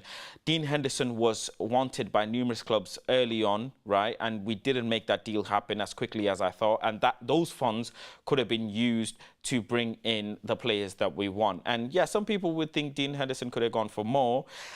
But it is what it is, you know, the Glazers, Murto and Arnold. And the sales of certain players, I'm not going to hold it against Erik ten Hag. I am going to hold it against Murto and Arnold, though. I don't know what they do sometimes. It's nice because it's deadline day. It's nice because we've got in Amrabat. People's moods are going to be uplifted, somewhat anyways. But considering what we could have got earlier on in the window, that's when it really puts me down. That's when it really, really puts me down. Let me just see on the poll. Yeah, 51% of the... Oh, wow. Surprisingly, 40% of the people think we should have got more for Dean Henderson. I don't know what people think Dean Henderson could have gone for. 30 million. You think how much we got Andre Onana for, and then you compare Dean Henderson. Is Dean Henderson half the player of Andre Onana? I would debate. I don't even think Dean Henderson, with all due respect, is half the goalkeeper that Andre Onana is. So that's why, for me, he would be the right player. Again, staying on keepers as well and bringing on the academy, Maciej Kova as well. It was reported around £7 million that he went for, a £7.7 million package that he went for. And obviously, we've went and got our first ever Turkish goalkeeper as well, Altay, sorry. I was really upset. Look, when you look at a goalkeeper's from a goalkeeper's perspective, goalkeepers need to play. It's not a position where you can substitute them on the 30 minutes left, on the 60th minute, 70th minute, and they can develop. They need to play to develop. Kova is very young. He's had a fantastic season on loan previously, where he ended up winning the trophy, the league. For me, I think we should have kept him. We should have developed him more. He could have been the next generation keeper for us. We do have Eli Harrison. I think he's, 18, 17 years old, who's a fantastic, absolutely fantastic keeper. I just watched him against Stockport the other week. But I think it's a very, very big shame, the price that we let him go for. Absolute shame. I think if Kova was a player for Man City, Chelsea, anywhere else, he would have gone for 15 million minimum. Absolutely 15 million minimum. Let me see if there is a poll up. Leverkusen overpaid, just right. Could have gone for more. That's what I'm going to vote for. Could have gone for more. My tablet is acting up for some reason. I do apologize. It's been very, very slow for some reason. It's been temperamental. But I am going to go for could have gone more. Let me see. Why is my iPad decided to not work? But I'm guessing a lot of people are going to agree with me as well that he could have gone for more. another one as well, Zidane Iqbal, that we let go. I don't know why Manchester United decided to let Zidane Iqbal go. That was absolutely diabolical. The price tag that we let Zidane Iqbal go for was shocking. Absolutely shocking. Again, disaster class from Manchester United, disaster class from Richard Arnold and Murta. Selling the youngsters isn't something I'm against. No, it's not. I'm not against it. But again, the price tag that we let them go for is shambles. And I think Zidane Iqbal, maybe he might not have been Manchester United level as of yet, but Iqbal should have gone for at least 10 million. At least 10 million. How can you tell me Zidane Iqbal went for, just $1 million is beyond my explanation. I'm going to go and drop my vote. Could have gone for more. And yeah, I don't know how 4% think they must be rival fans. But yeah, 90% of you guys think that we could have gone for more. Zidane Iqbal, again, potential there, says Ian Jackson. That's very, very true. Potential there that we let go of, that we should have kept. Any super chats that I've missed? I don't think so. Jason Ray, who's been a member for 15 months, thank you very much for staying a member, says, could have got more for the lot if we weren't so desperate. Clubs seen us coming and will continue to do so till we have a change. Glazers out. Where, a lot of people in the fan base, they say Murta madness. And how can you say Murta madness when you start looking at in these sort of evidences of diabolical transactions? How?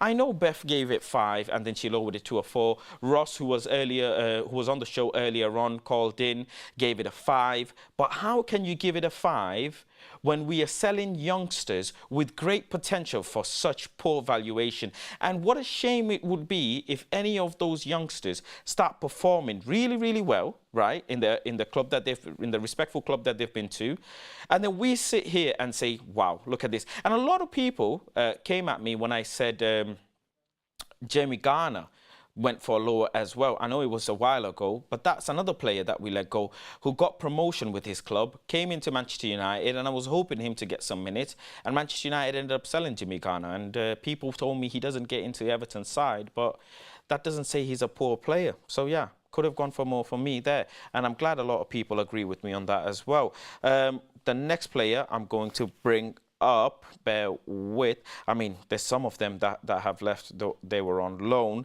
Let me bring up Alex Telles as well.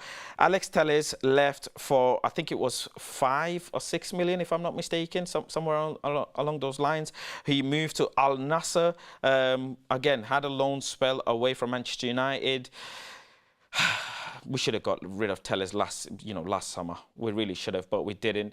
And now, funny enough, Alex Telles, a lot of people are sat here saying he should have stayed instead of us bringing in Reguilón. But I think that was fair price. I do. I think that was fair price.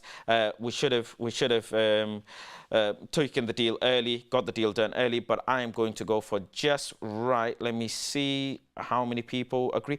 Ooh. This is an interesting one.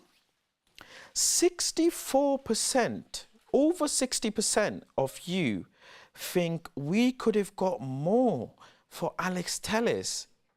Alex Telles is what, 29, 30 years old? Going to Al Nassr, do you think we could have got, how do you think we could have got him for more? He's got a long range shot. I remember him a couple of seasons ago when he had that great long range shot in Old Trafford, but no, I don't know. Someone said, you think 4 mil is just right. What are you smoking, Faz? I'll be honest, I don't know how you could have, I don't know how you could have got more for Alex Telles. He's not that great of a player. Looking at Reguilón compared to Alex Telles, sure, I get it. And Reguilón is valued at around 7 million or something like that. But nah, I think it was about time we cash in on him. And yeah, but you know what? It depresses me. If I do start explaining and going into the depth of how we could have got more for some of these players, I really start feeling sad.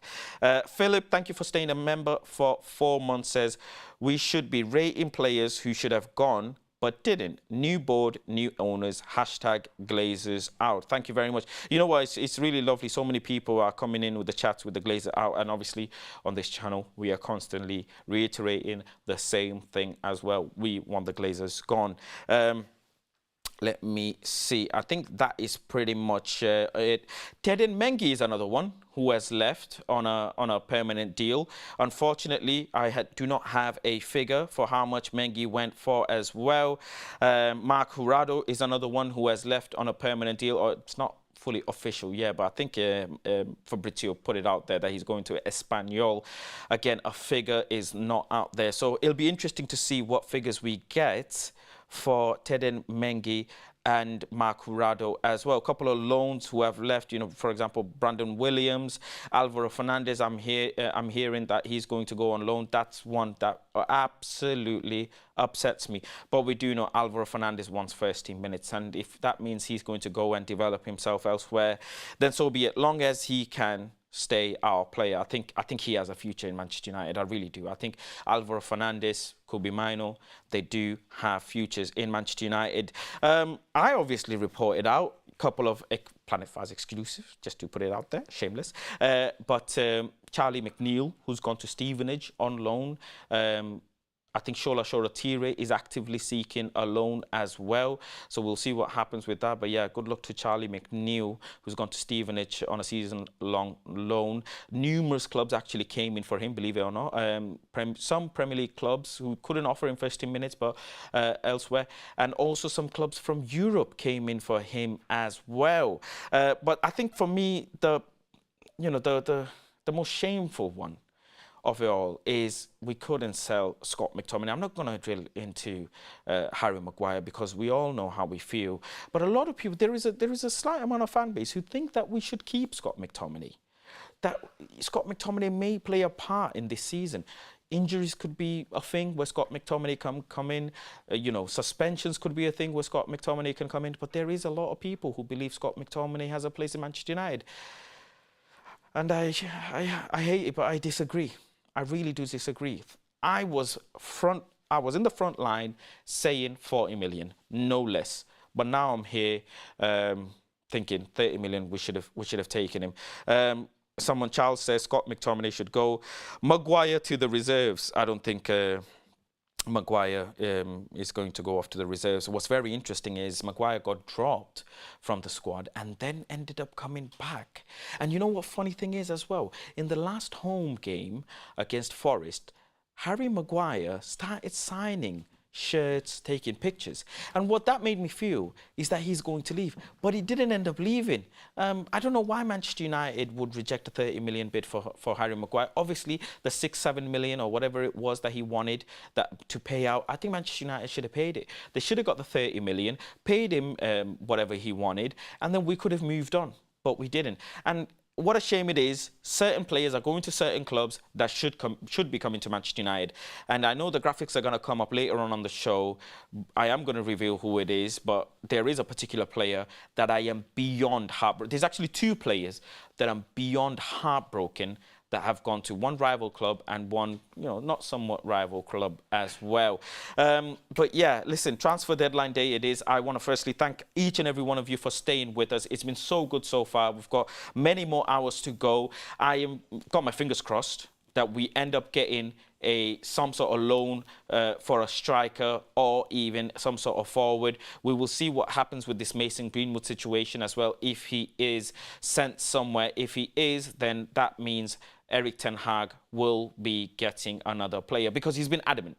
He's been adamant. You saw the reports that any players that leave Manchester United need to be replaced with another player. He also demanded a forward as well. Don't forget the reports. And the poll, in an ideal situation, I like how the admins worded it. In an ideal situation, Scott McTominay would stay at United or leave. And, everybody's 17% of the people think he should stay, but then a huge amount, 83%, think he should leave. So I did tell you, there is a small percentage of the fan base who think Scott McTominay should stay in Manchester United. The Mickford partnership never worked. It never worked. And maybe Scott McTominay might be better off being next to Casemiro and Amrabat. We'll have to find out. But let's welcome back Beth. Thank you very much, Beth, for coming back. Well, I thought about going home, but I thought, you know what? You thought about going home? You thought about leaving me? You're joking. I would never leave this deadline day stream. Yeah. I'm having a blast. I'm actually having a blast as well. I'm having an absolute blast. The comments are amazing. The interactive chats are so good. And had a quick little break, had a bit of water, you know, just checked what Are you refreshed? Checked what was going on, brushed my hair through, got a minute, took a breath. Your hair looks lovely. Thank you very much for that. What about mine? Yours is amazing. Why did as you? Always. Thank you. Yeah. I paused because I then started remembering the chats about It's Manchester United. I blame Manchester United. I'm joking. No. Maybe if we got Harry Kane, my hairline would have come forward. Faz, you look amazing. Thank as you very always. much. But no, I'm back. I'm absolutely loving this deadline day stream. It's going smoothly. And do you know what? The time has already come around, Faz, to bring in another special guest. I'm excited. Who is it? It is from our United Stand Spaces. I'm long awaited to see his face as well. It is DZ. DZ, welcome. Hey guys, thanks for having me. Pumped to be here. I'm so excited to have you here after all of the times we've spoken on the space.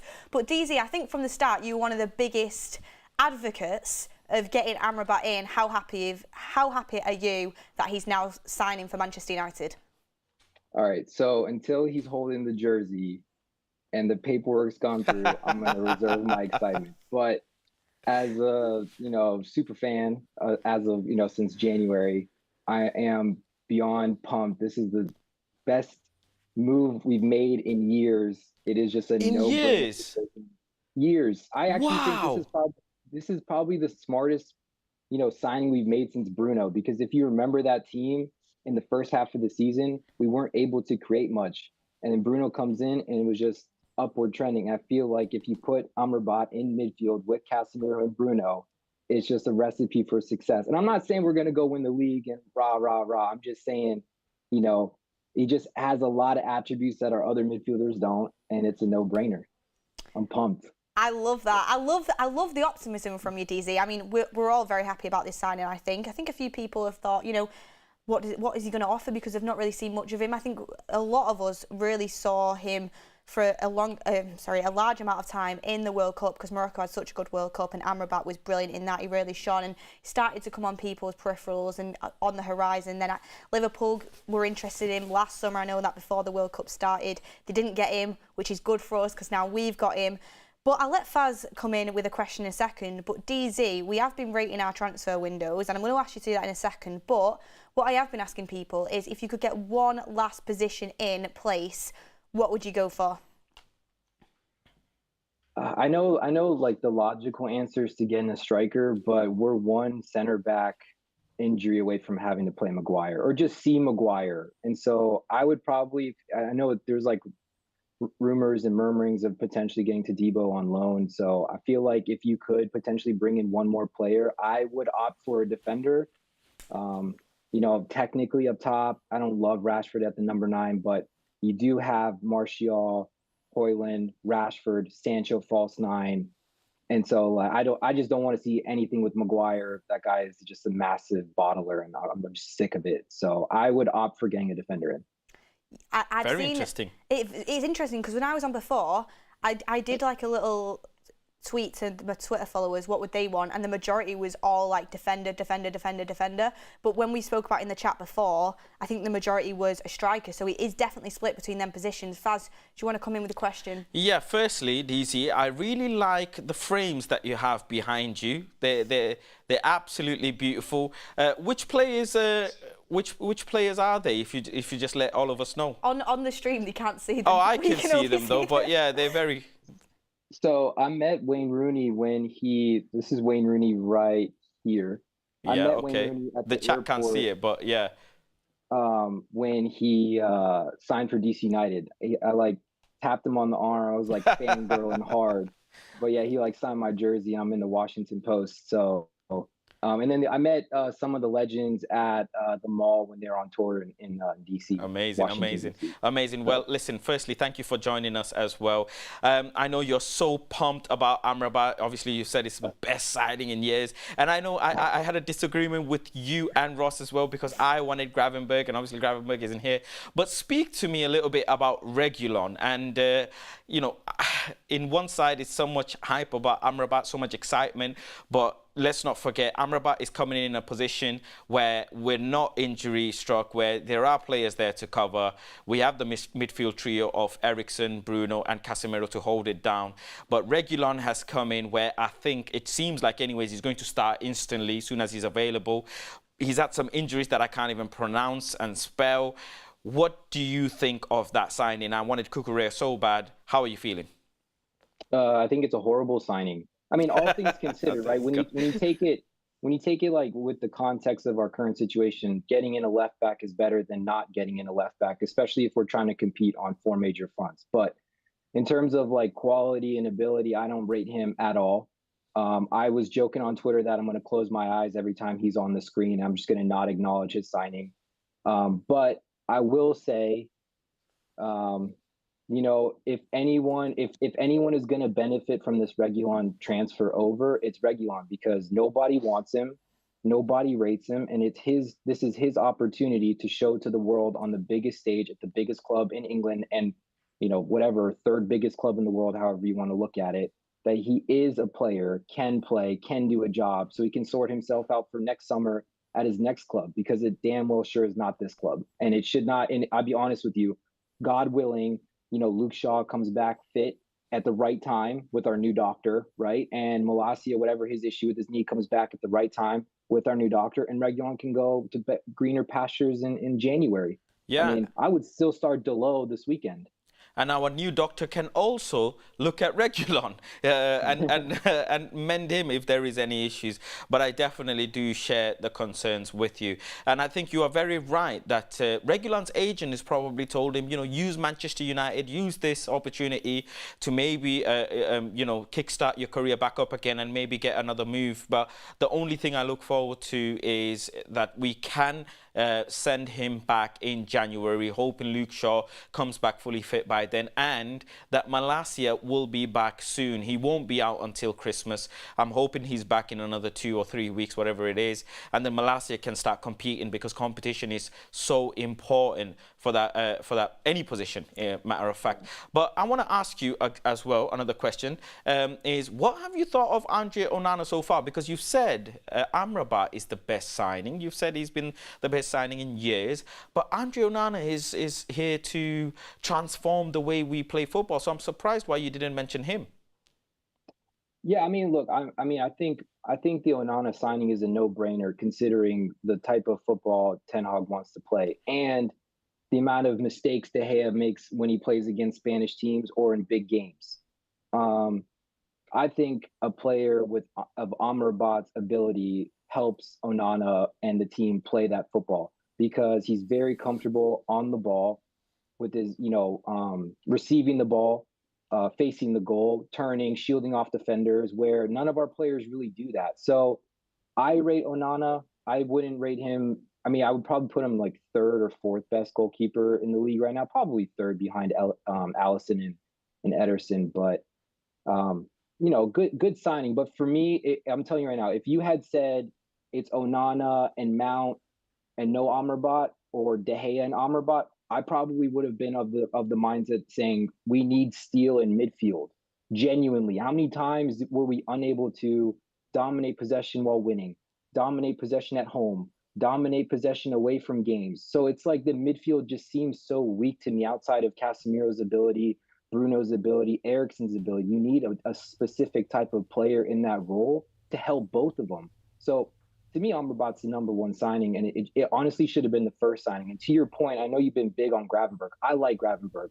It's going to kill me when you could have signed Gravenberg and Amrabat for the money we paid for Mason Mount. And I'm not writing Mason Mount after 3 games, Beth. I'm not doing it. But, like, you're telling me I don't know who's better right now for United, if it's Gravenberg or Mason Mount, or who will be better in 5 years if it's Mount or Gravenberg. But, you know, for the amount of money we paid for Mount, we could have easily had signed both players. We're talking about loan deals at the end of the window. And from what I understand, this Amrabat deal isn't even 100% we have to buy him. Those words have not been put out there. Just it keeps saying buy option, not mandatory option. So, you know, that's just my obligation to buy. So yeah, I don't think it is an obligation. I think it's a buy option. But I think Man United will buy him as long as he's not, you know, terrible, which I've watched Amrabat. He's not going to be, I can say that right now. He's going to be a very good player for us. I think he's going to be working his way into that team, especially for them away games. It would have been brilliant to have him against Arsenal. With DZ, I've got a couple questions I want to ask you, but first of all, where is it you're actually joining us from in America right now? I'm interested. I live in Virginia, so like I live like 20 minutes outside of Washington, D.C. Interesting stuff. And you know, the best thing is, if you're watching this and maybe one day you want to feature on the Call-In Show, make sure to follow United Stand on Twitter. Maybe you can come up on the spaces and speak to us. And maybe one day we can get the here we go for you to join on our show. So yeah. Exactly, Vaz. Exactly. But I saved these for DZ because I know DZ has very strong opinions. So I wanted to ask him. So I've got a few would you rather questions, DZ, that I'm going to ask you. And just give me like a one-word answer. If you want to do the quick can explanation, I get involved as well? That's fine. Faz, you can get involved if you want. He's going to feel left out. And the chat as well. Make sure you get involved in this. So first one is, would you rather sell Maguire or McTominay? Maguire, 100%. Same? Maguire, yeah. Same with me on Maguire, and I think the chat would say that as well. The next one, would you rather keep Bruno or keep Rashford? Bruno. Keep Bruno or Rashford? I'm so sorry, Beth. Yeah. What would you do? I would... Now you don't want to be involved in the game, do you? I don't want to be involved in this game. I would keep Rashford. I would keep Bruno. I know, I'm so sorry. I did that as a purpose one because I know it's hard because they are, I mean, Ricky would be like sell both, but they are like the two players that have a lot of output for us. Majority of the chat are saying keep Bruno, so that's interesting. Next one is sell Sancho or sell Anthony? Sell Sancho. Quick. Sancho. Yeah, mine would be Sancho too on that one. The next one would be keep Dallo or keep Wan-Bissaka? Ouch. Wan-Bissaka. I would go Dallo. Of course, Diogo Dallo. I can't turn on him. You know what though? Wan-Bissaka, I mean, if our defense can get better than Dallo, but Wan-Bissaka does a lot for us right now. And he was spectacular last weekend. I mean, he was my man of the match, but he was incredible. This is the thing. I honestly, last year I would have said Dallo in a heartbeat. Right now, it's so tough for me to say Dallo because Wan-Bissaka has been so good. I'm not taking anything away from him. It's just I do think Dallo overall is a better footballer and he's more versatile. Yeah. But you know, if Wan-Bissaka keeps going like this, then luckily we don't actually have to pick. It's just a bit of fun. But it's definitely something that is something to be considered. Okay, and then the final one I'm going to ask you. People would think this is, you know, a straightforward one, but I think it's actually quite interesting when you take into account all factors, is would you rather keep Lindelof or keep Varane? Oh, I'd keep Lindelof. Faz? You first. I would keep Lindelof. Oh, vindicated. Lindelof. To all the people that told me about Varane, well, here I am. And Iceman is going to save us this season. But by the way, I think Varane is excellent. I think on form, he's probably, like, when he's playing at his highest level, he's probably our best centre-back, Martinez as well. But I think they are. He's brilliant. It's just the injuries that put me off. That's the only absolutely thing. No doubt about Varane's class. So, yeah. Yeah, and now a quick one to bring in, actually, is the German window is officially closed, which is interesting, which means we can't. Does that mean we can't buy anyone from Germany now? Or they can't bring anyone in, so it's they can't bring anyone in, so it's very unlikely that they'd let anybody go in that instance. Super chat in from Murray Waymar. I live in Fairfax, right near this guy, lol. Maybe I'll catch you at Solace DC for the Arsenal game. Do you know what he's talking about, DC? I couldn't really catch it, but hey, locals, we out here. Yes. And it is that German teams can't buy players anymore, but they can still sell. Interesting one on that one is the majority of the chat was very split, but I think it just went with Lindelof, which is interesting. But that was my little Would You Rather segment. Did you like it? Yes, again, a fantastic game. Thank you very much. Thank you very much for that. But DZ, last question to bring into you is, how would you rate this window out of 10? It's been a big things just throughout this stream so far, so give us your ranking. Have a think. Don't get carried away by Amrabat. Yeah, no, I'm not. I mean, I was listening to Jamie Jackson give it a 2.5. I think half points are just cop outs, right? Because I'd probably give it a 3 if I'm being honest. I don't love the Mason Mount signing. I was really excited about it earlier because Usually when I don't like a player, they end up doing a good job for United, and the guys I'm really excited about end up doing nothing. But I think if we can get Amrabat over the line, I'd probably still keep it at 3. He should have been the first signing, and, you know, I don't know. I would just give it a 3. It's just, you know, I feel like I'm in a loveless relationship with United. I'm giving everything every week, and I'm getting nothing back from them. So, no point in you know, praising them. They should have. This is their job. They should have done this first week of June. It's the same story. It is what it is. Oh God, it's the same story every single year. It feels like with Manchester United and these transfer windows, but.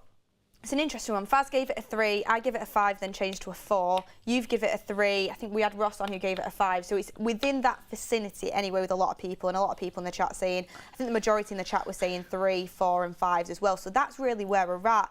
And then, do you know what an interesting last question is? Oh, so this is very interesting news. This is very interesting news, everyone. Coming to you now. DZ, we'll get your reaction as well. Quick one coming out. Breaking news. The Palhinha deal with Bayern Munich has collapsed, which means there is potential that the Gravenberch deal with Liverpool could also collapse. I mean, Faz, I'll come to you first. Oh, this is just absolute. I have never felt this good on deadline day in my life. This is, well, Wayne Rooney, other than that, this is this is music to my ears. To see Liverpool fans have a meltdown. Oh, this is better than Nando's. This is better than Krispy Kreme donuts. This is better than all the things I love. Please, if you know what, I would like to raise a toast and cheers to Liverpool fan tears, hoping that the Gravenberch deal collapses and hoping that Ryan Gravenberch could become a Manchester United player in the future. Oh, yes, I'll drink to that. Wow, and do you know what? Because the German window is officially closed as well, they can't go and get anyone. Because the Palhinha deal's collapsed, Bayern Munich cannot go and get anyone. So if they let Gravenberch leave to go to Liverpool, by the way, I do still think that deal happens, unfortunately, because he is only a squad depth player. But, wow, this is going to be an interesting one. Also, 6 hours remain. Can we get the Amrabat deal over the line? The documents haven't been signed yet. The medicals happened, and I think he's on his flight now, on his way here. But can we get it over the line? He's not over the dotted line yet. We've got to remember that. But DZ, I was just about to ask you, in the Premier League, what do you think the signing of the season so far has been? But also a little bit of thoughts on that Palhinha deal collapsing. If anyone's just tuning in, the Palhinha deal from Fulham to Bayern Munich has collapsed, which puts the Gravenberch deal to Liverpool in jeopardy. A little bit of suspense on deadline day, but DZ, give us your thoughts. Yeah, I mean, the signing of the season is tough because there's so many, and I'm on the spot. But I will speak on the Palhinha deal. I mean, I blame nobody but Bayern. I saw like a 40 million euro bid yesterday, which is outrageous because Fulham's been very transparent that they want close to 80. So I think it's good because we have to play Bayern. Like, we don't want them getting any better. And anytime Liverpool can, you know, get publicly embarrassed, I'm here for it. But yeah, signing of the season. Tell you what, if Salah goes to Saudi Arabia, that's my signing of the season. It'll be interesting to see what happens. But look, DZ, thank you for coming on. Really appreciate you coming on the channel, debuting video. We love you on the spaces, and thanks for giving your thoughts. And have a lovely rest of your day. Hopefully we get to see the Amrabat pictures coming in and you can be happy. But before DZ goes, he's claiming Amrabat is the best signing since Bruno. So have a little bit of that, but thanks, DZ, and have a lovely day. Thanks, guys. Thank you. But oh, wow. Deadline day. Deadline day, quickly. More on the Palhinha deal. João Palhinha completed 2 rounds of medical tests, took pictures in the Bayern shirt. Wow. But currently, the deal is collapsing, and I think that's because the transfer window is closed. Do we know if he's in Germany? He must have done. He's took pictures in the Bayern shirt. Yeah, sure, he must have been. He's done medicals, took pictures in a Bayern shirt. Deal is collapsing. Is it because the transfer window's closed and he didn't get it done in time, potentially? We need more info. We need more information. Beth, give Fabrizio a call if you want, but... don't know if he'll be picking up the phone to me right now. He's super busy. I thought he picks up your call on the first ring. I know he doesn't. Shut up, Faz. But This is amazing. This is great news. This is fantastic news, especially when we want to put rivals in the mud. There's a couple super chats I just want to quickly bring up. Risik with the super chat. Thank you very much. Says, hi guys, hope you're well. I am well, thank you. Beth is doing fantastic here as well. Another incompetent transfer window by our owners. Transfer out of 10, half out of 10. Who should go? Half the bloody team. Risik is absolutely not having it. And also, member for 10 months, Andrew, thank you very much, says, Ed Woodward working for Fulham. Fulham's borrowed Ed Woodward's fax machine. That's how it's gone. Fulham said, Woodward, we need your fax machine now. Apparently, Fulham didn't give the final green light because they hadn't found a replacement. Marco Silva, I'm telling you, he is the man. He's the man. That's brilliant for Fulham, by the way, because yes. Palhinha is top quality. Yeah. I don't know why Liverpool, in their right minds, they were looking to spend 110 million on Caicedo. Caicedo's a great player, but when that deal collapsed, I don't know why in their right minds they didn't go and spend 80 million and get Palhinha, because that would have transformed Liverpool's midfield. I think they are silly for missing that deal. He's brilliant. Yeah, and what's going to be interesting is what Liverpool do in the market now, because they clearly were willing to spend 45 or upwards of 50 million in that position. Liverpool are going to be absolutely desperate now, trying to find a player who can play the number 8 or the 6. So it's going to be very, very, very interesting. I'm glad actually that we got the Amrabat deal done. I know it's not, pictures taken or anything yet, but we will see what happens. And also we've got a little bit more news. Mohamed Salah to Al Ittihad, potential 200 million Great British pounds. Oh my goodness. Deadline day. It's all. I told you some bombshell is about to land. Bombshell 1 and bombshell 2. Mohamed Salah, I think he should leave. 200 million pounds for Liverpool is absolutely non-negotiable. Now that this Gravenberch deal is looking like it's going to collapse, I think Liverpool should take this. Well, I don't think anything about Liverpool, but if you ask me from a non-biased perspective or from a non-Liverpool hating fan perspective, they should take this. I think it wouldn't make sense if they don't. And you know what the exciting thing is about this? We have Ben Jacobs coming on. Yes. 20 past 5. And I know he's very good on this sort of thing. We'll get to ask him all about it. But £200 million rumoured bid from El Etihad for Mohamed Salah for Liverpool is an absolute game changer.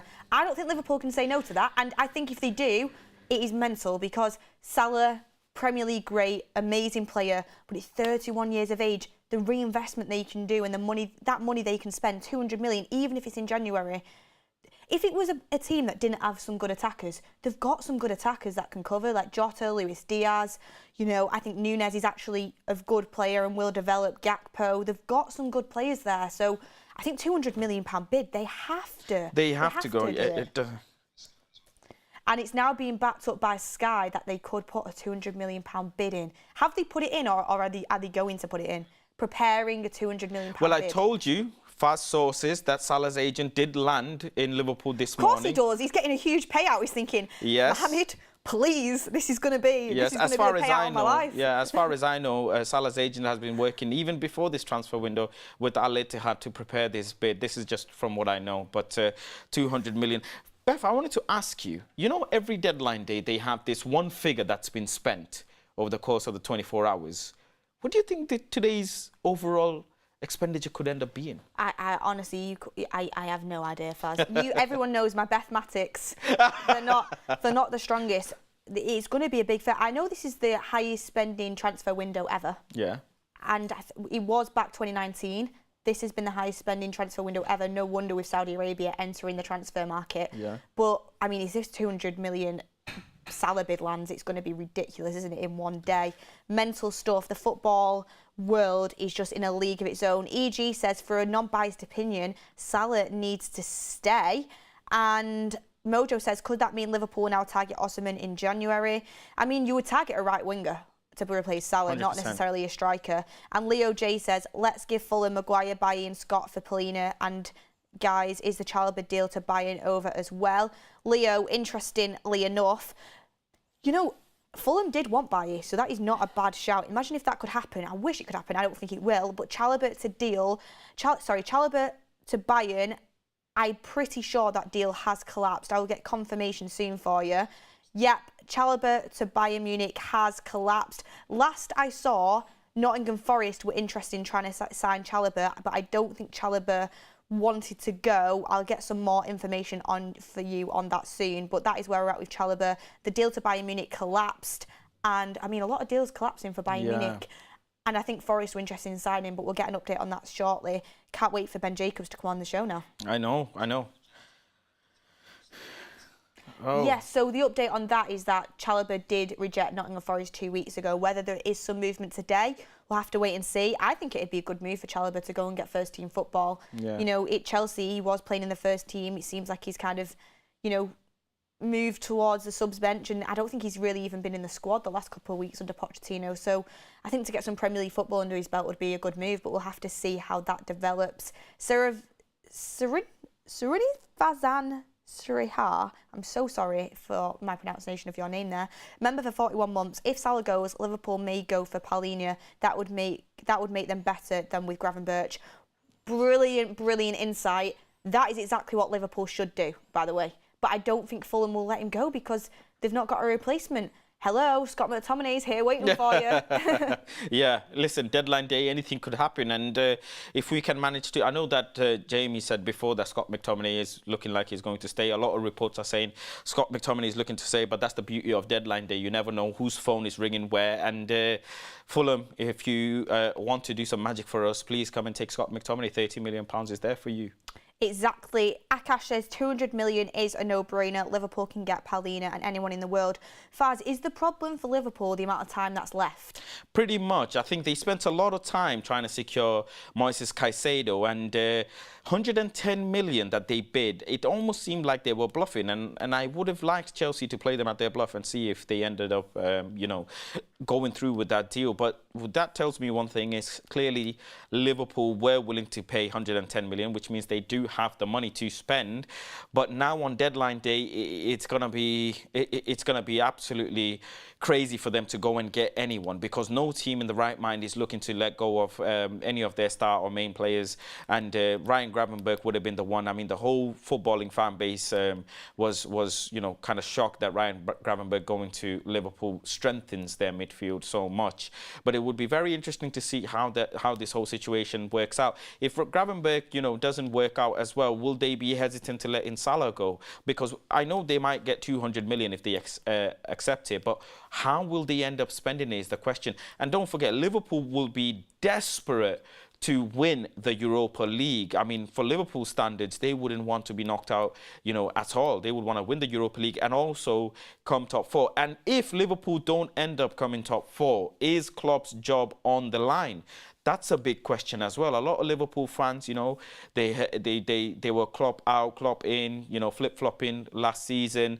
So it's going to be very interesting to see what happens. I think Calvin Phillips was another one as well, rumoured what's going to happen with that, but that didn't work out. João Felix is another one that was linked with them. So we'll work in.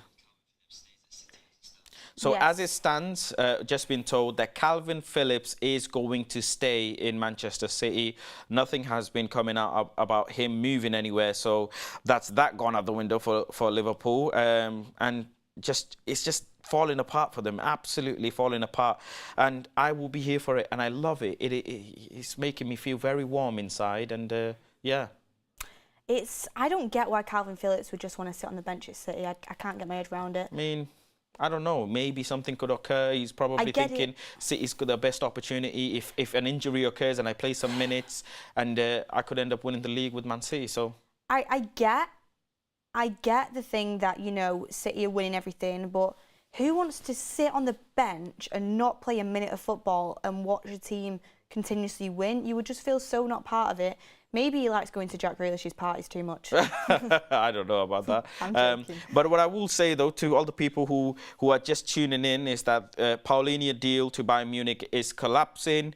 And also that means Ryan Gravenberch to Liverpool is collapsing as well. So it's all going off in this deadline day. Well, we've not got word that Gravenberch has collapsed. It just is a potential. Potential, we'll update sure. you on that. The Mo Salah £200 million bid is preparing to go in from El Etihad. That is going to be breaking news anytime imagine now. Fabrizio's phone? Would be ridiculous. Fabrizio's working overtime right now. The João Paulinho deal collapsing. Brennan Johnson to Spurs has happened today. Man United got the here we go for Amrabat, but we've not got the final official announcement yet. The documents haven't been signed. The clock is ticking. But Faz, before it's time for Ben Jacobs, I just want to kind of ask you, which was better, last transfer window or this transfer window? Oh, Beth, you've put me in a pickle here because you know how much I absolutely loved Anthony Martinez, Eriksen on a free, Malacia swoop deal, Casemiro.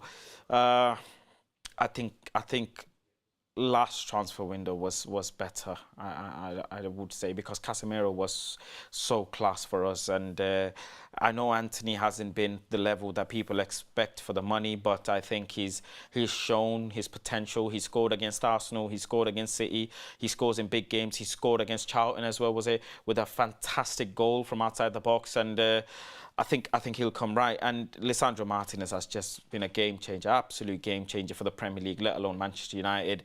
Malacia swoop deal. I'm hoping Malacia will become a fantastic left back for us in the future.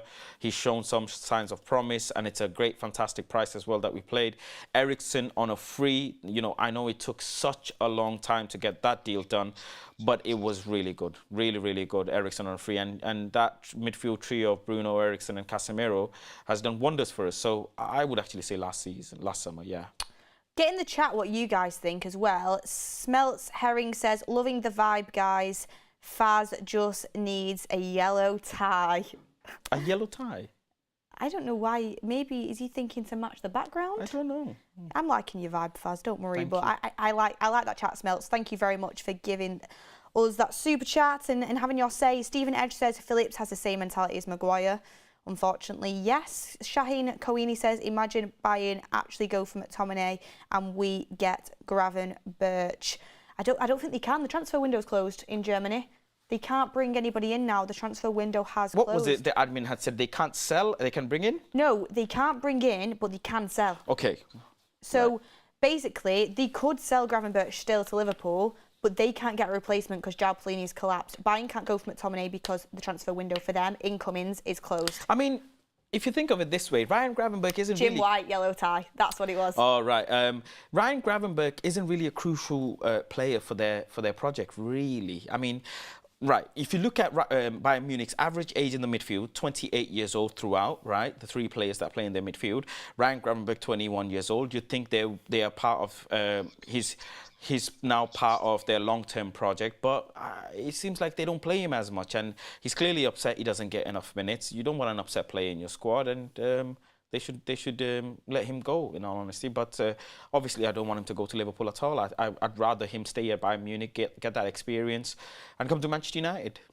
Yes, that is true. I'm just hearing in my ear that the Bella Kotchap deal is off as well. Oh my goodness. So, wow, some deals are collapsing. Ethan Sutton says, Amrabat done deal yet, Brennan Johnson to Spurs yet. Neither have got the official announcements yet, as we know, but they've both had the here we go by Fabrizio, which you would assume that is a done deal, but I'm pretty sure he gave the here we go on Paulina, didn't he? Yeah. And then it collapsed. I would have to go back and check on that one. I'm not 100% sure, but we're hoping that, well, I don't care about Brendan Johnson going to Spurs. I mean, good luck to him. But Amrabat to Manchester United seems like it is going to go ahead. We just need the official, and time is obviously ticking. Remember, we're live until 7, and then Mark's going to take over then right up until deadline day. So hopefully we'll get the official at some point within that. Oh, so, okay.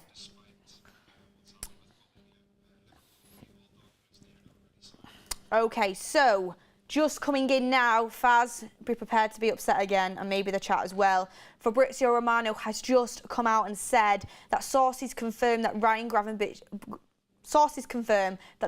Gravenberch deal should be fine. No! Despite the incredible turnaround with João Paulinho, Liverpool believe all documents needed are already signed. They had the fax machine working. They had it working. So I think if it was up to Bayern, they would pull this deal. But I think what from Romano's sources, and he is usually right, that Liverpool believe all the necessary documents have already been signed and Ryan Gravenberch will be a Liverpool player. So unfortunately that didn't collapse. They've made a good signing, you can't deny it. So Gravenberch to Liverpool is still very much on. Thank you to Romano for incredible reporting. No, thank you for the incredible report. No. Well, as a report, it is a very good report to do it that quick. But as United fans, we are obviously upset about this because we wanted Liverpool to be in the mud. I feel dizzy. This is what deadline does. It's all starting to heat up, people. Yeah, it's really heating up now. I really pray to the higher ups that something happens, something miraculous happens, and Ryan Gravenberch doesn't end up in Liverpool and Salah ends up leaving. I don't really care about Liverpool, but did I jinx it? Maybe, but if it turns out, if it turns out something was going to happen to harm their squad in a way that, I'm not talking injuries, but in a way that a deal collapses, obviously you would prefer that. But it is what it is. They've got Ryan Gravenberch. It looks like that is going to happen, but bringing the news to you as it comes out. But as I was speaking, about our transfer windows this summer compared to last, this is an interesting question for everyone in the chat. Who's had a better window, Liverpool or United? Ooh, ouch. Endo. I think United have had a better window than Liverpool. Reguilón, Johnny Evans, but then Amrabat and Onana and Mount and Rasmus. Yeah, it's so far it's been Manchester United. I think United have, purely for the fact that Liverpool have not got a top-class CDM, which was the position they were absolutely crying out for. I assume they did get good money for Henderson and Fabinho, which helps them. But realistically, to be fair, they have invested in the positions that they did need work into the midfield. They've obviously got McAllister in. Gravenberch is a good signing as well. But overall, when you look at it, Endo, for me, isn't really cutting it right now. We'll see how he develops, just from what I've seen so far, which is minimal. But they should have signed a top-class CDM. I know Endo is playing CDM. I get that, but I think they could have gone for someone better that is, or maybe at least added some depth into it. So they got Endo and somebody else. I think Liverpool would have been a game changer if they would have got Paulina. It's not a Liverpool channel, but I was just asking who do you think was better. So yeah. Yeah, I think it's still Manchester United, because you look at how the direction we're moving now with Amrabat, Rasmus Højlund and Onana, those three signings. I know Mason Mount is here as well, but I think still it would be Manchester United who's had the better window. Liverpool, they let some players go and they made some really good money with the players they let go. But what was funny is how they made that Endo deal. That was, it came out of absolutely nowhere.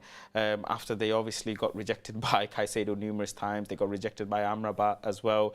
They've been getting rejected left, right, and centre. They were trying to get maybe João Felix as well. So, yeah, Manchester United by a mile. Breaking news. Johnny Evans' announcement is imminent. Johnny Evans to Manchester United, 1-year deal. Announcement is imminent, everyone. Get excited. It's the deadline day deal of the summer. Johnny Evans to Manchester United on a 1-year deal. Get off your seats. You know what? I'm going to be excited about one thing. Because the last time Johnny Evans was in our starting lineup against Arsenal, we beat Arsenal 8-2.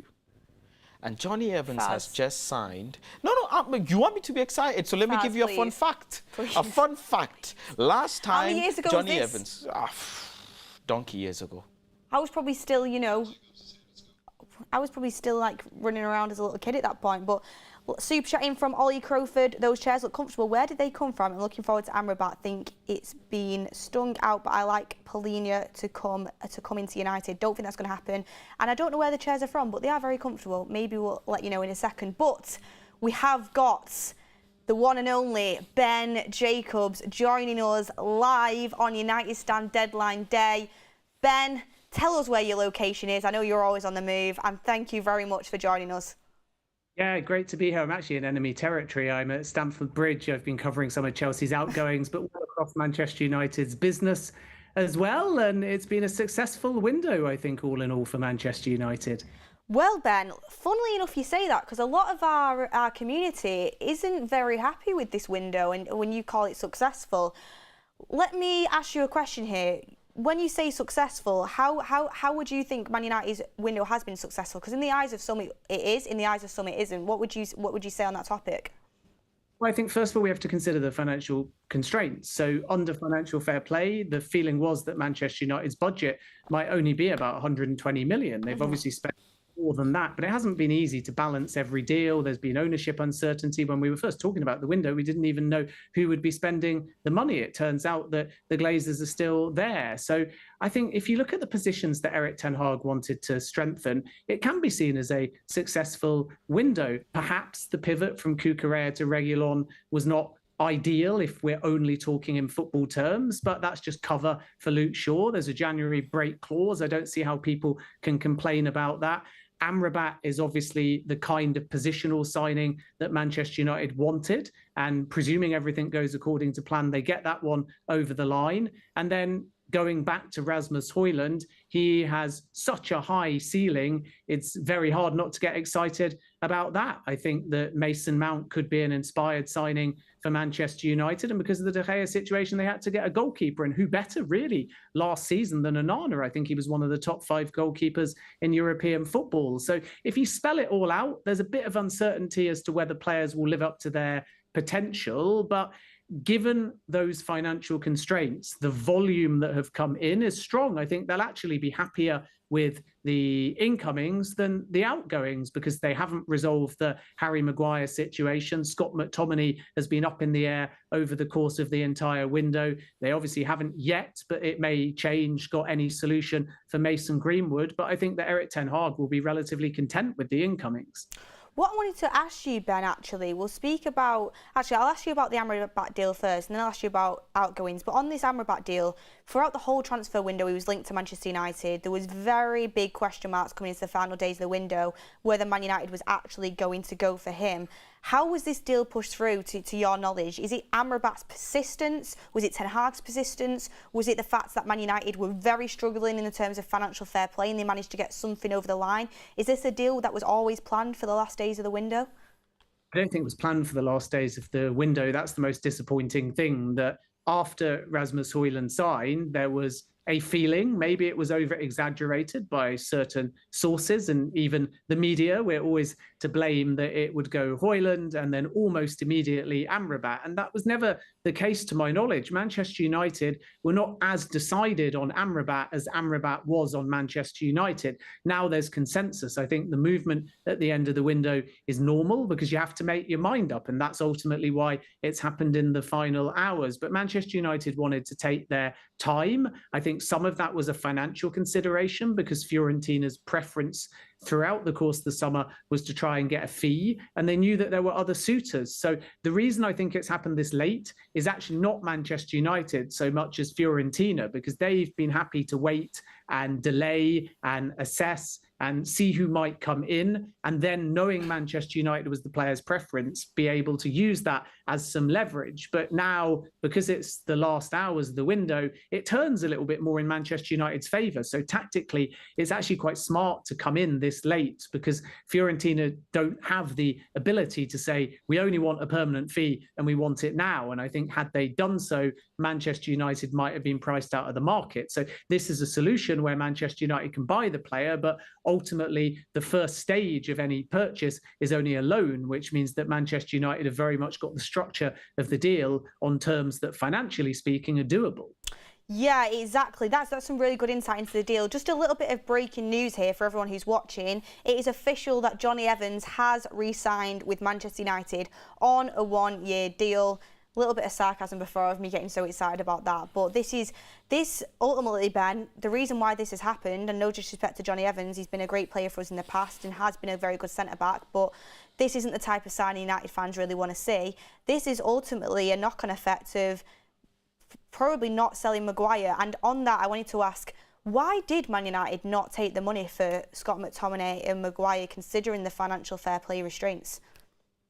Well, I think, first of all, some of these loan deals, even though the cover for Luke Shaw was not part of their original plan, means that the outlay hasn't been as high in terms of the next windows, so they can balance, as far as purely financial purposes are concerned, the lower cost of going loan first, for example, and that gives themselves a little bit more leeway, which is why I say that the structure of Amrabat is excellent as far as Manchester United are concerned, even though the actual loan fee when a loan may seem relatively high. With Maguire and McTominay, there was definitely a consensus throughout the window that Manchester United would need that money, especially off the back of paying a higher fee than expected for Rasmus Højlund. But ultimately, Manchester United are quite calm about their financial situation, which, even though I don't want to bring it up on transfer deadline day, comes back to the takeover aspect in all of this. The Glazers' argument is that the club's going to earn more and more and more because Saudi's a player now. There'll be business opportunities there. There's an expanded Club World Cup. So I think the Glazers are a bit more relaxed about the finances because they just think that more and more money is coming in. And that might mean that they're able to push back as far as selling in terms of bringing in money when they don't think on the recruitment side the fee is right. And certainly with the case of McTominay, it's going to take a bit more. And now it looks like, by all accounts, he's staying at the club. But the clubs that have looked at McTominay have not wanted to pay the asking price. Maguire, I think, is a little bit more of a difficult situation because West Ham tried lots of different ways. There was a permanent sale and a loan exploration, and there was also Maguire and Manchester United having to sort things out between themselves. So that's not only on Manchester United, that's on Maguire and it's on West Ham United why it didn't happen, I think, in equal measure. But Manchester United are ultimately saying with both of those deals, unless you come to us simply and want a permanent transfer and pay the asking price, then we're going to push back. And that perhaps tells you that Manchester United have got a little bit more financial leeway than was first painted at the very beginning of the window. Exactly. That is very interesting when you think about the breakdown of the deals. I'm still in the camp where I firmly remain that Man United made a mistake by not taking that money. But then again, like you said, not many clubs were in for Harry Maguire, and it was a very difficult situation with his wages. And all of them factors that come into it, we do want to ask you about the deal going on right now, potentially for Mo Salah. But Faz, I'll bring you in. Do you want to ask about that? Yeah, Ben, what do you think is the situation with Mo Salah going to Al Ittihad? At the moment, Liverpool have rejected a colossal amount of £150 million. I know it's deadline day, and it seems like, as reported, that Ryan Gravenberch is going to get done for them, so they might be in a slightly better situation now. But reports are also coming out that Al Ittihad are preparing a huge £200 million to buy Mohamed Salah. It's going to be the question how Liverpool spend it. Do you see Liverpool being active in the window in terms of letting Salah go and bringing in the player in that position? Well, Liverpool have run out of time, I think it's fair to say. I know we've got hours left in the window, but I would be absolutely staggered if Liverpool could, one, agree to a Salah sale now, and then two, find a worthy replacement all in the next few hours. I think Liverpool think that their business as far as incomings is done. And as a result, if they sell Salah, it's because, one, money talks, and two, they've decided in likelihood to look for a replacement either in January or even at the end of the season. And this is basically why Liverpool's stance is not for sale, because how do you replace Salah? Number one, he's pretty much irreplaceable. But even if there was a replacement, can you get that replacement and right now? And if not, you're weakened until January. So the situation with Al Ittihad is that they're pushing and will continue to push, and have had some encouragement away from Liverpool that they should keep trying, which tells you that Mo Salah is open in some respects to the move. But Salah hasn't yet gone to Liverpool and said he wants out. Salah's not forcing it publicly or with Liverpool, but privately in conversations with Al Ittihad, he's saying, keep trying, let's see what happens. And if the likely scenario happens, then no money is going to facilitate a Salah sale in the final few hours. But remember, if we accept Liverpool cannot find a replacement now, then the Salah saga can continue into September. The urgency was last night to give Liverpool the opportunity to have a day, if they accepted, to look for a replacement. But if this window shuts, or we just accept in the final hours Liverpool won't find a replacement, then the Saudi top flight window closes on September the 7th. So Al Ittihad could choose to come back in tonight. I think that's very possible. But they might come in tomorrow or the next day. There's still a little bit of time, and see whether money talks. So my understanding is that the first offer rejected was 150 million. 100 as far as guaranteed, 50 in add-ons. The second package is 175 million. And it may be that the structure of guaranteed and add-ons is more weighted to the guaranteed part. So I'm told we may see something close to 140 million guaranteed, with the rest of that package being in add-ons. And then, as you correctly say, if that fails, they are prepared to go as high as £200 million. So this is going to be a real test of Liverpool's resolve, but we should point out that the official club stance is still, at the moment we're recording this anyway, Mo Salah is not for sale. Very, very, very interesting stuff. And this Mo Salah story just keeps getting bigger and bigger and bigger. 175 million is Salah's one of the best players in the world, there's no doubt about that, but it's a mental amount of money that Liverpool could potentially reject. Ben, thank you for updating us with that story. Lastly, before we let you go, I just wanted to ask you, is there anyone that Erik ten Hag, any sort of position that Erik ten Hag might be trying to push for in the last hours of the window? Obviously, Amrabat isn't official yet. We assume it will be very, very soon. But is there any position that Erik ten Hag did want to kind of go for in these last hours of the transfer window? There was a lot of talk regarding a striker and maybe Mason Greenwood leaving to go to Lazio. So anything on that you can tell us about? Yeah, I think the Greenwood situation is obviously very difficult. And although Lazio and some other clubs have inquired, every time they become public, they see the feedback. And this is the challenge and why Manchester United would like to keep that as private as possible. The only saving grace, I suppose, in this scenario is that if the European window shuts, there's still options for Mason Greenwood extending into September. Saudi Arabia dealmakers have made it clear that their clubs are not interested. And I say their clubs because remember, those deals tend to come from the very top at the Ministry of Sport. So the challenge for Greenwood is that he can't just ask one Saudi club and the next Saudi club if he was interested in that move. It's almost a blanket decision, whereas with other leagues, it's a club-by-club basis. So Manchester United still feel that there'll be a solution, but at the moment, it's an optics thing where every time, as I say, a club comes into the public domain that might be looking at Greenwood, the backlash puts that club off proceeding at the moment. And I think that's going to make it very challenging, but let's see what the final few hours of the window brings.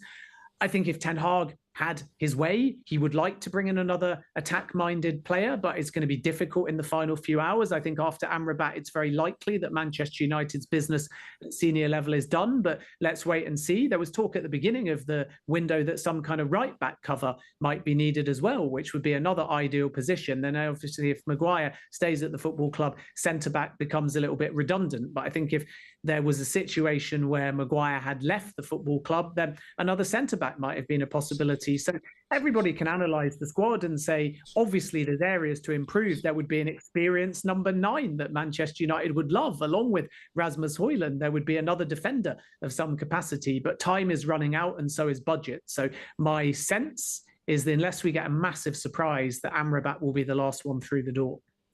Ben, really good update there. Thank you as always for making time, especially in the busiest day of the summer for all journalists, deadline day. Thank you for making time to speak to us and using this call-in. We've started doing this call-in onto YouTube and it's working out really well. So thank you, Ben, and enjoy the rest of your busy night. And thank you for joining us on the United Stand. You too. Thanks for having me. All the best, everyone. Thank you. Thank you. Thank you. Well, wow. there with some really good updates on Salah, the Mason Greenwood situation, explaining the Harry Maguire, Scott McTominay deal. You know, we got a little bit of stick for saying it was a good transfer window from the chat, understandable. But from an outsider looking in, a lot of people do think that you've got to remember Ben's a journalist, he's not a Man United fan. You know, he looks at this situation maybe the way that outsiders would look at it in. A lot of people think that, but some great updates there from Ben. It's really great to have him on the channel, as always. Very, very insightful and eloquent when he talks. Yeah, and you know what? It is important to monitor what other teams are doing as well, because at the end of the day, those are the teams you're going to be competing against in the Premier League. And their transfers would also determine how well their window's gone, and it would also determine how well we would match up against them when we do end up playing them. Not lucky, but unlucky for Liverpool. They're not even in the Champions League, but lucky lucky for us that we've had a better window than them. But it is important, and it's good to monitor other clubs sometimes. And with the Salah situation, it's the biggest deal of this summer, in essence. So yeah, we have to talk about it. Good for sure. To get that kind of exclusive news. Yeah, on but United I still do wonder who Manchester United are going to let go. I feel like there's another bombshell left, because we need to sell 2 midfielders or get rid of 2 to bring in Amrabat. So who is going to be the second one? I think McTominay is going to stay put. I think if anyone goes, it's Donny, but it wouldn't surprise me if he just ended up lingering, because Man United haven't managed to get this deal done. But at the same time, Donny van de Beek's agent should be getting in a move too. But we have got an exclusive coming in from Ryan at the United stand. We call him Ryan Romano at the moment, getting these exclusives for us. And it is that Manchester United currently has no intentions of acquiring a striker today. Even in the event of Mason Greenwood's departure from the club, the 21-year-old was never part of considerations after the decision was made. So I think, just backing up what Ben Jacobs said there, that he would be very surprised if we had any more additions after Amrabat. Ryan's just backed it up there with an exclusive that Man United currently have no intentions of acquiring a striker, even in the event of Mason Greenwood's departure. 21-year-old is never even part of considerations after decision was made. So obviously that Telegraph article said otherwise. We've now got the actual exclusive from our side, where we know that we're not looking at a striker today, and I do think that is confirmation, after just having Ben reporting the same thing on the show, that Amrabat will probably be the last signing of Man United summer. But there's still reason to stick around, because we've not had Amrabat land in the UK yet. We've not had the documents signed yet. And like you said, we need the pictures. You know, anything can happen. We've just seen the Polina deal collapse. We hope that it doesn't happen. It doesn't collapse, and I don't think it will. I think it will happen. But there's so much more to talk about. 6 hours of the window left, and go on. You know, like you said, we could have a bombshell leaving Donny van de Beek, even Scott McTominay, who we've told is going to stay, but still ones to watch. Also, just before you come in, Faz, we've got a bit of exciting news to bring to everyone. At 6 p.m, in 15 minutes' time, we will have an exclusive interview with Gus Poyet on the United stand. Gus Poyet is coming on the United stand, ex-Premier League manager, and he's just a great character to have, managed so many teams in England and across the world as well. So we'll have an exclusive interview with him. Get in the comments any questions you want us to ask. But Faz? Just quickly, João Polina deal is 100% off. Fabrizio reported that just a couple of minutes ago. No way to change the situation, despite medical and media duties done today.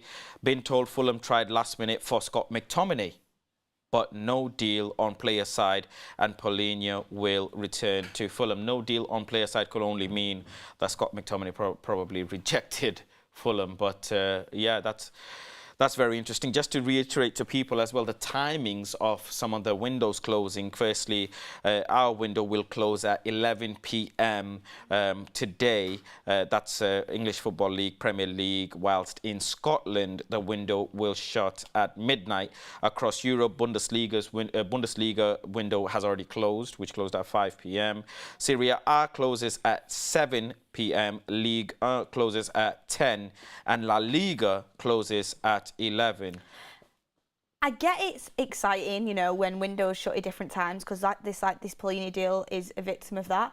But at the same time, I think, why don't they just all shut at the same time? It'd make it a lot easier, wouldn't it, for other clubs? Time zones, I guess. I suppose. Yeah, time zones. And with the Saudi Pro League, where a number of high-profile players have moved this summer, and possibly another high-profile player might move as well. The window will shut on 7th of December, so there's ample amount of time for lots of business there as well. So, yeah, lots going off at the moment. I had a quick fun fact for you, Go on. actually. Are you ready for this? I'm ready for it. So the big 6 clubs at the moment, the average age of players going out and the average age of players coming in. So Chelsea, the average age of players going out is 26 years old, and the average age of players coming into Chelsea is 21 years old. With Manchester City, the average age of players going out is 24 years old, and the average age of players coming in is 23. With Arsenal, the average age of players going out is 25. The average age of players coming in is also 25. And with Manchester United, average age of players going out is 26. Coming in is 26. I've got Spurs as well. The average age of players going out is 25. And the average age of players coming in is 23. Interesting stuff. Is there a point you want to make with that? Well, clearly, big teams are looking at younger players. Yes, that is true. That is true. And I do think you do have to build for the future. But also, when you're in a position like Man United, you want to get some experience and players ready for now. I think it's really important to have a mix of both. But I am in the boat where we do need to invest in younger players also. But I do think we have a good group of younger players. I really do. I think, obviously, you look at Sancho and think not performing at the level we want. Maybe the same with Anthony, but they're both still 22 years old. We've got Højlund in for 20 years old. We are building there. It's the midfield we really need to start to build at a younger age. And obviously the centre-backs as well. It would have been nice to get Todibo in to have that young centre-back coming forward. But we've got Kobe Mainoo coming through the youth setup, which is another one that could come into question. But I think United have got some good young players there. I don't think it's anything to necessarily worry about. But in the future windows, when Ten Hag's laid the foundations, then you might start to look at the younger players to bring in. But Carter Mezio says the market is heavily based on perception. Clubs can see the unrest in the fan base and incompetence in management and know we're desperate for success. Shameful. Interesting one there. And then we go into the other super chats I missed before. Emily Derry, best enthusiasm for Evans is killing us. Needs to tone it down. It was sarcasm, Emily. It was sarcasm. I'm sorry if it upset you. Lifestyle Tube. Actually, I'm not sorry because, you know, sarcasm is sarcasm. Lifestyle Tube says, Fabrizio, Paulina deal off due to McTominay rejecting Fulham. Check it. I mean, was it said that McTominay rejected Fulham? Was that put out there? Wow, interesting stuff. I think we heard that before, but, you know, just a reminder there, that's very, very interesting. I wonder why we didn't allow that deal to happen or McTominay didn't want to go. I think it's an interesting one. Emily says sarcastic super chat. We're on the same wavelength then, Emily. We're on the same wavelength. Thank you so much for your contribution there. And then, interestingly enough, Binder, Evans and Reguilón all available to play against Arsenal. Unfortunately, Amrabat won't be, which is the one out of everyone who you'd want. Yeah. And I'm not being funny. Binder's not going to play. Potentially Reguilón might, but I still think he goes with Dalot, and Evans won't play either. So, but that shows you, that's what puts a downer to the window, doesn't it? That some players that we need to be starting in against Arsenal, they're not here. And what's to say, Rasmus Højlund is ready as well. Again, a player that we brought in with dilly-dallied about, took absolutely ages. It was hotter than the sun for so long. You know, and eventually he came and we found out that he's got an injury issue. So this is why the window I rated it, 3 out of 10. It's because of the timings, the funds. It's a mixture of things. When you really drill down on things, it's a bit concerning at times. But yeah. Yeah, so the actual update is Fulham tried last minute for Scott McTominay, but no deal on player side. McTominay feeling like he's maybe could do better, but I think that would be a great move for him, honestly. I really do. I think if Paulina would have gone to Bayern, McTominay to Fulham would have been a great move. I think Marco Silva's building something there. I really like him as a manager. I think he maybe should have gone, but, fair enough. I don't... Despite the fact I think Maguire absolutely has to leave, and I don't want him near the first team, McTominay, even though I don't think he should be in the first team, I think he can offer something as a squad player. Chris Andromeda says, just curious, has Amrabat arrived to Manchester yet? And if not, any word on when he should be arriving? We're actually waiting for that information. So whenever we get it, we're going to bring it to you live. We've still got a little bit of time left. Obviously, window shuts. Is it 11 it shuts? Correct. I thought it shut at 12. Window shuts at 11, so got a bit of time, but as soon as that information comes through, we will bring it to you. 10 minutes time till we have Gus Poyet on. So Faz, what I wanted to do now in this little short 10-minute section, I've had loads to kind of bring into the show. It's just been bam, bam, bam, and I love it. We're loving it. Time has absolutely flown.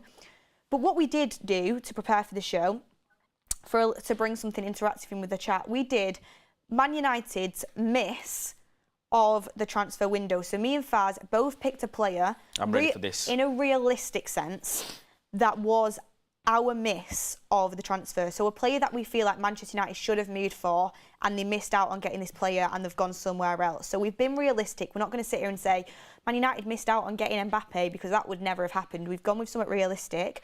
So Faz, I'll let you go first on yours. Please tell the chat who you went for. Yeah, obviously one of my players would have been, firstly, I want to give him credit and mention him, was Neymar, but it would have been unrealistic, so I didn't pick him before you guys. You did it first and then changed it. I did. The text is there. I did pick Neymar and then took him off, but I picked Mohamed Kudus because I think he is an absolutely fantastic player that we should have gone for, and we missed out on, you know, the thing is not many clubs were after him.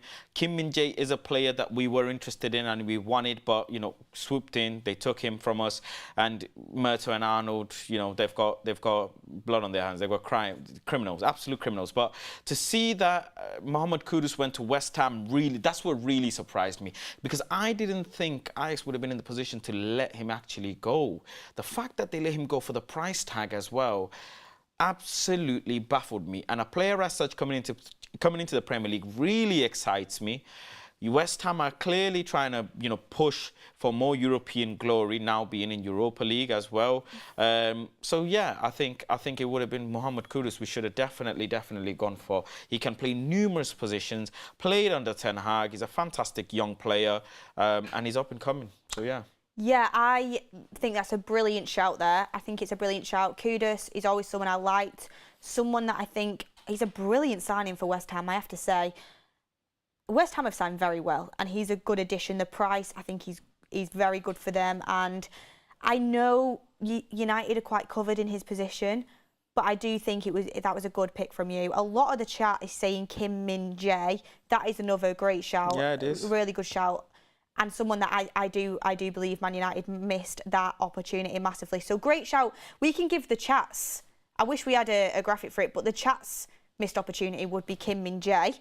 So that's an interesting one. A lot of people are saying Harry Kane. I don't feel like that deal was ever going to be able to happen because of Daniel Levy, to be honest. I think he was a stopper in that. So maybe not a missed opportunity in the sense that unless Man United spent all summer and paid a crazy amount, I don't think Kane would have ever this really is got off realistic. the ground. Yeah, we're trying to be realistic. But Brian H super chat for $2. Thank you very much. And then we also had a super chat in from Ethan Sutton. Honest opinion, make Scott a centre back. Interesting. I don't think he can be a top centre back. But Grace Sheridan says Maguire is staying. I'm so happy.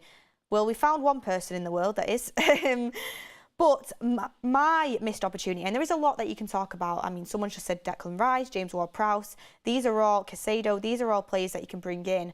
My missed opportunity is, and I think it might catch a few people off guard, it's Nicholas Jackson. I was actually very happy with your selection. The reason I went with Nicholas Jackson, when I was thinking about it, and I've thought this for a couple of weeks, but I've held it back a little bit. Nicholas Jackson, £32 million Chelsea paid for him as a release clause. And I'm not saying, you know, he would be the answer to all of our problems. Young, extremely quick, already looks like he's adapting to the Premier League, looks hungry for goals, looks like he can score goals. I think he scored one, but has been in numerous opportunities and creating stuff for his team and looking very scary in that Chelsea front line. £32 million, please tell me, when Man United have been desperate for striker depth for a year now. Since Ronaldo left, it's coming up to a year, and even then we were desperate for a bit of striker depth. So when we've been looking for striker depth for so long, how did we miss this opportunity from a release clause of 32 mil from Villarreal for a young striker that I think can add depth to this team? Him and Højlund would have been great players to have as options. Yeah, but you know, that's the thing. They didn't overpay. They triggered the release clause, and that was the situation with Kim Min-jae. Is Manchester United weren't willing to pay the release clause, but then the funny thing is they ended up paying unrealistic amount of money for Rasmus Højlund, and that's where Chelsea's window, has been so good. Is they were able to make such deals, and he had double-digit GAs last season. I think 4 assists, 12 goals. he's definitely promising. He's definitely promising. He's not the type of player that I would think to lead Chelsea's front line. But I still think they should have got someone else in as well. Yeah, they were in talks with Vlahovic as well to secure him. But they've got, don't forget, they've got Broja as well in the front line that they could be using. So again, young, they just constantly going for young players. It seems that Chelsea aren't bothered about, pushing for the title or anything as such. They're willing to take the risk with these young players and see what it works out in a few seasons. Yeah, the reason I actually went for it is simply the price. Like 32 mil for a striker nowadays is, especially of that age, 22 years old, is brilliant. But someone of that quality as well. And like I said, it wouldn't have been. I don't think it would have been right for us to just buy him and that's our only striker option. But to add depth to our team for 32 mil, I think it was a big missed opportunity. And again, you've got to kind of look at, was the scouts aware? Was it Erik ten Hag that didn't want him? It's an interesting one. Tied Upon says, does Ten Hag have both hands tied up by the Glazers? He's definitely got at least one tied up. But Erik ten Hag, I think, is still capable of doing good things. But I think that just shows how good he is. What he could be with new ownership is so much better, and the Glazers need to go 100%. It is difficult for any manager to work under that ownership. Dave Gwill says, we will 100% get Evan Ferguson next year, Beth. I mean, I would love that. I would absolutely love that. I think he's going to cost an arm and a leg, but it'll be interesting. Brian H. McSauce using the same playbook as Maguire and refusing to go, even after Erik ten Hag has made it clear he doesn't want him, and Faz said he's worth 40 million. And then Dean Corbett says, biggest miss was losing out on 60 mil for McTominay and Maguire. Shocking decision. And then last one here is, I think I've got them all. But guys, we are ready to bring in to our deadline day. We are ready to bring into our deadline day stream a very exciting guest, and we are absolutely buzzing that he's joining us here on the United Stand. It is Gus Poyet. Gus, thank you for joining us. Pleasure to be with you. Yes, thank you so much for coming into our deadline day live. The chat are absolutely ecstatic to have you here, and so are we. Starting off, obviously, as the Greece international manager, very aware of what's going on in the footballing world, have managed in the English leagues before, a lot of experience there. I wanted to ask you, as a manager, in deadline day, when players are pushing to move and when you're looking to get new players in, what is that like for a manager kind of going through the motions on deadline day? Well, to be honest, it's a nightmare. It's a nightmare. I remember one in Sunderland where the whole club stays until 11 o'clock or 12 o'clock. You need everyone in there because normally there is one deal that is going to be done in the last few minutes.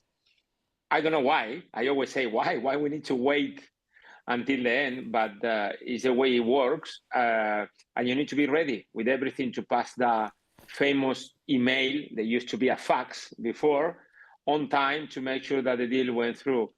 It's difficult as well because you think at certain times that it's over and it's never over. There is always a phone call. There is always someone coming or someone leaving. And it's a problem because remember that you need to have the balance, no? When a player is leaving, which normally plays, normally you're going to replace him with a similar but cheaper player, which you have to have in the camera, but it will come if the other one leaves. So it's all a little bit of a mess. And the best part is that you need to know who you're dealing with, the other side. If there are people that they're going to do it or they're going to push it to the end. Yeah, it's interesting to kind of get a manager's perspective on that. You've worked in numerous different clubs, a lot of English clubs as well. Sometimes, do you have, as the manager, do you have the final say, or can transfer teams go over your head on certain decisions? I would like to say yes, but no. You need to be realistic. You need to know that when you're in a club that to compensate the books, you need to sell certain players, especially if someone is doing well and is young and it's a big club coming. Like I said, you need to be prepared, to lose one of your key players. But it's tough. It's tough because also you're trying to bring players. For example, many times we talk about how difficult it used to be to bring players to Sunderland. for whatever reason, the living in the north, weather, family, possibility for staying up or not. So there is always, you need to look for an extra incentive to the player. You need to talk to the player. You need to be honest. You cannot promise things that you are not going to get, not being able to do it after. So it's all a process. And at the same time, there is people that when they, a London team calls, they want to leave for sure, and they push it, and they come to see you, and they put all kind of excuses that they need to leave. So there is plenty of meetings with the CEO, with the sport director, even the chairman. Sometimes he's there as well, which the final decision generally is a consent between everybody. Yeah, thank you for that insight. I'll let Faz come in and ask you about your opinion on some of Manchester United's maybe transfers this summer. But one thing that I did want to ask you is, obviously you've managed in different clubs all over Europe, but is there a difference, like managing in the English game in the Premier League? Is it a difference in your approach as a manager? Is there more pressure? Like, what was your experience when managing in England, especially obviously with your time at Sunderland and being in the Premier League as well? Without any doubt, is the most recognized league in the world. The recognition that you get when you manage a Premier League club, I never experienced that anywhere else. And I will explain to you how. I lost my first game with Sunderland. We went to Swansea. We got destroyed 4-0, 0-0 at halftime or 4-0 after. Then we were good enough to beat Newcastle in a derby, which was important for me. But the fourth or fifth game, we play against Man City. Man City that year won the league, okay? And somehow, I don't know how, we beat them 1-0. Okay? I remember that game. I remember it. Well, and because we play many games in a short period of time, I gave the players 2 days off, Sunday and Monday. And after being in Sunderland for 4 weeks, alone means without my family, I decided with my assistant, Tarico, to go south to London, okay? So after the game, we wait, we have a drink, blah, blah, blah, all the things. So when everybody left, maybe 6:30 or 7 p.m., we left the Stadium of Light towards London. My phone didn't stop ringing. I go home, and I have more than 70 WhatsApp from everywhere in the world. People from Hawaii watching the game, from China, from Australia. It's everywhere in the world, the Premier League. It's immense, it's tremendous. Whatever you do, good or bad, the repercussion of your work in the Premier League is tremendous. There is no other. Yeah, it's super, super intense. And we've seen that with, managers in the Premier League. Sometimes we do feel like decisions are made too quickly, especially in a negative way towards managers. I mean, an example, there's been so many examples of that, but I think a good example was when obviously, Steve Cooper was under pressure with Forest a little bit last year, and Forest gave him a new contract and kind of, put faith in him, and he ended up keeping them up. So that's like a really good example of recently. But managers have a very short span when they're not doing very well, and when they are doing very well, it can turn very quickly. So it is obviously a very hard job to be in. But thanks for giving us that insight. But Faz, do you want to ask a little bit about Man United and Yes, I do. Feelings? I do. Gustavo, firstly, thank you for joining us today. It's very nice to speak to you. Yes. As a Uruguayan yourself, we have a Uruguayan superstar in our team called Facundo Pelestri. Have you managed to watch him a little bit? And tell me, what do you think of him so far? Because Manchester United fans are absolutely over the moon about having him in the team and also trying to see him play first team minutes. And I'm always telling the fan base that, the manager has to make a very critical decision when it comes to young players. He has to protect the young players. Have you seen much of him, and what do you think? Well, first, yes, I know him very well. A proper winger. The kind of, when you're looking for a fast, wide player to make 1v1 situations and try to cross and assist the other players, he's like that, Pelistri. I think the situation with him, it was strange. He came to Manchester United very young. He went on loan, that loan to Spain in Alaves. Didn't work, the perfect way. When you loan a player, you want him to play as much as you can. And he didn't play a lot. In the beginning, he did. After, he didn't. So he came back, and he was always kind of a fringe player, staying or not staying in that group of 25 players. Now, the biggest problem for Pelistri is not the coach, it's not his ability, it's Anthony. The coach knows him well. He managed him before in Ajax, so there is a little bit of is ahead of him in the picking order. So he needs to fight for that place. He needs to convince the coach that he can give him more than the competition, and he needs to prove it. So when he gets 20 minutes that he's getting at the moment, 10, 15, 20, 25, he needs to make sure that he make an impact, you know?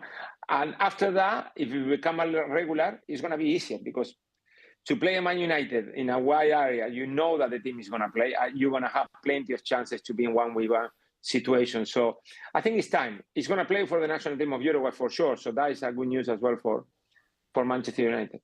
And Gustavo, what did you know, from a manager's perspective, what do you tell young players like Facundo who feel like that they're doing really well when they are being given the chance, but at times they're not possibly getting as many minutes as they believe that they should be getting? How do you manage that when it comes to young players? Well, I will tell you something very interesting. 10, 15 years ago, it was easier. Okay? I tell you why. Because now, society, this is not football players, it's us, all of us. We got everything now. You want now to eat wherever, you get the phone, bam, bam, bam, they come into your house. You want to call anyone in the world, bang, you got the phone. You want to check an information, everything is now. And the young players, they've been born practically in this new society, they want everything now. And sometimes things take a process, you know, it takes time, but not only because of you, like I said, because of the competition. I go back 100 examples, but even myself, I went to the national team of Uruguay the first time, and I didn't play 1 minute. I was there for a month. We played 3 games. I went back to Zaragoza, and I was like, okay, good experience, you know, being in there. And I waited 2 years to get back in the national team with a different coach, and he gave me the opportunity to play. So if you go down too quick, you know, mentally, and you give up, and you know, that kind of situation, you lost. I think the idea here is, you are at Manchester United. For example, the situation of Felice. You cannot make a complaint about that. You are in one of the biggest clubs in the world. You alternated. So now you are a little bit more important than last year and than the previous year. It's a matter of pushing it, keep pushing it, don't give up, get better on the ball, get better in decision making, get better in, you know, if you don't score too many goals, get close to the goal, because you know the Manchester United is going to have plenty of shots, and maybe you get a simple rebound, but that add to your qualities, and that will put the manager in a situation of saying, wow, maybe I need to play him a little bit longer, you know. So it's a matter of believing in yourself and not giving up. Thank you. I also want to ask you about Manchester United's transfer dealings. You know, we've brought in loads of players, you know, over the last 2 summers. Erik ten Hag has done a fantastic job last summer. He's obviously going to try and push for better this season. But coming into Champions League now and the quality of players that we have added, how do you think Manchester United's summer has gone so far? Bringing in the likes of Amrabat as of today, you know, we've had the here we go. We're waiting for the official. Mason Mount, who's won the Champions League, you know, bringing in Andre Onana as well, Champions League final. Do you think those attributes and those experience as well from Mason Mount's Champions League, Andre Onana's Champions League, do you think it will add loads of value to our squad now that we're in Champions League? Yeah, I would like to think so, yes. Now, I think it's a very nice question to ask the coach. I know sometimes you cannot say exactly the truth, because there is you know, difficulties in a club. You need to maintain certain things privately. But me, when I look at bring players like Manchester United did this year, I always look for characteristics. Okay, you know, I ask the club. I want, for example, now Reguilón. No, I want a left back, left-footed with plenty of you know, opportunity to go forward, to create chances, because I need him to go, and you know, we are Manchester United and we need to take risk. So you ask for a characteristic, you get the player, and there is a reason behind. Now, sometimes, because you need players, you sign a few more than what you really need, and the ones that they can be available at the moment. And then they become a problem, because then it becomes like too many good players in the certain areas. I make an example. I think Man United has to be in top form, but top, we're talking about the best Manchester United, to be able to play Mount and Fernandes in the middle of the park together. Interesting. You need to be top, okay? Because normally Bruno likes to play quite free and having the opportunity of going everywhere. And lately we've seen it, going in wide areas because it's difficult to play in that central one. So the balance of this Manchester United only with Casemiro is tough. I mean, the best Manchester United last season, when he went in that run of games, it was always either Fred or even McTominay next to him. And they had a big role to hold and leave Fernandes and the rest the possibility to go. Now, we saw the game last week or the week before with Casemiro, Mount, and Fernandes in the middle. Wow, I didn't enjoy it.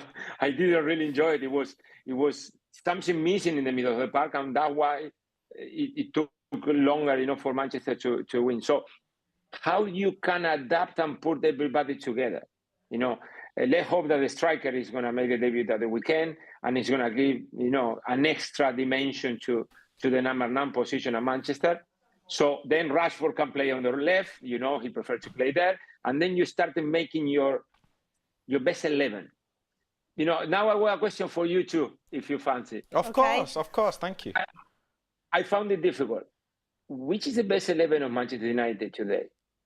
Oh, wow. Do you want to go first or do you want me? Yeah, and actually that's funny enough. It ties into a question that I wanted to ask you before the end of you asked me.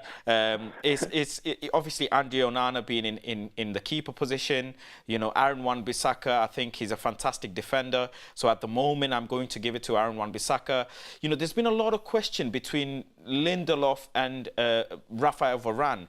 Rafael Varane, a fantastic player, but I'm going to think like you, even though I can't. I've never been a manager. But from a manager's perspective, you want a player who's available and during a game isn't going to be likely to get injured. We saw just the last game, Rafa Varane having to come off in the 45th minute. That creates tension for the manager going into the next game, even for the game that's been played. So I will pick Lindelof over Varane. Lisandro Martinez is a given. On the left back at the moment, who's fit is Diego Dalot, so I don't have any option. But but if you're talking best, United if I'm talking Shaw. best, yeah, I was going to say Luke Shaw. Obviously Casemiro. I would play Bruno Fernandes in the 8 next to Casemiro. But now that Amrabat's come in, it's going to be interesting to see who's accompanying him. But I would play Bruno Fernandes next to him. I would ask Bruno to kind of sacrifice that going forward. Play Mason Mount further up, Rashford on the left. I'll play Anthony Martial in the middle. And funny enough, this is a huge concern of mine, is how the manager is dealing with Anthony. Because Anthony, lots of criticism, and young players in this modern era, as you know, Gustavo, they look at social media, they look at what people are saying, and clearly it's affecting his game. The manager's going to uplift him, keep motivating him, but I am going to pick Anthony because it's clearly evident that the manager loves him. So that's my starting 11. Okay, no, listen, it's interesting because I'm sure, the best teams in the world, the best, in between us 3, probably we will pick 10 players of the 11 starters. That's the best teams in the world. If you go now, I don't know, I would like to think I don't want to go with your with your biggest rival next door, Man City, but if you go to Arsenal, you will know 9 of the 11. If not 10 nowadays. If you go to Man City, let's say, you will go for 9 or 10 between us 3 of the first 11. I'm sure that we go different here, with the Manchester United. And when you have those doubts and you are not sure about your starting 11, it's because the team it didn't click yet. It's not ready yet to perform consistently. And I think that's the key now for Ten Hag, to go. Having everybody closing, today, the transfer window. Now, this is my group. Okay, this is my best team. Okay, Luke Shaw is not available, so we're going to play Reguilón for the next 5 games or 6 games, whatever it is. Okay, is Amrabat fit enough to start? We start with Casemiro, so Bruno is going to have the freedom, blah, blah, blah, blah. But now that is, in a few hours, it's going to be closed, the transfer window, is when the coach is going to know in his mind the best 11. Until now, it was like, meh. Yes, but, yes, but because it was always something missing. And the number 9 is a matter of confidence, and I agree with you 100%. I don't know the personality of Martial. I would love to know him, because that's another point that people need to know. You need to know the person. We know the player, we know the ability, we know the strength, we know what he can do, but we don't know us, the personality, the person. How you say, maybe he's suffering from social media, maybe he's not happy for whatever other reason, maybe his family is not comfortable. There is so many things behind the player that as the coaches we know, and we can manage it in a certain way and make decisions upon that. Thank you very much, Gus. Yeah, and to the chat as well, Gus Poyet agrees with me, just to put it out there as well. But Beth? I wanted to ask you, Gus, obviously, if you don't want to answer this is fine, but if you were managing Manchester United right now and you had to pick your starting 11, what would your starting 11 be? Well, I think the one who was playing the most last year when they had the biggest impact, talking without the new players. Because I think that when we saw that three midfield, Bruno, Casemiro, Eriksen, or Bruno, Casemiro, Fred, that is not there anymore. So it was quite solid and easy for Man United to be in the opposite half all the time. Okay. Right now, I'm looking really forward to see the new striker. I cannot pronounce his name very well. Højlund. You pronounce it. Well, that's it. Because that's a player from from the coach. Yeah, and we need to you need to realize when it's a club player that the club needed to make an effort in a certain moment. For example, Mason Mount can be a great asset. It was an opportunity to bring an English player because of the situation with Chelsea, with plenty of pedigree, Champions League winner. So it was a good opportunity at the moment. Maybe they were not looking for that player, But the number 9 is a coach, and the coach knows 100% what he's going to give Man United. So I'm really looking forward to see how he's going to adapt to English football, how he's going to settle in that number 9 responsibility of being the number 9 of Manchester United, because that's a big responsibility. And the most important, if he's going to score goals, because that takes you to another level. I always say to my chairman, if we have a good goalkeeper and a good number 9, 50% of the job is done. You got the one who made the saves and the one who scored the goals. Then leave it to me. But without a number 9, it's difficult. It's very difficult, I promise you. Without that 15, 17, 20 goals a season, number 9, you got a problem. And Man United, the last few years, it's been struggling with that situation. And that's something that Rashford sorted out, even if he's not a number 9, but with his goals, Manchester United was able to qualify for Champions League. Yeah, the spine of the team, which we've been saying, is so important. It's glad to hear you saying that. And then, kind of lastly, I just want to ask you about, you're a manager, you're looking at this Manchester United team. Who do you think is, if you had the opportunity to maybe, for your team, get one player in from Manchester United, who do you think is like the standout player for Man United currently? Well, I always, listen, I'm an admirer of Casemiro, and I want to explain to you why.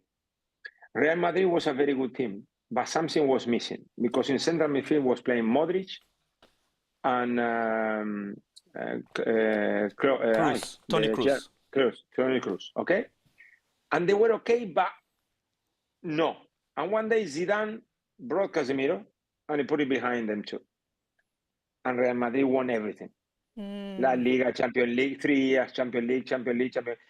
And everybody was talking about Ronaldo when he was there, Benzema because he was there, blah, blah. No, the key was Casemiro. I promise you. He was the one holding everything, allowing everybody to go, allowing Modric and Kroos to do everything they needed to do for him to be the main man in the middle of the park. So that's how I want to see Casemiro, even 5 years later. We're talking about 6, 7 years after he joined Real Madrid. But I think he proved it last year. And if he got the opportunity of having someone, let's hope it's Amrabat, next to him, he can still giving you 5, 6, 7 goals a season, which is going to help the team to win games. I think he's the key. Obviously, everybody talk about Fernandes. is obvious, he's ahead of the ball, he's the one with more assists, he's scoring goals, taking responsibility in penalties. But sometimes the one that people doesn't see is the key for the manager, Then we see, it's, for me, when Manchester went to another level last year, it was Rashford. He joined the kind of the top strikers from England and the top strikers of Manchester United history. It's a matter of seeing if he can maintain the level that he showed in the last 6 months. Yeah, really interesting take, because Casemiro's had a little bit of criticism from the media at the start of the season, and I think he's an absolutely wonderful player and was a great signing last season. Gus, thank you so much for joining us. Last question is, if you can tell us, where do you see Manchester United in the Premier League this year? What do you think Man United fans' expectations should be of this team in the Champions League as well? Where do you think what heights can they reach this year? I think it's important to get closer to the winner if you don't win the Premier League. Sometimes, you start the season thinking that you're going to be better, but you change a few players that they need to adapt. I would like, to challenge to be closer to Manchester City, to compete with Arsenal and company and try to be closer to that possibility of having a trophy. Champions League is a different matter. Champions League is spectacular. Champions League is you're playing against the best week in, week out. So it's a really difficult one. But I was really looking forward to Manchester this year because of how we finished last season. And now the first couple of games, it put me a little bit in a standby. I'm sorry. I know, everyone's saying that, Gus. You're not the only one. So it's a matter of saying, okay, come on.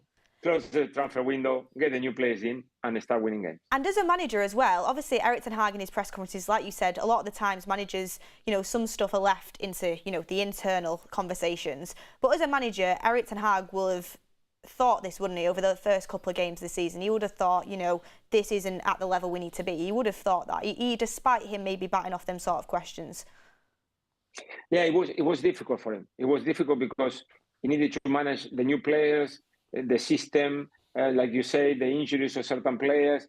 So it wasn't easy. I remember clearly, even at Brighton, when I was at Brighton, the chairman was telling, Tony Bloom was saying to me, don't worry, guys, 31st of August, 1st of September, we start. I said, yeah, but we got 4 games before then. Yeah. I cannot lose the 4 games. I need to win them. So sometimes, by the coaches, we ask, can we transfer window before the Premier League starts? The idea, I promise you.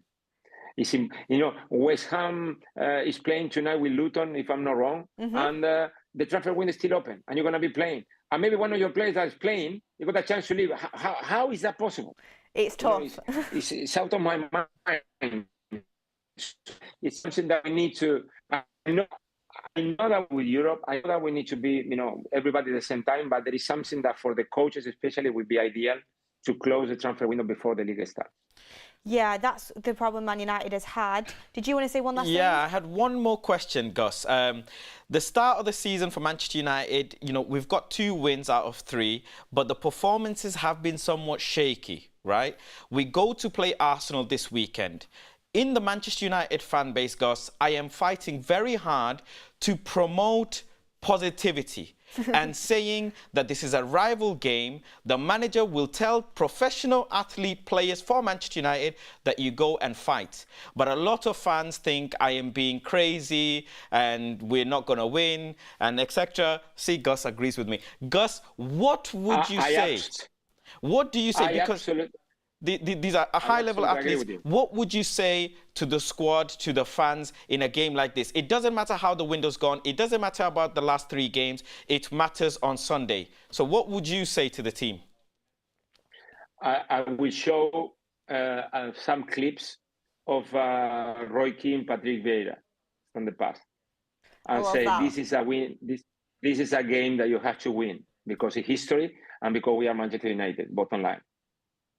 Wow, thank you very much. And there you have it, chat. Wait, I just wanted to ask one more thing. I've just thought of something then on the back of Faz. This is the last question, I promise, then I'll let you go. Bruno Fernandes, new Manchester United captain. There's been a lot of different opinions on this subject. In your opinion, is he the right character to be Man United captain? Well, from outside, I would like to think so. Yes. Me, I like to pick my captains. So when you have a player and you know his personality and how he's going to respond, you know, I do remember the Gea last year when they lost in a terrible way that game that I don't want to talk to you, and he had to go and do the press because you are the captain and you need to put the face on it, and for that you need personality, for that you need the strength, that you need to know how to, you know, handle that situation.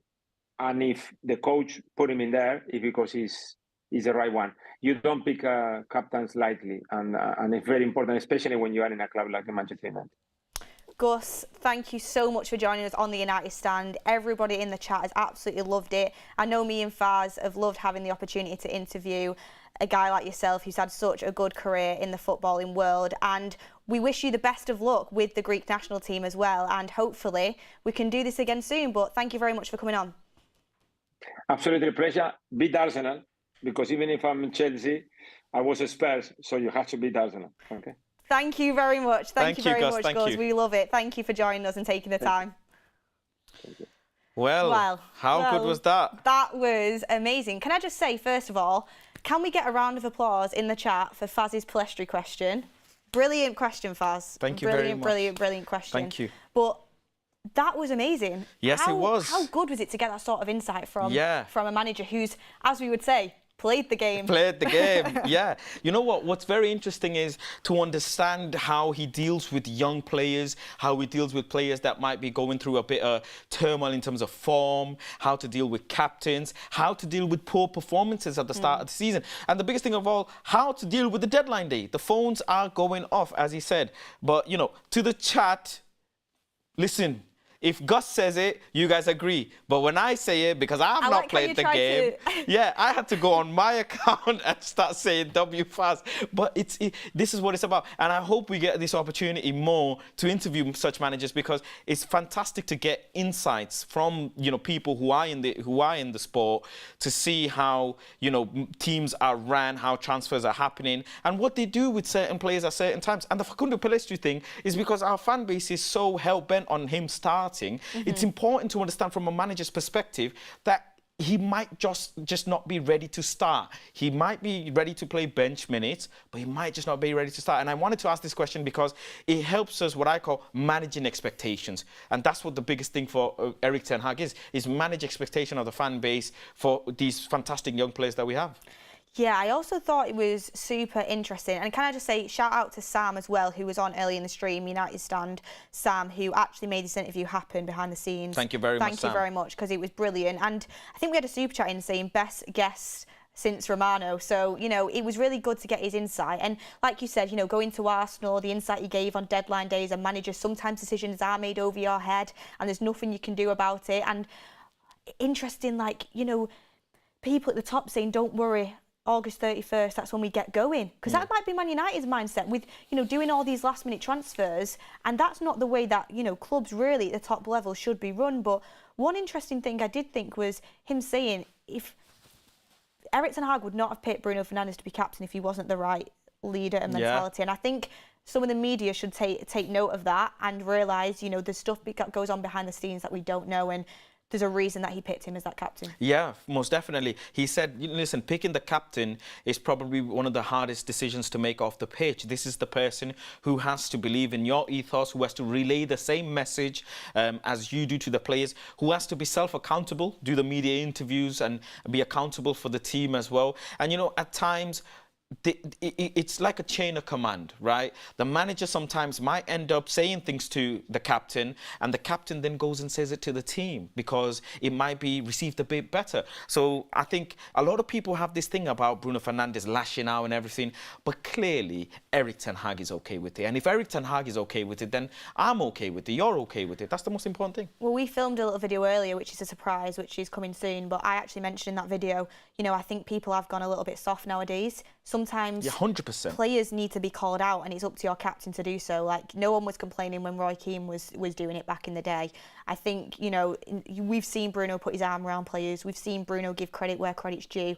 We've seen him bigging up players when they're having a rough time of it. But when someone's not doing what he wants on the pitch, he'll tell them. And that's what you need. There shouldn't be any shame in doing that. And if it's working for Manchester United and that's what Erik ten Hag, the manager, wants, then Gus said he wouldn't have given that role if he didn't think it was the way he wanted a captain to run the team. Yeah, and remember when we won the Carabao Cup, what did Erik ten Hag say? Is we're not really going to be celebrating. Remember after the Carabao Cup, he said, yeah, we'll have a little bit of break, but we go back again because we've got a game straight after. So that's the mentality you want. And I always say this, discipline is the key to life. And these footballers, you know, you can get carried away with beating a rival and everything, but also don't forget, you can have the freakish results like the Liverpool, like the City, like the Brighton. And that's where you need someone who is going to be honest with you. And yes, certain players, arm around the shoulder needed, but certain players, they almost wake up when you really drill into them.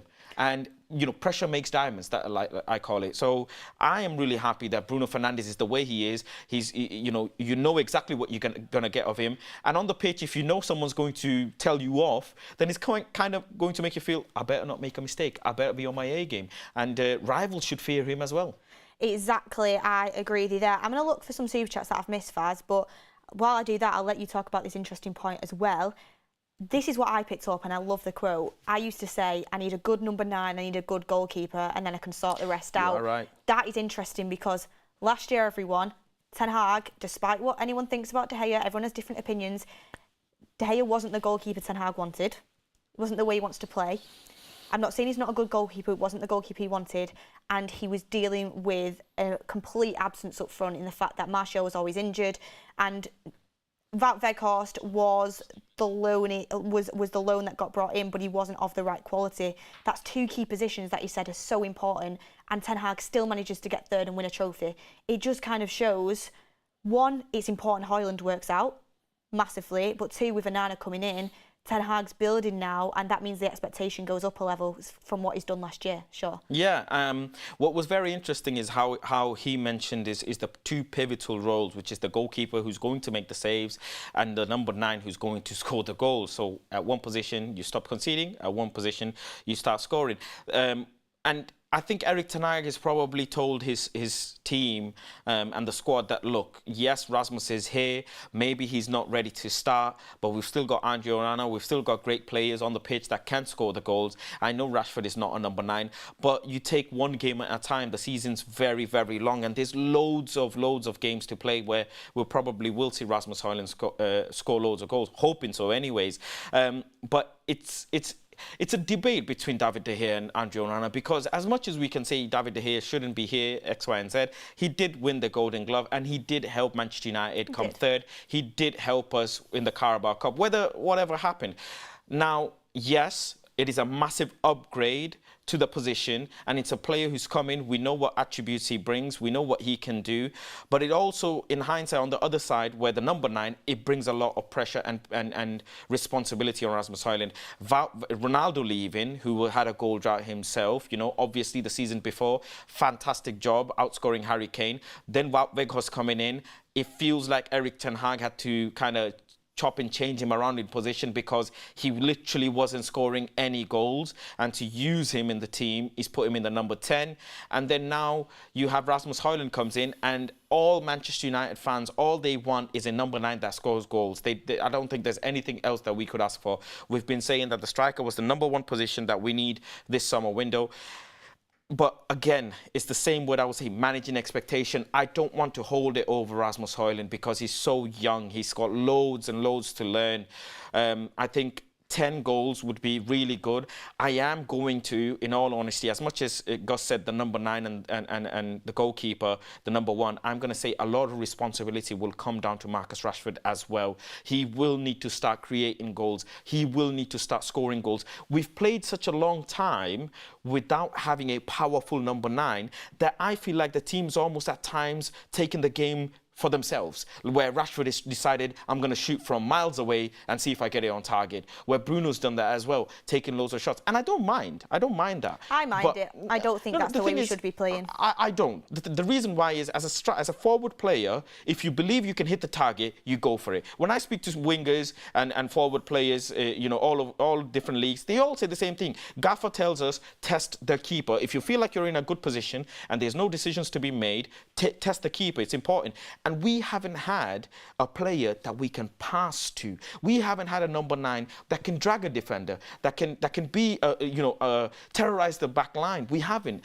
Martial hasn't been fit, so he's not been available. Weghorst absolutely didn't give us anything at all. And people banter us saying, bring Weghorst back. But let's be honest, the number 9's position, the job is to score the goal. So, yeah, it's about managing expectations, but what I'm more interested to see is how the football changes now that a number 9 comes in. How do we cross the ball? How do we whip the ball in? How are we making through balls towards him? So all of these things are going to be important. Even with the goalkeeper, is he able to find the number 9 with, beating the press over the top? All of these things I'm looking forward to. Definitely. Tom Boone says, been watching City closely. I noticed the movement of the ball in possession, how close they are together in the final third. I'm confused at our plan attacking. What's your guys' opinion on it? Well, Faz spoke about it a little bit then, how, it is a little bit congested. Well, not congested, actually. That was the wrong word. It's out of sync and it isn't free flowing. And that's something we need to work on with a number 9 coming into it. Ruben Farusco says, are we going to bring anyone else, or are we done with signings? I think we are done for now, but who knows, and we need to get Amrabat official. Marcel Cheatham says, gotta say, I like the look of our second keeper. Amrabat, great signing, could do with another striker, but looking good. City, we are coming for you. Love the positive attitude there. By you. And EG says, apart from Frizio, this has got to be the best guest on the show, talking about Gus. Thank you very much for that. I love the way he bigged up Casemiro as well. That was very interesting, Very, very interesting, because how he referenced Real Madrid. And don't forget, a lot of people have been criticising Casemiro this season already. So it's very nice to get uplifting, stuff from a great manager as well and a great former player. And it almost tells you should start loving your players a bit more. You should start understanding your players a bit more. It's not always about what you see the 90 minutes. It's things outside of 90 minutes that can affect them. And now Amrabat coming in, hopefully Mason Mount comes back, it could start looking like a good season. It could, and it is official. Charlie McNeil is embarking on another loan spell after joining Stevenage for the remainder of the season. Good experience for him to play out in League One, so good luck, Charlie McNeil, on that move. But we have in our final guest of the Deadline Day stream with me and Faz. Mark will be taking over at 7 p.m. But we have to bring in to you Usman. Usman, thank you for joining us. You might know him from the Spaces, from a few forums he's been on, but good to have you on, Usman. How are you doing? Yeah, I'm not too bad. Thank you for having me on. You guys are looking very cozy. You would have thought we would have had a 10 out of 10 window the way you lot sat. Well, these chairs do make it comfortable, I have to say. We've been here since 2 o'clock and I'm not uncomfortable at all. These chairs are lovely. And if we weren't cozy, we've been streaming for 6 hours or so, or maybe even more. So, yeah, I think we would have had chronic back pain if we weren't cozy. Yeah, we would have. But Usman, you've been very critical of this window. Can you just explain to everybody why you have them criticisms? Vent to us. Yeah, I mean, look, obviously it's well known that I've been extremely negative, as I've been constantly told. Look, for me personally, the Amrabat was the cherry on the cake for that absolute shit show that is Manchester United. I mean, this is a guy that Manchester United quite clearly needed for a long period of time. I mean, a lot of credible journalists, Fabrizio, obviously you guys know very well, David Onson, etc., have gone on record to say this guy's been waiting for Manchester United since June. So I'm thinking, all right, fair enough. Obviously, it's delayed because, other factors, we might not have the funds and so forth. We ended up signing him on deadline day. So we could have signed him on the first day on a loan, but instead we've prolonged the entire situation to get him on deadline day on a loan. I mean, it was like 7 million, I believe the quote was, £7 million. I mean, for me personally, it should have been there pre-season. It should have been done a long time ago. And this isn't the first time that, a deal has been stretched out for no apparent reason. The Mason Mount deal, for me, massively overpriced.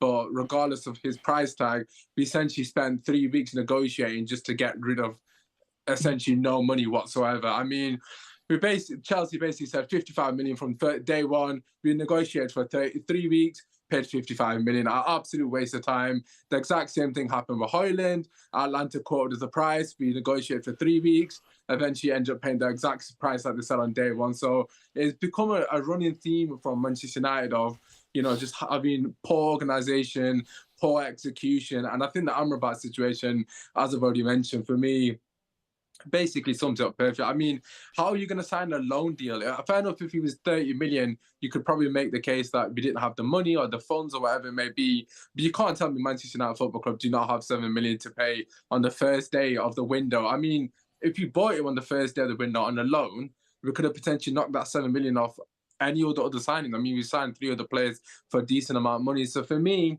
it's just been an absolute mess. I'm sure you've had loads of people on saying similar things. But what I will say, there is a bit of a positive. Finally, obviously, Amrabat is the player that we all wanted. Of course, me, you, and obviously Faz as well. We've all said on record on numerous occasions what he brings to the team. Look, I'm sure Casemiro, wherever he is at the moment, is absolutely buzzing. I mean, he's finally got a person next to him that can offer a bit of defensive support. Obviously, you know, we had Fred for that, but Fred doesn't have the quality on the ball, and Amrabat definitely does possess that. I'm not saying he's a world beater in terms of the ability to pass through the lines, but he's definitely a massive improvement on Fred in that department. And of course, we've seen what he's capable of off the ball. So yeah, it's a great signing in the end. I'm just a bit frustrated in the manner which we've gone about conducting our business this window. Yeah, I think a lot of fans in the chat can share your thoughts on that and share your hard feelings towards the way we've gone about things. Ultimately, Amrabat is a good signing, and we were talking about underpaying and overpaying before. We have overpaid for Højlund. Back in for the Arsenal game. Finally, we'll actually get to see him play, hopefully, on Sunday. What are your expectations for Højlund going into the season? Because I know a lot of people vary their expectations. Faz was saying he thinks 10 goals will be good. A lot of people, like Jamie Jackson, who we had on earlier, said, you know, he needs to be able to come in and score 20 or else what's the point of you buying him? So what are your expectations? Yeah, I mean, I think Højlund is essentially the player that could define our season. I know that sounds like a ridiculous statement. It's true. Such a young player, but you know, I didn't want to have this. This was one of my biggest concerns for a player of his age to have that much pressure on his shoulders.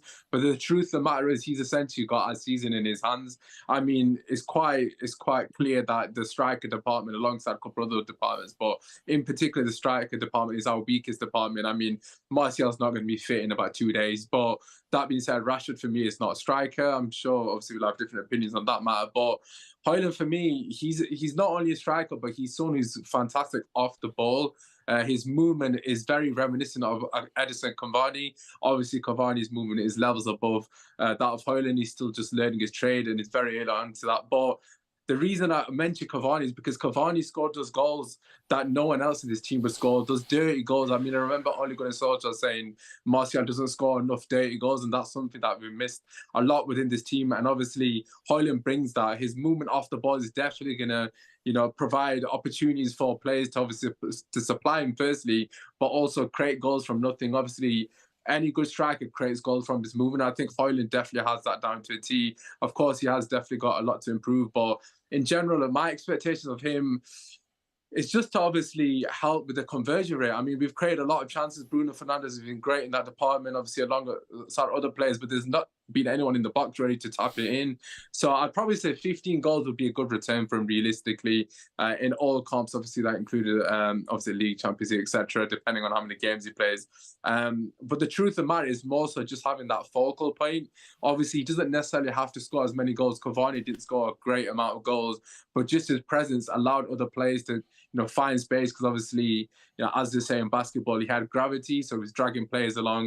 And I think Højlund would definitely have that impact. And obviously, actually having an out-and-out number 9 is definitely going to benefit the front line. So hopefully 15 goals from him, and hopefully he can benefit Anthony and Rashford, obviously, because he's dragging a couple of players here and there with his link-up and that kind of thing.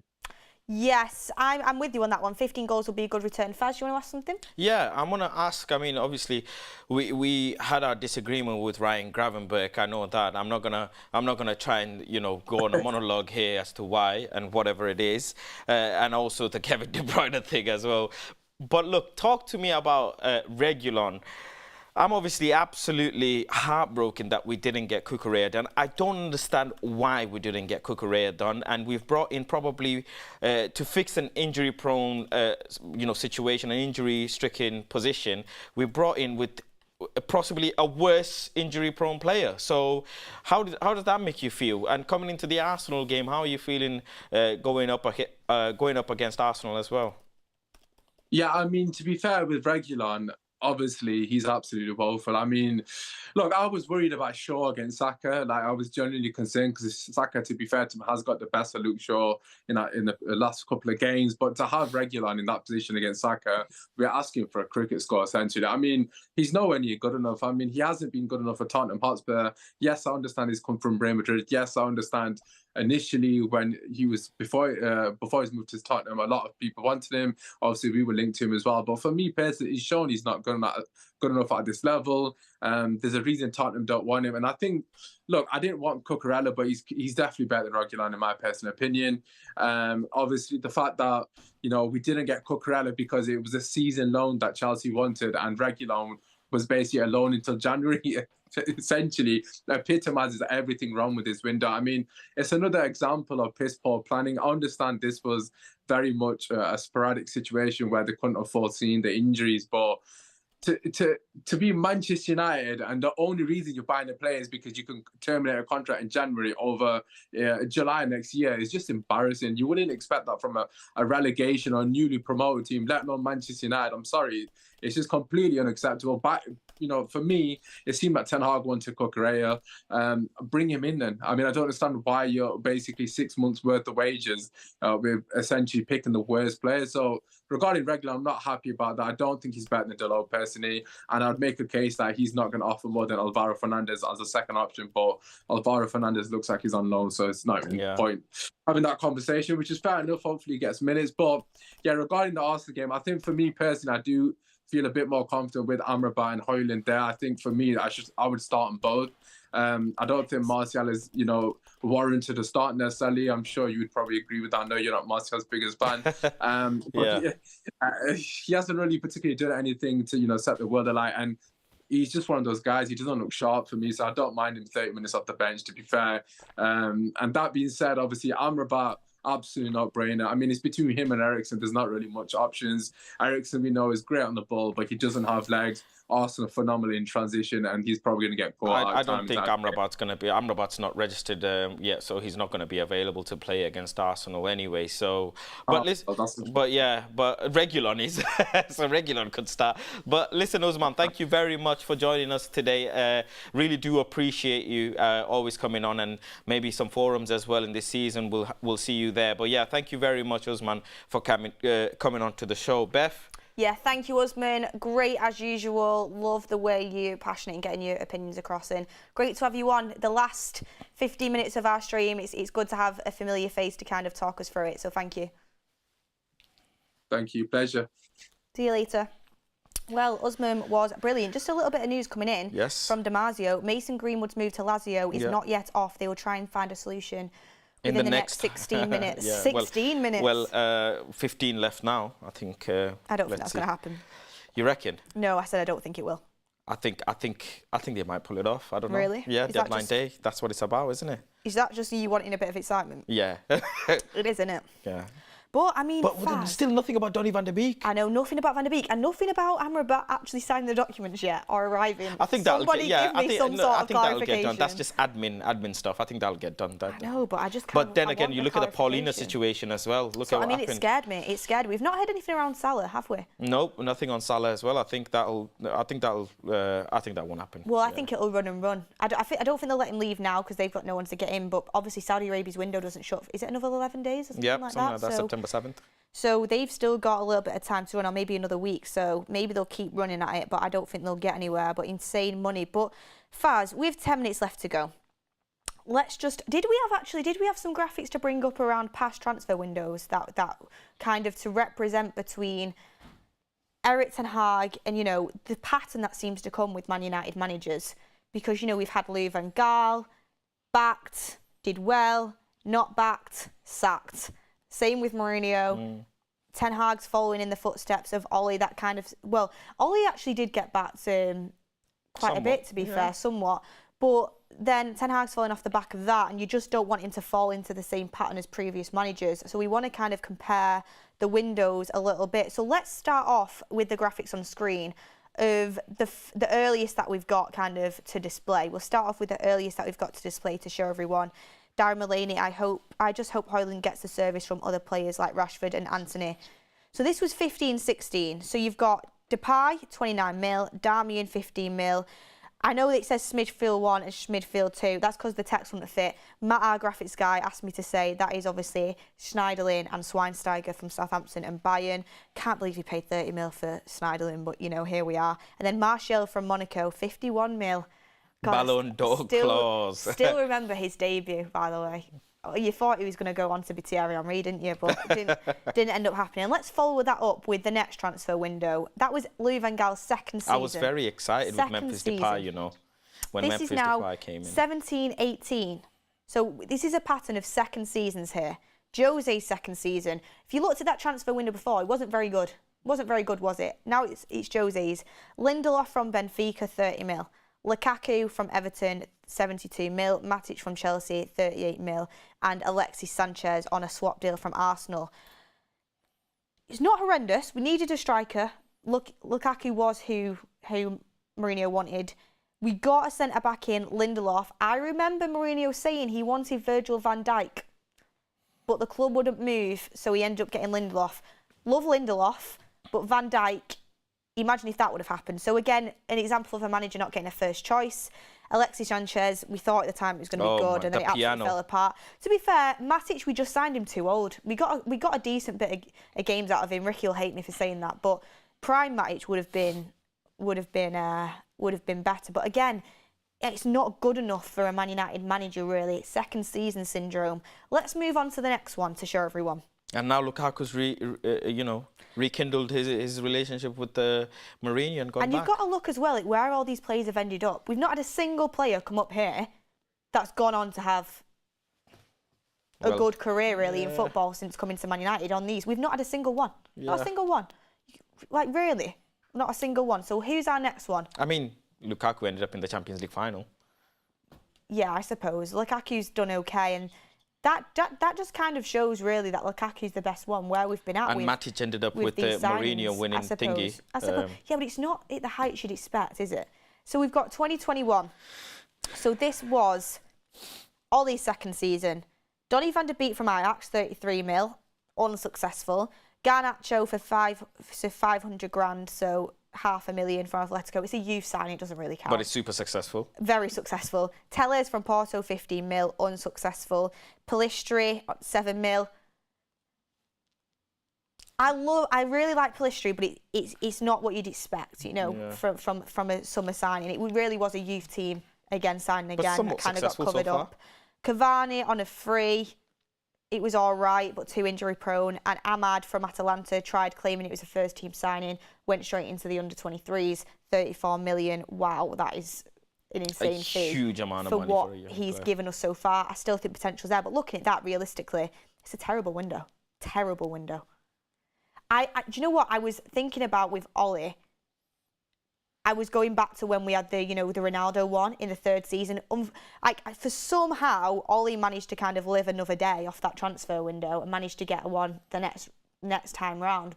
And that's when I was thinking about, Varane, Sancho, Ronaldo. That was a good window. You thought at the time, looking back, you think, we could have done, Camavinga was an offer. We didn't manage to get him. You look back on it, but again, that window's horrendous. That is shocking. Absolutely shocking. That's shocking. That's not even good enough for a mid-table team, let alone Manchester United. He's wild to think about. And now I'm feeling sorry for Ollie. I actually am, looking at that. But then again, you've got to think, were these Ollie signings? Because I look at that, I think, Van der Beek, we know it wasn't an Ollie signing. He wanted Grealish. They ended up getting Van der Beek over his head. Garnacho, that was John Murto, fair play. It was a good deal for him to do. Tellez, I think that was Ollie. Bad signing. Pellistri and Ahmad, we know were done on deadline day to appease the fans. Ollie had no idea what was going on. Is it safe to say we got the most out of Tellez? And Cavani, I think that was just Ollie on his knees on deadline day, wanting a striker. Is it worth saying we got the most out of Tellez because we let him go for 5-6 million now? It's ridiculous, that, isn't it? It's absolutely ridiculous. I think Pellistri is probably the most promising signing in Ahmad out of that, but we still don't know what kind of career they're going to have to go off. And Joy Wrighton says, "Hi Beth, what's the latest and greatest?" We're just waiting. Amrabat official. Amrabat official. And then the last one we've got is this summer. Let's get up this summer just to kind of have a look at that and kind of, you know, bring it all together. So we've got now Erik ten Hag's first season, and then it's coming up with his second season. We have to say, so far, his first season was good. It wasn't top end, but it was good. We spent money. But the second season, Mount from Chelsea, 60 mil, Onana, 47 mil, Højlund, 72 mil, Bayindir from Fenerbahce, 4.3, Reguilón loan, Amrabat loan, Johnny Evans on a free. Looking at it like that, it doesn't look good, does it? No, it definitely doesn't look good. I think that's one of them, sorry to cut you off, but in a few years, you're looking back on it thinking... Hope not. Hope not. Hope some of these players work out desperately. Really, really bad because, excuse me, it's the manager's job on the line. I have to say, looking at that, obviously, I see Evans as just an absolute write-off. I see Reguilón as a write-off. Bayindir, I hope he does well, but he's a second keeper. There's not loads of expectations. But the ones I'm looking at, I'm thinking Mount, potential to be good. Onana, I think that will be good. I don't really have many doubts. It is good. It is a good signing. Højlund. Huge question mark. Huge question mark. If that's ended up going well, you look back at this transfer window and think, very good signing. But if it doesn't, you think, that's a big fee. And then you've got Amrabat on a loan, which I do think we'll end up buying him. That is another one where I think you can look back and think that was a great deal that we got done on deadline day. Shouldn't have happened on deadline day, but it was a great deal to get done on deadline day. Yeah, but I'll, you know, if you gave me this come the start of the transfer window, I would have taken it in a heartbeat. So except for the Reguilón, obviously, but yeah. I think it all comes down to this time next year. We sit here in the same place, going through the same motions and saying, right, Faz, let's have a look at the window last season. So yeah, I just really hope Højlund works out. In all honesty, I don't have any questions over any of the other players. I just hope Højlund works out. Yes, we do, but we just wanted to kind of show you the second season syndrome that does kick in at United to make it clear. And I think them graphics done by Matt. Brilliant graphics, by the way, all the way throughout the screen. Thank you for them throughout the stream. We just wanted to kind of show you the second season syndrome at United and what effect it can have and what effect it can have on managers. When you see it there straight up in front of you, you do start to realise the way this club's running and what pattern it does have. But let's hope Ten Hag can do well with the window he's been given. Let's hope he manages to get the best out of these players and we have a good season. But we have 2 more minutes left to go on mine and Faz's side of the stream.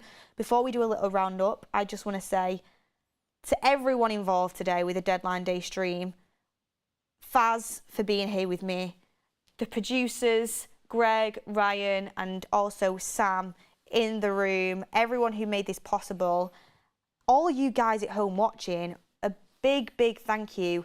In and around 10k all the way through on this huge stream. Well, I mean, we've interviewed Gus Poyet, we've had Ben Jacobs on, we've had Jamie Jackson on, we've managed to get fans call-ins. I think it just shows where the United stands at, and I've enjoyed every single minute of it, haven't you? I have, honestly, I really have. And at the start, I was like, wow, this is going to be a long show. But you know what? Looking back at it, it feels like it's only been maybe a couple of hours, if that. It was really enjoyable. And I think...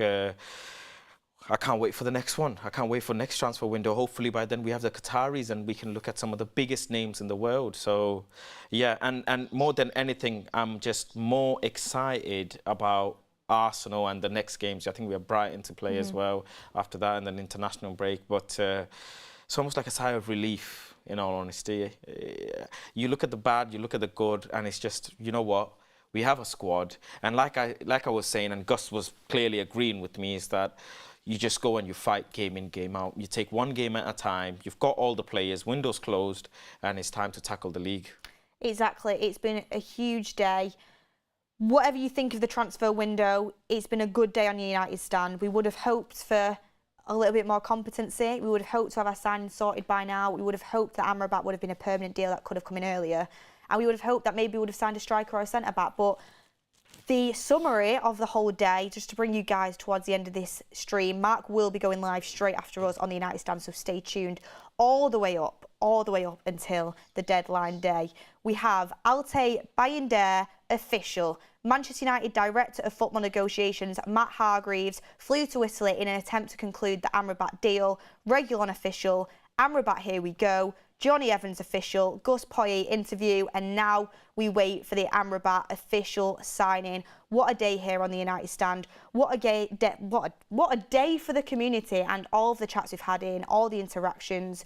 We've really enjoyed it. Honestly, thank you to the mods as well. Huge thank you to the mods in the chat for holding it down. And of course, huge thank you to the community as always, and all the kind words and all the support that you give us. It's been a fantastic day. Fantastic day. Absolutely fantastic. And now we think about when Mark goes live, what are we going to encounter on this? Are we going to get... You know what? Well, let's hope this Amrabat deal does go through. Breaking news, Lazio will not be signing Mason Greenwood. So, yeah, that's the latest breaking news. And I was just going to say, I will be so jealous if there is some random, bizarre, here we go, for a Manchester United forward and Mark is on live. I know. Because me and you, we've been doing so long. And you know what? I remember, I think it was Ben Jacobs or someone was saying that, actually Ryan said, sorry, shouldn't give credit to Ryan. Ryan said that the club has said that there's not going to be any more signings, right? Mm-hmm. Well, I remember asking Adam after he came out on deadline day in January saying, is there anyone going to come in? And he said, no, the club has told me nobody. And boom, what happened? So... yeah, I still think Manchester United might just end up pulling a rabbit out the hat. I just don't know why. I feel like they might. It's window's still open till 11 p.m. So hoping to see some sort of forward on a loan, and that would be very nice ending to a 3 out of 10 window. So yeah. I've gone 4 out of 10, as we said earlier on the show. I'm gonna jinx Mark now. I hope he don't get a huge. I don't think it is gonna happen.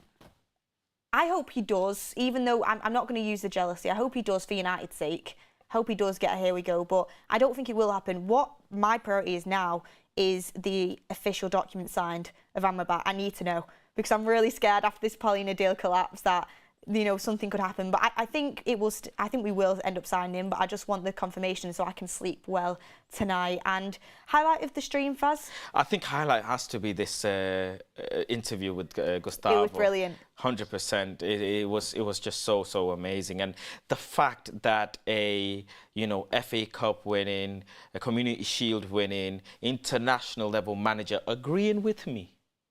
Just make it about yourself. Yes, I have to. But listen, no, it's been very good to be with you as well. So thank you very much. My hands are sweating. I don't care. Put it there. Okay. And put it there to you guys as well at home. But oh god, they are sweaty. I know.